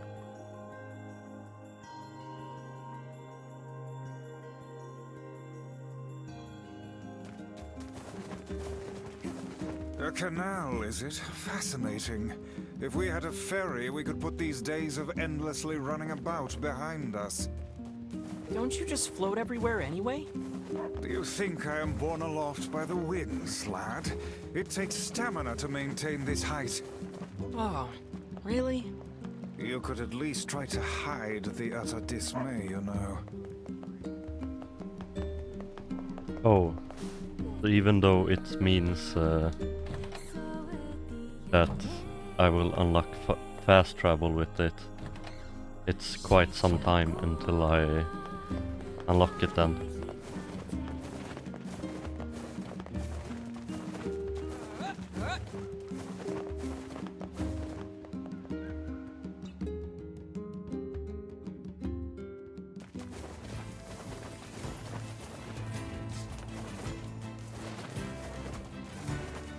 Oh, okay. Well, she did say that they were running late with the canal. That's just straight up rude. That's what kicked me in the face. Not headbutting me. Just straight up rude.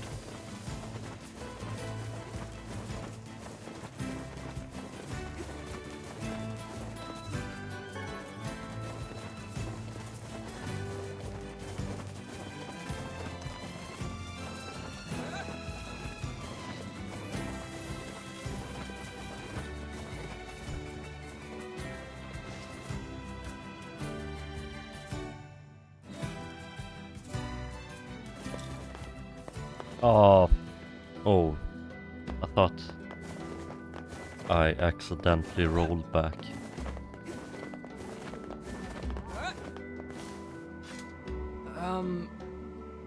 Santa? Hey, are you the guy who's supposed to help repair the canal?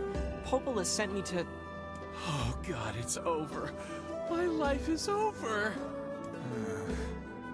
Surely you must realize nothing good can come of being involved with this particular endeavor. Easy, Vice. Hey, so, are you alright? What happened? It's my wife. She left home a week ago and hasn't come back. I'm so worried I can't even focus on my work. Oh, my sweet dumpling, where are you? Wow, that's terrible. Would you like us to help you look for her? Really? You do that for me? Sure. But do you have any idea where we should start? Well, she always used to enjoy drinking at the tavern with her friends. Alright, then I guess we'll start with them. Thank you. This means the world to me. Oh, and by the way, my wife always carries a red bag, just like mine. If you mention that, it might ring some bells. I've met some odd couples in my day, but none who felt the need to wander about flaunting matching luggage.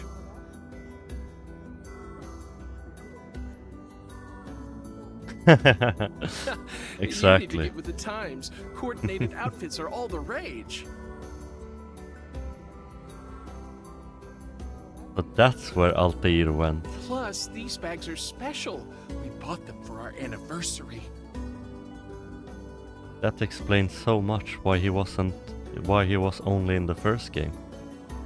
He went here. But now my sweet dumpling is gone. Build bridges. And it's all my fault. Okay, just stay calm. We'll go look for her, alright? You sit tight.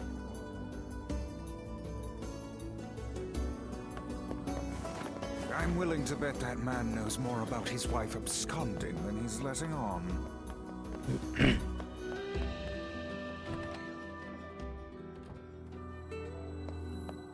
Hey there, I'm, looking for a woman carrying a red bag. Are you now? Interesting. Did something happen to her? She hasn't been home and her husband's worried. Do you know anything about where she might be? Trouble in paradise, is it? Oh, those two never change. Anyway, the short answer is no. She hasn't been around here either. Though come to think of it, she always got on well with the woman over at the tackle shop. Maybe you should try her? I'll do that. Thanks. Hey, what's the rush? You've got a cute face. Why not sit here and join me for a round? Or 3? So how old am I in this game? Because this is like second time, or maybe the third time, I got asked by a lady to sit down and have drinks with her. Sorry, ma'am, but I'm not old enough to drink.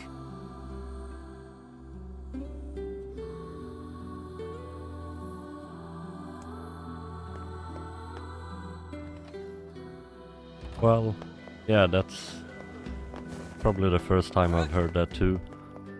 Although, with that being said, Hey there. I'm Do you know a Swedish, woman with a so red bag I by don't any mainly... chance? Oh my god! And these old ladies are hitting on me? Shame on them. Hey there, do you know a woman with a red bag by any chance? Red bag? Oh, sure. Although now that I think about it, I haven't seen her in a while. Yeah. Just like inviting him to sit down and have drinks with her kind of implies some things. Other than giving minors alcohol. About leaving town, but I figured it was just idle talk. Leaving town, huh? Alright, thanks for your time. If she has truly left this charming hamlet, finding her may prove most difficult indeed. I just hope she hasn't been attacked by shades or anything. Aim on her.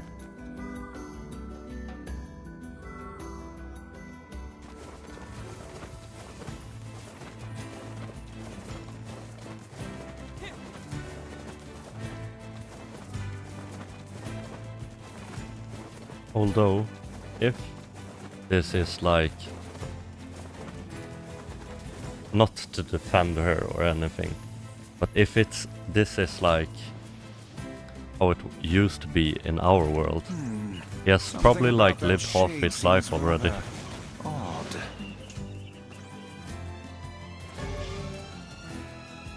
Yeah, exactly. Obtain a red bag. Hey, look at this.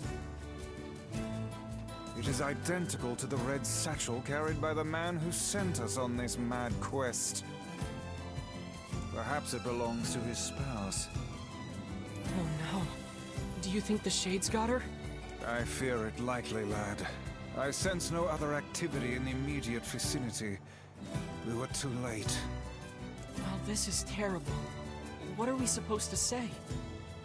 However difficult it may be, we've no choice but to tell the man the truth.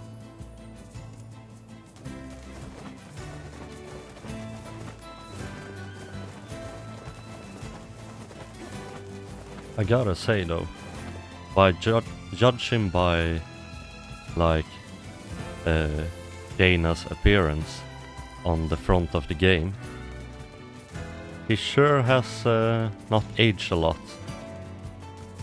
Because she basically looks the same. But my character have definitely aged quite a bit.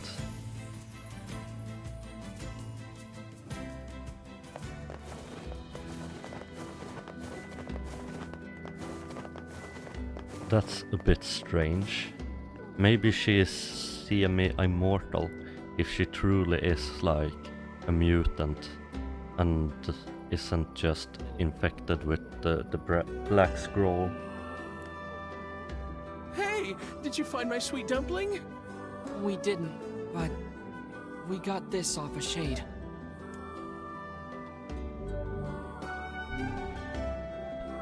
Oh no, this is hers.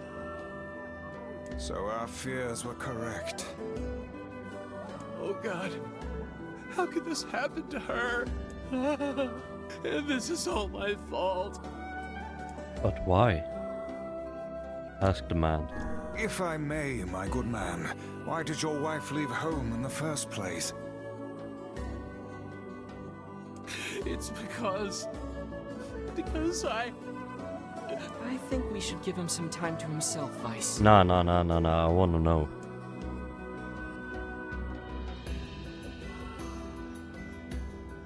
Honey, I'm home.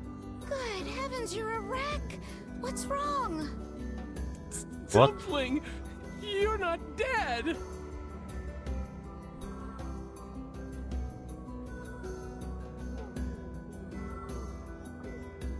Well, What in the world are you talking about? yeah, a bit. Not gonna lie. Oh, you found my bag. Thank you so much. I can't believe I went and dropped it like that. Oh, this is such a relief. Okay, seriously. What's going on?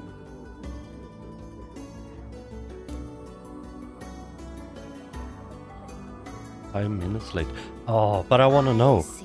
So, you found a Shade with my bag and assumed I'd been attacked and killed?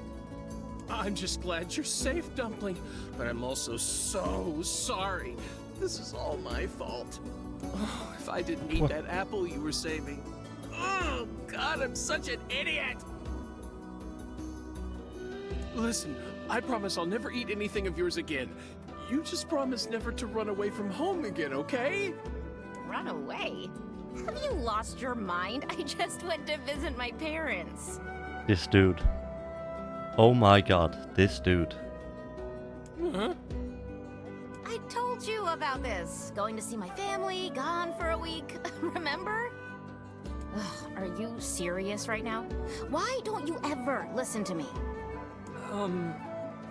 Lad, my brilliant intuition suggests we should beat a hasty retreat from these two with all speed.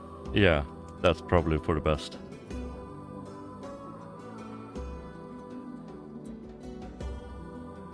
Or should I? Or should I just stick around and snoop? You know what? Fuck it. Let's just stick around. I can't believe you didn't listen to me, and you ate my apple. Ugh, you are the absolute worst. What? Oh, like you're some perfect angel. You didn't even care enough about our anniversary to hang on to your bag.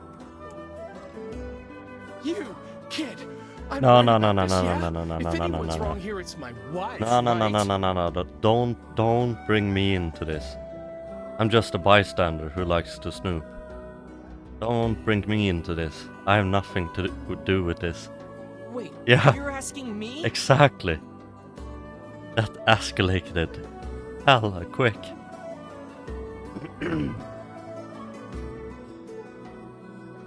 Well, I gotta say that fighting over a lost bag is really stupid of him.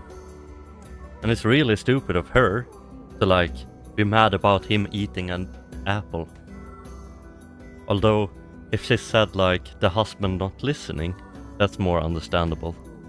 Not gonna lie. But that he ate her apple? God damn, just go out and buy a new apple. It's not that hard, man. Or if you're that hungry, just go out and buy an apple. Like, god damn. Let's just side with... You know what, this is fucking stupid. Oh my god. Well, an anniversary gift is an important thing. You probably should have taken better care of it. Oh, so I'm the bad guy now. No. No. This is not how it's gonna Is be. this fun for you two? Do you like ganging up on a poor innocent woman? Ooh, you disgust me. No. What? This That's ain't. not what I meant. Yeah, exactly. Besides, it's pretty rich to come after me for an apple when you threw away my entire stamp collection. Okay, that's just uncool. That's just straight up uncalled for. Ha! You're damn right I did, and I'd do it again. You are nothing but a hoarding slob. You there! My husband's in the wrong here, isn't he? Pardon, but madam, I...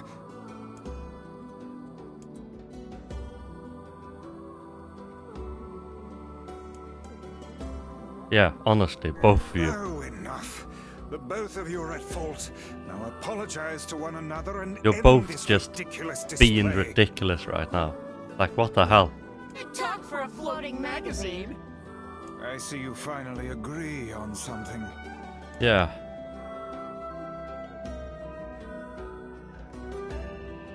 Well, I guess that's what happened when... What? I stood here for an entire hour just listening to them bickering? How frustrating this is, you colossal oaf! This is exactly what I hate about you! Oof, that's rough. That's real rough. Not even I am that, like, curious. Fine, hate me! I'll still sleep like a baby knowing I'm not an unreasonable hag like you! Vice, what do I do? You turn on your heel and walk away as fast as your legs can carry you, my good lad. That's it! I have had enough! Instead of belittling me, why don't you get a proper job?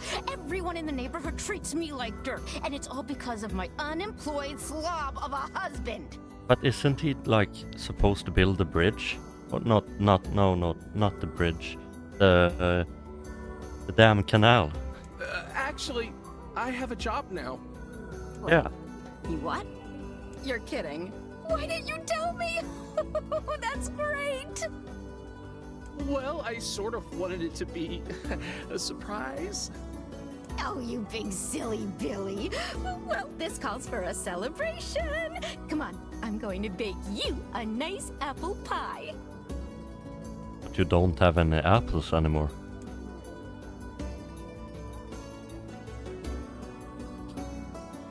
Oh my god. I have no words. I have no idea what just transpired, but it has utterly exhausted me. Well, looks like they made up, so all's well that ends well? In the course of all that madness, I have forgotten why we even came here in the first place. Oh heck, the canal! We need to ask him about the canal!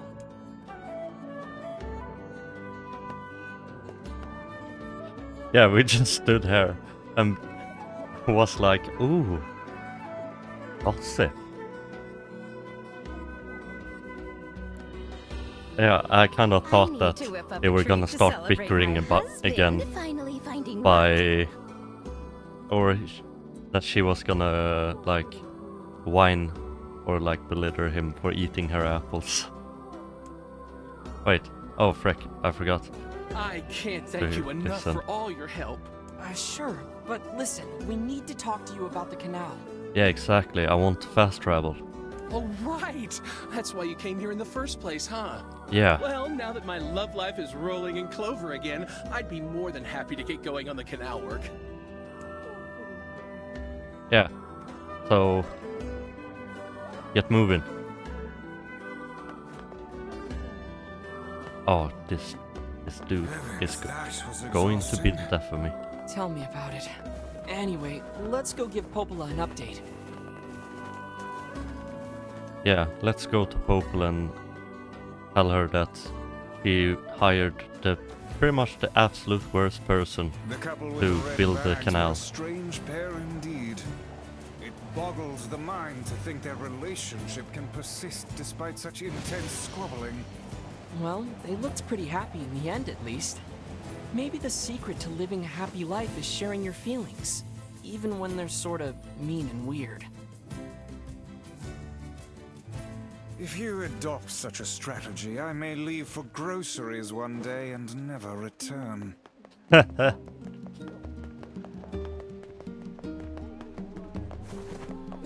Let's go and tell Popola that she probably should look into hiring another dude to build a canal. Because I have a feeling, I kind of understand now why the canal doesn't get built until I'm much older. If this dude is gonna build it.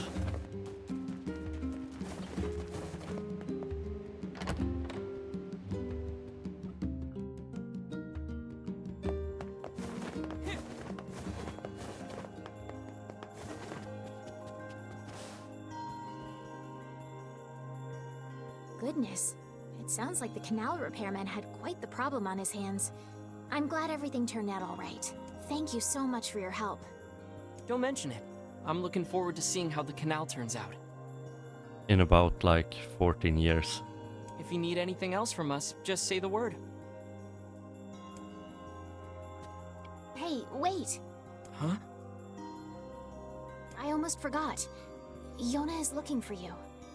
Huh? She said she needed something from you. Time to go play Big Brother for a bit, huh? I guess so. Thanks, Popola.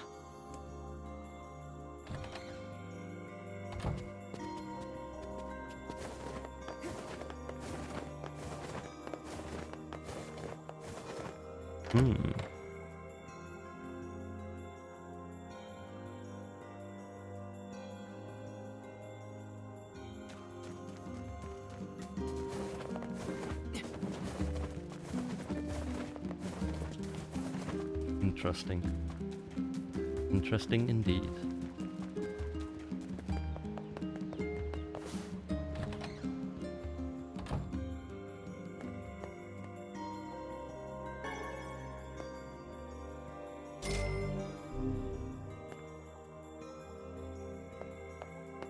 Let's see what our sister has for us.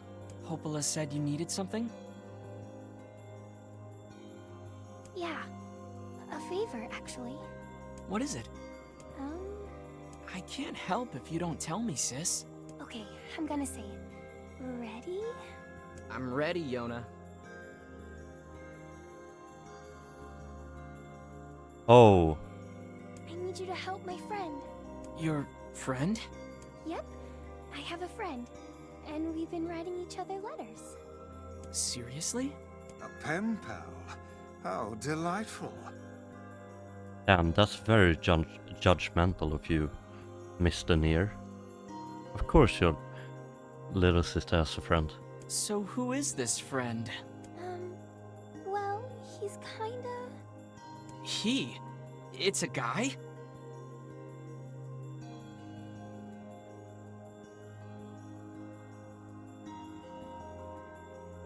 What? Do you tell her no to go and search for her friend? Yes, and he's sick and in a whole lot of trouble. And I know that you and Vicey are the only ones who can help him. Vicey. Vicey?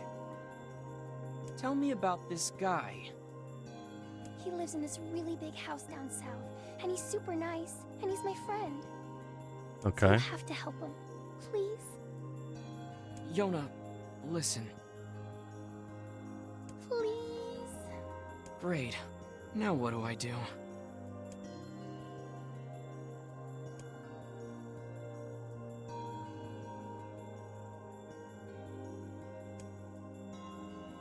But I can't be mean to her. She's the best.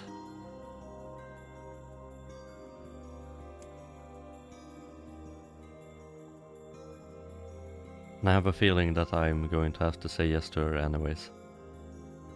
And I don't want to make her sad. So yeah, I can't say no to her. Fine. I'll see what I can do. Yay! Thank you!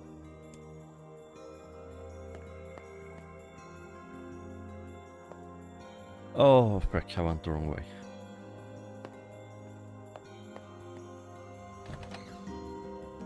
Great. Yona's got a boyfriend. Is something amiss, lad? Your voice is trembling. No, it isn't. Shut up. Damn, take it easy, Mr. NeiR.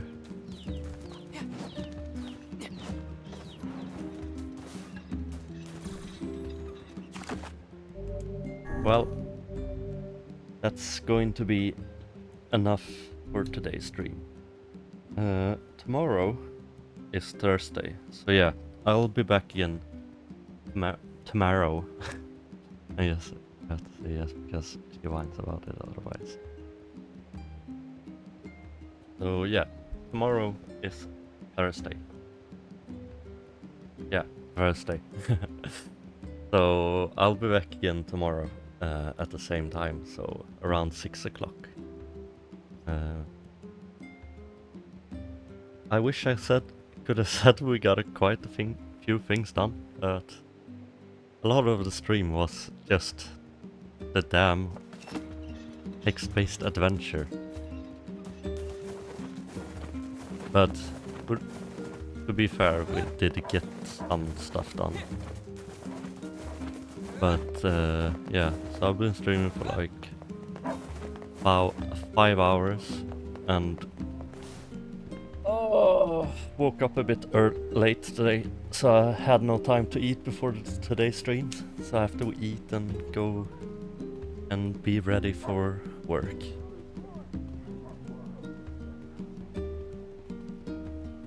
Oh, that's great.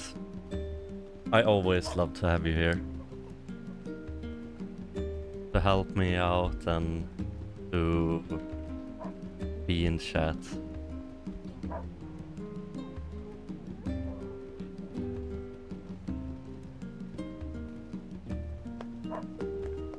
Yeah, that's kind of true. Although the last hour I haven't done too much. Pretty much just text adventure and snooping. But yeah, I'll be back again tomorrow. I will not be streaming on Friday though, because I unfortunately had to work overtime this week. So there will be no stream on Friday. But I'll be back again, like I said, on Thursday, and after that on Saturday. And I could probably do a bit longer stream on Saturday, like I usually do.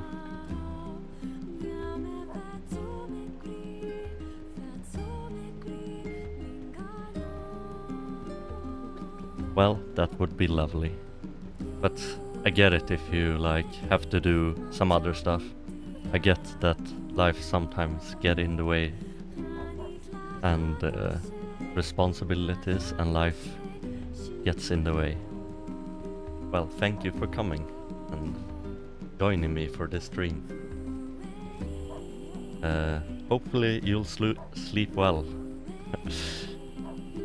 after your little nap. But yeah, I will hopefully see you again tomorrow. Hey då!